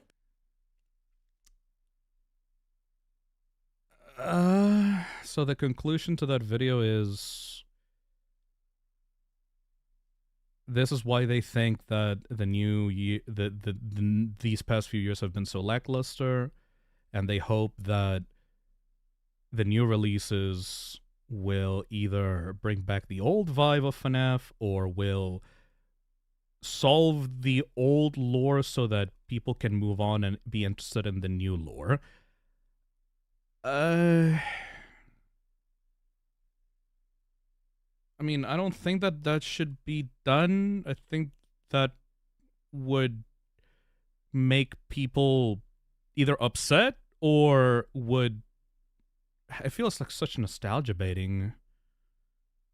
It feels like such nostalgia baiting. Yeah. Okay. Actually, new music. I like my music better. Okay, so we watched the video. Before you guys leave, I want to diagnose that video a little bit with you guys. I talked about my thoughts on it as it was happening, but I want to kind of speak my own hot take, if that makes sense, you know? So, God, I miss Matt. I mean...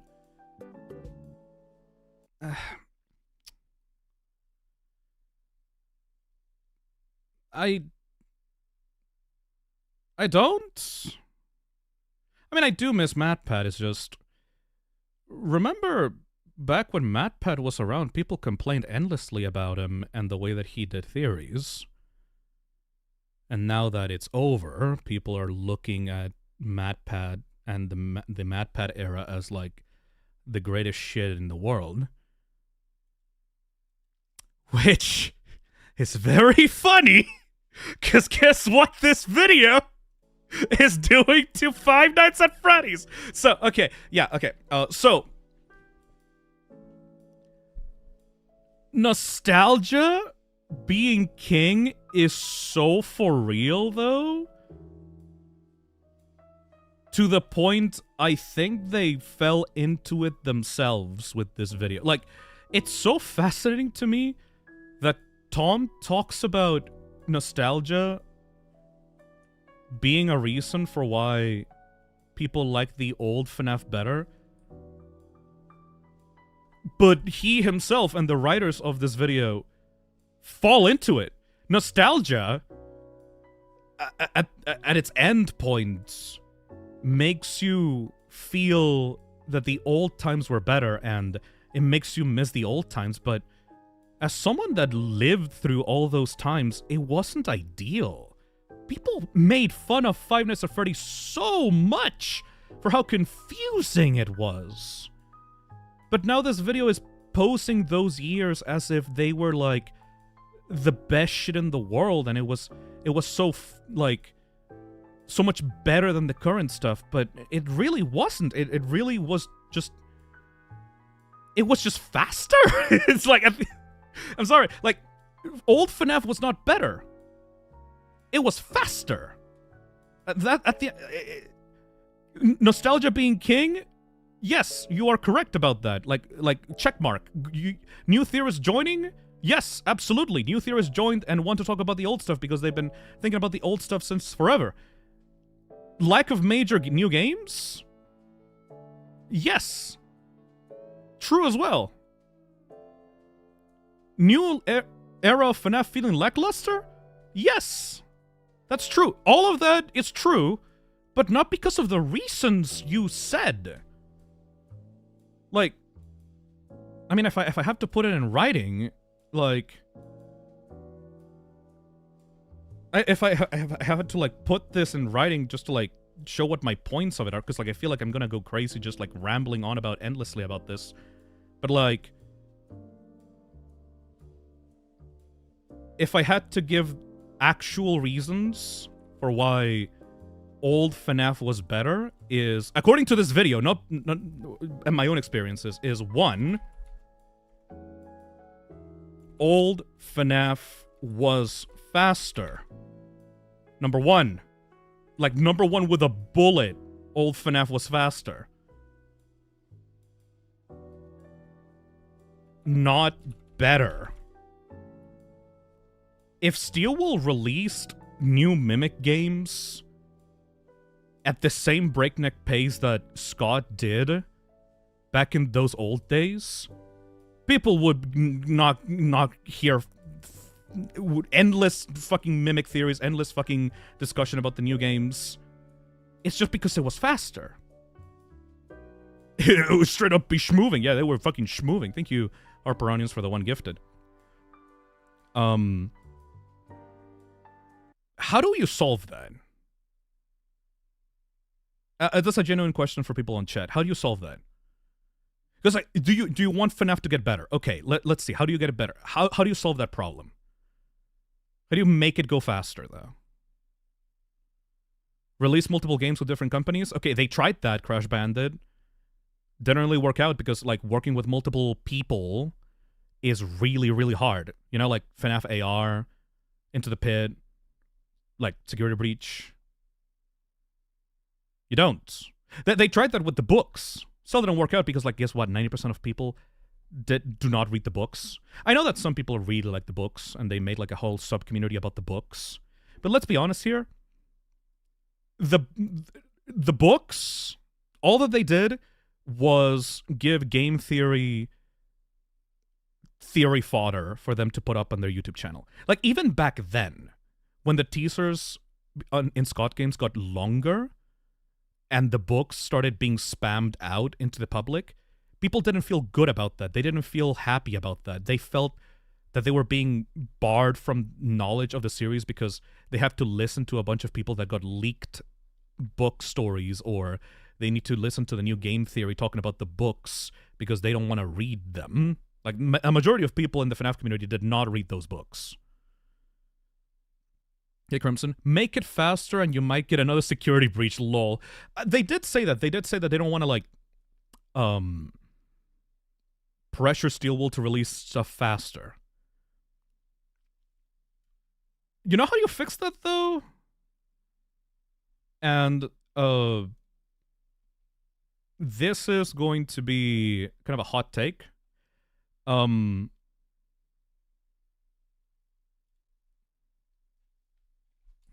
Therefore, make shorter games. FNAF 1 can be completed in 1 hour. FNAF 2, 1 hour. FNAF 3, less than an hour. Episodic format? Yes. You know episodic formats? Chapter-based games? People love that stuff. And it's much conducive to the kind of storytelling that FNAF likes to give out anyway. Just make sure to get, like, make shorter games and have a studio make them. Like the problem with Security Breach is that it was so big. It was so, like, they keep saying it was so big. But hey, I don't know if you know this, but sometimes bigger doesn't equal better. Sometimes it just makes stuff take longer and makes people impatient, and in general just makes stuff like, okay, the thing that people loved about old FNAF, it was a very simple game with very simple mechanics, an interesting story that you could piece together with friends, and it was done and over with in an hour. If you want to look at the secrets, maybe like 3 hours tops. And people fiended for them. Nowadays, FNAF wants to be bigger, better. It wants to be like super complicated, 3D free roaming with like tons of characters and gigantic locations that are like underground facilities and stuff. That's why it takes so long, and people actually don't really like it. You know, Markiplier fucking loves the old FNAF stuff because it was so limited and short and small and humble. Make shorter games, release them faster, people will eat it up. I'm not saying to make worse games, I'm saying make them smaller and give them different flavors so that people can have fun with them. That, you can't do that forever though? Fucking, you can do that as long as you have a clear direction where to go. Scott did. A lot of people say that Scott was writing by the seat of his pants on the original FNAF storyline, and I do believe that. But I do know for sure that he had a clear vision for what every game was going to be like. Nothing lasts forever. Yeah, totally nothing lasts forever. You can have like a little bit of time where like one era is over with and just like get people like a little bit of breathing room. But if you want the old FNAF feeling to come back, make shorter games. Make shorter games that are going to stand on their own and are going to give people something to talk about. Make not Flash games, but just don't make AAA looking games. It's not something that anyone really wants out of this series, you know? Hey, Crimson, could do a chapter a night or an hour. I feel like Security Breach would have been better as a chapter system. Maybe the Mimic would have actually been a Security Breach if it was. You know, like, you know why Bendy is so popular? You know what Poppy Playtime is so popular? Well, not anymore, but like back when those games popped up, it was a single game that was chapter-based, and the developers made the game as it went along. It's part of that idea, though. Like, you realize what the idea is about, right? A chapter-based system helps a game come out faster and keeps people engaged. In my personal hot fucking take, in my personal opinion, I think that a new good Five Nights at Freddy's game would have to be chapter-based in order to give the same feeling that the old FNAF games did. Because at the end of the fucking day, my dude, old FNAF was basically a chapter-based system anyway. Like the old story, how breakneck pace it was basically a chapter-based system. Every single chapter was like its own thing, but hey, guess what? Fucking Garden of Banban is also the same thing. They call it Garden of Banban 1, 2, 3, and 4, but like, it's the same story. The distinction doesn't matter. At the end of the day, as long as the development structure makes the games come out faster and make people hungry for them, you keep that momentum going and you grow that momentum into something bigger. That's why Garden of Banban was taking over the internet back then, because the developers kept pumping them out one by one by one by one by one by one by one. And then guess what? Nobody talks about Garden of Banban anymore because the developers are taking too long with the new games. Like, that's it. Like, I don't fucking care if you call it 5 Chapters of Freddy's or whatever, or like Security Breach 2 Chapter 1. Just have consistent updates, make the game smaller, more humbler, and keep a ongoing storyline between them, and people will eat that shit up. That's it. That's how you do it. So that's one thing. The second problem is,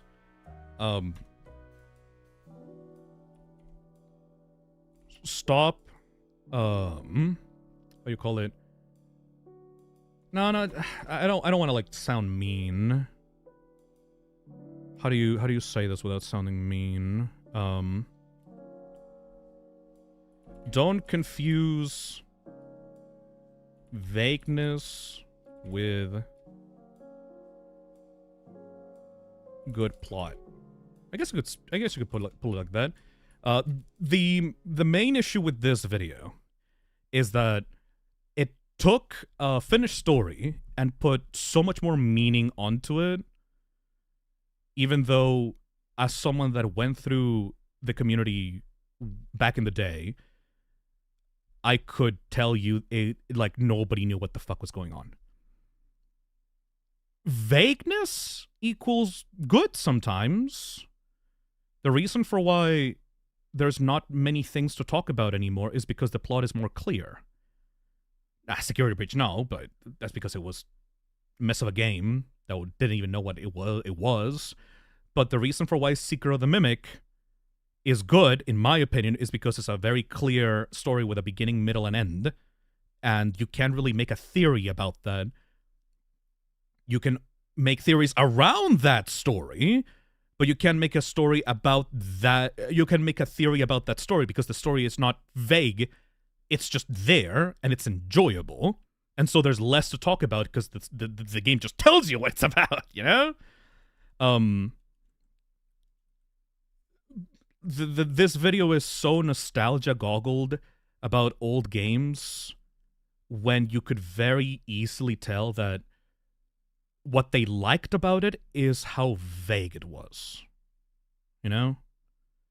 And that's fine. I'm not saying that it's a worse way of doing it. I'm just saying if you have a good story and then you have more vague shit around that story, people will eat that stuff up. And more people will want to talk about it. You can be deliberate. Okay, hot take. Theory bait is not bad. It's fun. Honestly, it's fun. But don't confuse that with a good story. Okay, how do I make this? How to make this sound better? Don't confuse theory bait with a good story. And then, as a conclusion to this, have both. Like, it's okay. We fucking love. I know people say like, haha, theory bait. Oh my god, it's so awful. It's so theory baity. No, fuck you. It's fun. Honestly, I love having a story dangled in front of me and trying to figure out what it means. It's just you need to have both of them. Have more unanswered questions that can be fodder for theories, and when you have more vagueness in your plot, that like deliberately missing pieces like Scott did back in the day because he loved being a troll, the more you have of that, the more the community is going to be buzzing with wild theories about the stuff that you put in the game. That makes the community last longer, have more fun, and just in general have a better experience. It's okay. Like, generally, it's okay. Have theory bait. It's healthy for a community as long as you have a good plot in the middle of it. It's like a beautiful, beautiful sandwich. It's a beautiful Subway sandwich with like pork and turkey and celery and lettuce and tomato and all these different little bits. Maybe you don't like tomato, but that's okay. You can take it out. All of these things make a perfect sandwich that lasts you a long time. If it was just beef with nothing, with no vegetables, or if it was just vegetables with no meat, fucking lame, right? Lame. Your Subway order sucks if you do that.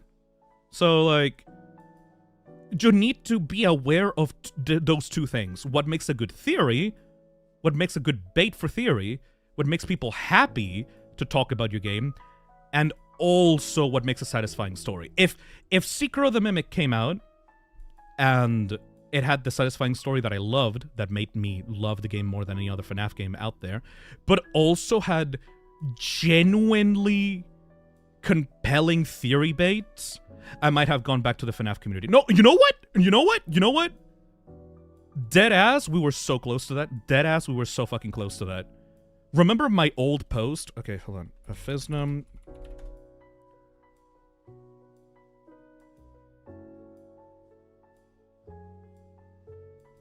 Like, remember this? I was so close to getting back into this because of this one mystery that I couldn't wrap my head around. This shit. Can we please talk about the moon?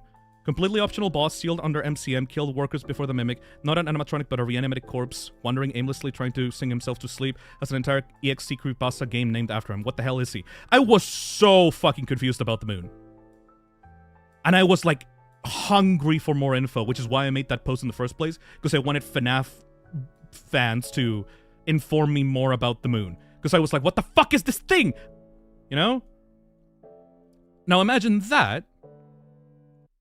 Imagine those kinds of mysteries, but more of them, and also given out in the teasers as well. Imagine the moon being a teaser that makes you ask questions in between the game releases.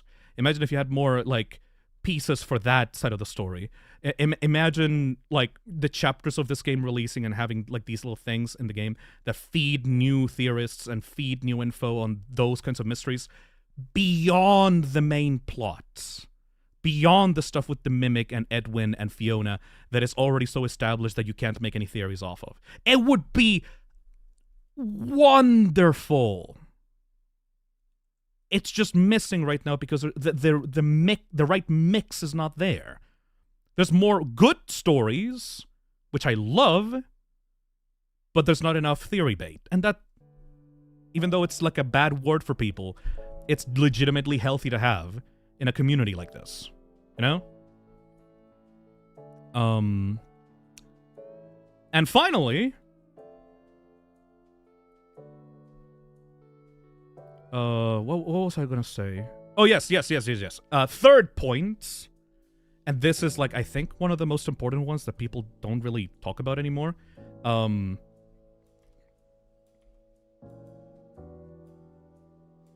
Have more of a... No. Actually, no, this is the solution. Everything feels more corporate.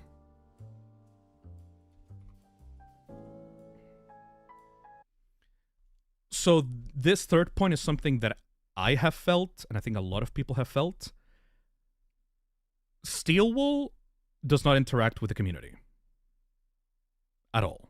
Like, they are game developers contracted to make a video game, right?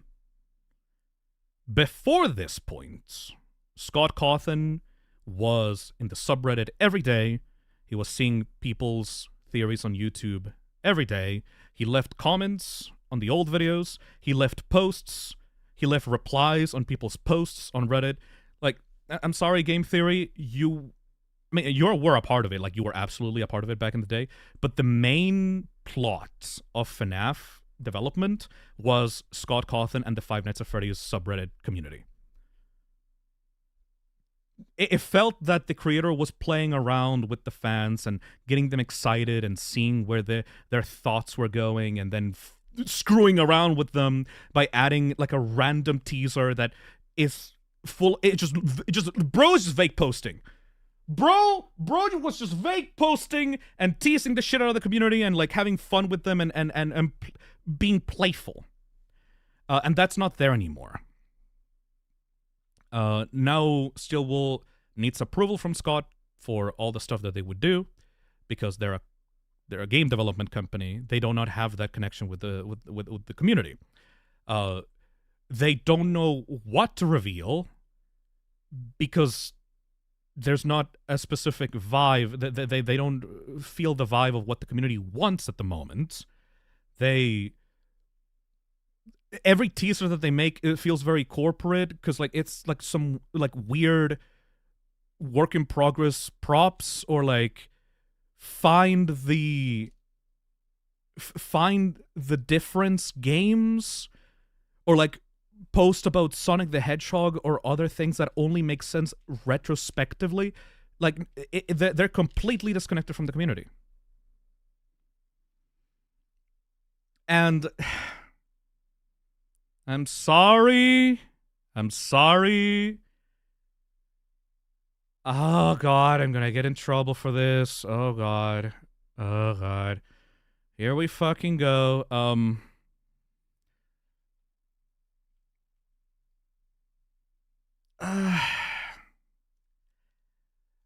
It's kind of your guys' fault for, like, that stopped happening, honestly. One of the main reasons I resent the FNAF community is because of how much they ran Scott out of their own franchise. I wasn't a part of that, Phil. I know. I can't talk about specific people. I just mean... You guys got so creepy and invasive and personal with him. Even before the donation stuffs that quote-unquote canceled Scott to the point that he had to make a statement about it on his website. Like, people got so weirdly personal with him. Like, the insane motherfuckers. I'm not talking to you toxins, by the way. Like, my community, the people here that just watch streams like that, they're chill as hell. The overall FNAF community back in the day that did not know boundaries and became feverishly demanding of Scott and based their entire perception of morality on what that man thought about certain creators and overly judging the shit out of the people that Scott worked with and thinking, oh, we can message Scott and he will change things for us. We can demand stuff out of him and then he will respond and then we will get what we want. Yippee! And like all of that completely drove your creator away from your community. And I mean, he's still helming the franchise, obviously. Like, he's not gonna let that go because, like, that's FNAF is his baby. But I don't think that he would ever want to associate with you guys ever again. Maybe if, like, you guys make enough of a stink that it's gonna, like, trend on Twitter and it's gonna, like, completely tarnish the brand, maybe then he would have to forcefully respond, but not because he loves you, but because people are being unreasonable and parasocial and mad and demanding and entitled and horrible. The Guardian says, George Lucas left Star Wars because of similar reasons. Yep, pretty much. Like, this is not a new thing. Keep in mind, creators have had to deal with fan bases like that for years. This is not a new thing. It's just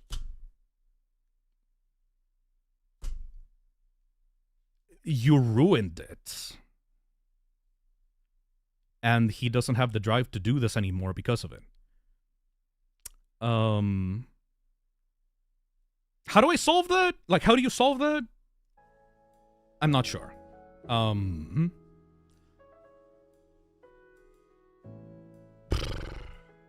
don't know, maybe like, you can't really, that's a human element, you know?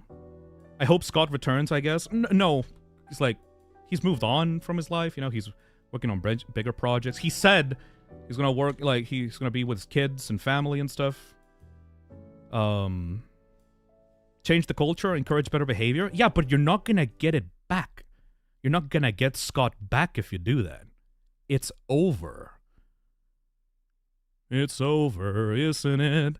Isn't it? Isn't it over? It's over, isn't it? Isn't it? Isn't it over? Like, fucking love Steven Universe. Anyway, you need a new person to run the... Yeah, exactly, weird name. Actually, weird name, got it. You need someone else to do that?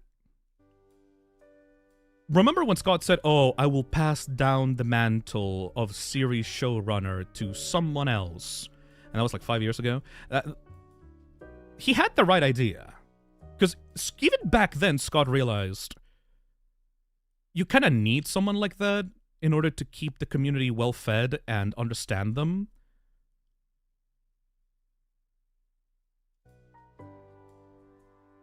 But but that's unreasonable to ask of a man, right? Like, imagine, hey, give your baby to someone. Who? Who could you possibly trust with your baby? Like, to lead your baby to a new frontier, you know? Like, it's fucking... He tried to do the Sakurai thing and failed just like Sakurai. Yep. How could you possibly lend the reins of your creation to someone else and trust them 100% to not fuck it up, to the point that that dude is doing the thing that you liked to do before and interacting with fans on the subreddit? Like, that is genuinely impossible, eh? Hey, Lori. The absolute worst part about all this, he and his family felt threatened when the donations came out. Like, holy Jesus, someone needs to calm down. You know, like, I'm not being petty right now. I'm not saying, haha, you guys were weird to Scott and like you made him uncomfortable and then he left. No, that dude felt legitimately threatened, insulted, felt like his family was in danger, like, because he got doxxed, he got judged for every single one of his beliefs. People talked about his entire being and personality and judged him out of the small bits and pieces of what he gave out to people. And that must feel so genuinely violating. Imagine that all you wanted to do was have fun with people and play around with them and have like friendly banter with them and have fun and like give them something that they would enjoy, and they threaten you and your family. They threaten to like expose you and call you the worst things ever, and like threaten to kill you and like take away all of that you have built for, because they really love your franchise.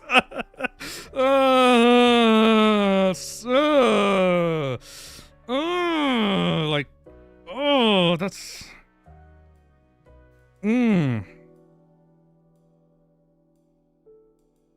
Yeah, like, nah, man.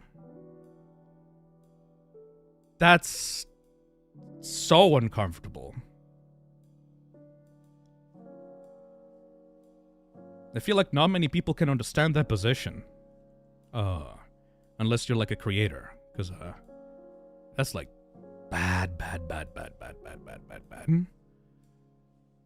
People take you and demonize you and turn you into a monster, and they justify every single bad thing you say about every single bad thing they say about you, because it doesn't matter who you really are. You're just like minimized into this one thing, and they need to save the franchise from you. Oh, I remember that.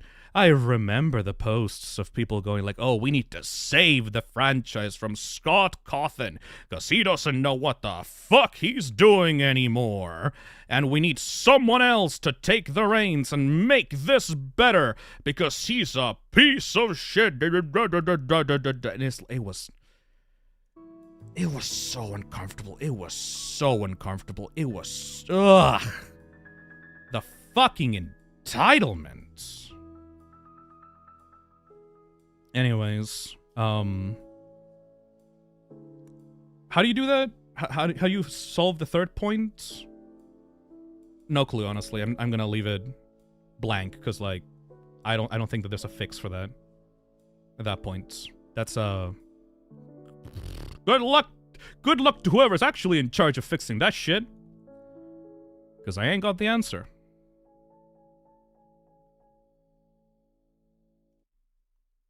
But I do have one last thing that's gonna piss off a lot of people. You wanna know what the ideal new Five Nights at Freddy's should be like?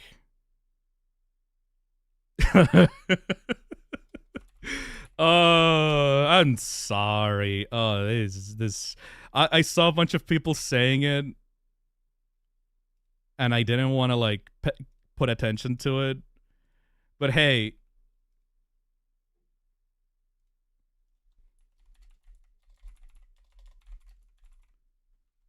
you want to know what FNAF needs to be? I am so sorry. People are going to immediately clown on me for this. I am so sorry in advance. You know what new FNAF needs to be like?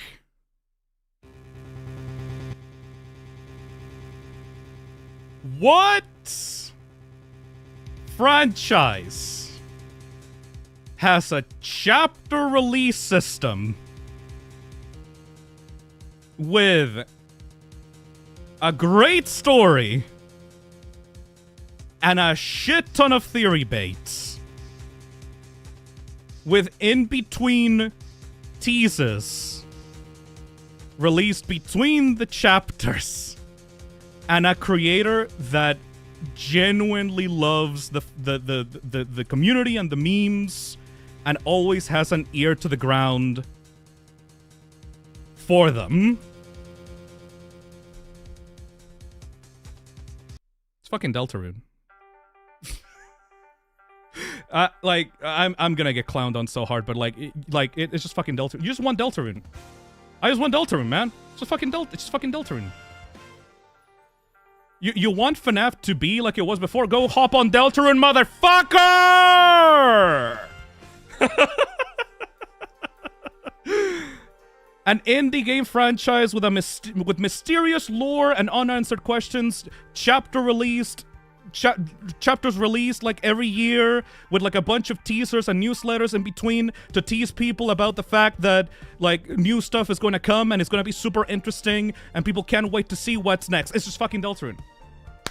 It's fucking Deltarune. It was a giant ad for Deltarune all along, motherfucker!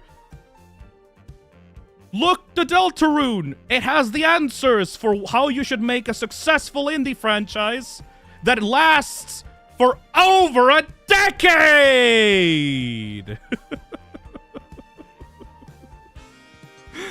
Really though, like, that's literally it. That's all I wanted to say. Sorry, Five Nights at Freddy's fans. Old FNAF doesn't suck. New FNAF doesn't suck. You just need to be more like Deltarune. Be more like your more successful cousin. I'm sorry. The cooler Daniel. What if I'm already playing Deltarune and FNAF though? If anybody here from the FNAF franchise wants to take notes on what they should do, just fucking go look at Deltarune and Toby Fox. That's how you make a successful indie franchise that's beloved by everyone and people can't stop making theory videos off of.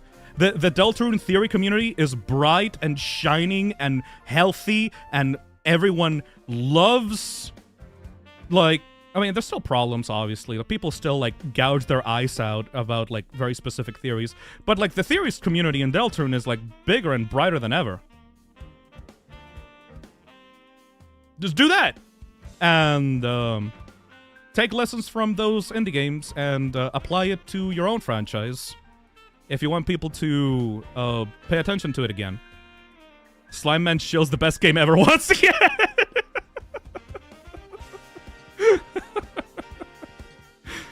FNAF Root Baby, get ready for Arnold as the Roaring Michael after theories!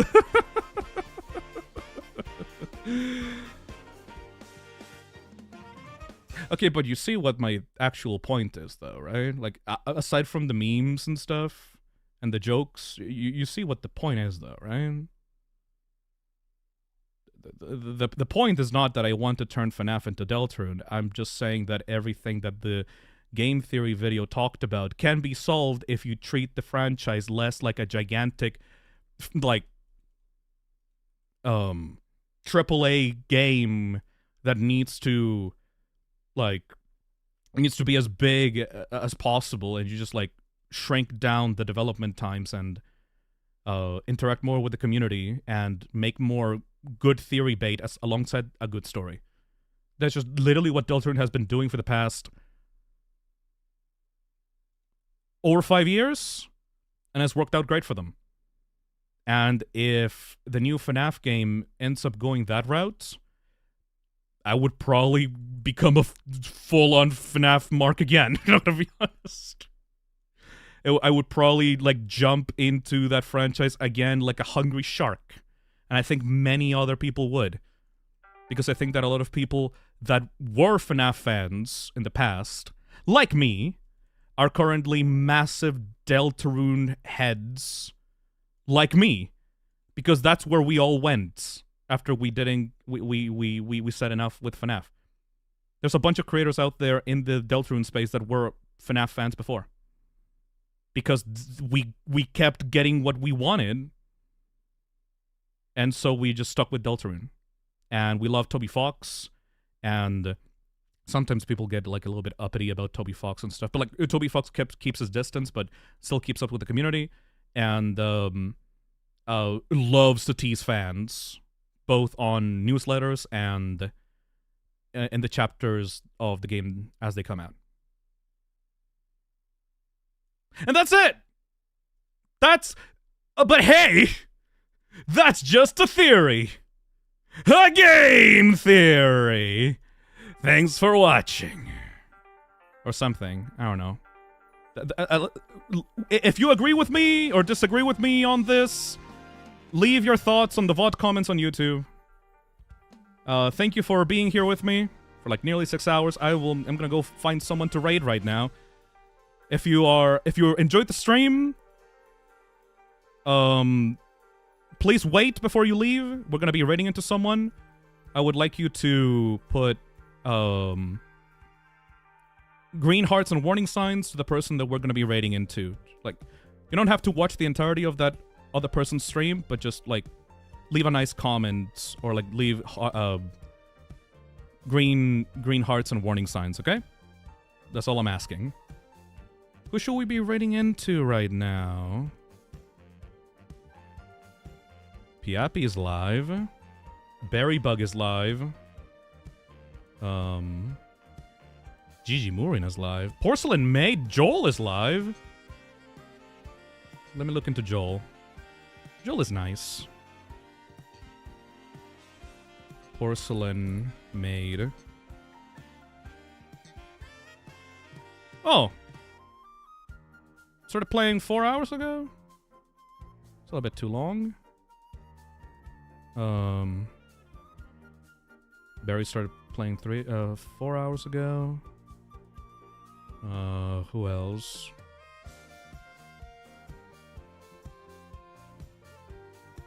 Hold on, please be patient. Thank you for your patience. What about Essie?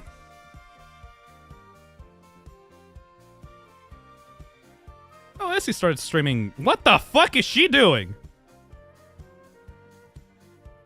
NYC Handcam. Alright, she started streaming 3 hours ago. Let's raid into Essie, okay? Please be nice to Essie. She's a sheep VTuber, and she has a very soothing voice. We're gonna be raiding into her right now. Green hearts and warning signs, please be nice. Don't be mean to them. If you're mean to them, I will kill you. And thank you for staying with me on this stream. Apparently, she's currently a rat. That's fucking funny as shit. Alright. Bye-bye, everybody. I'll see you on Essie's channel. I'll be hanging out with you guys.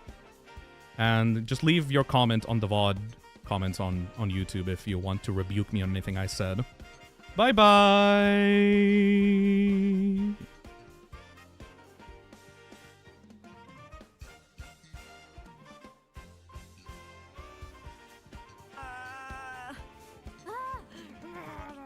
What the fuck?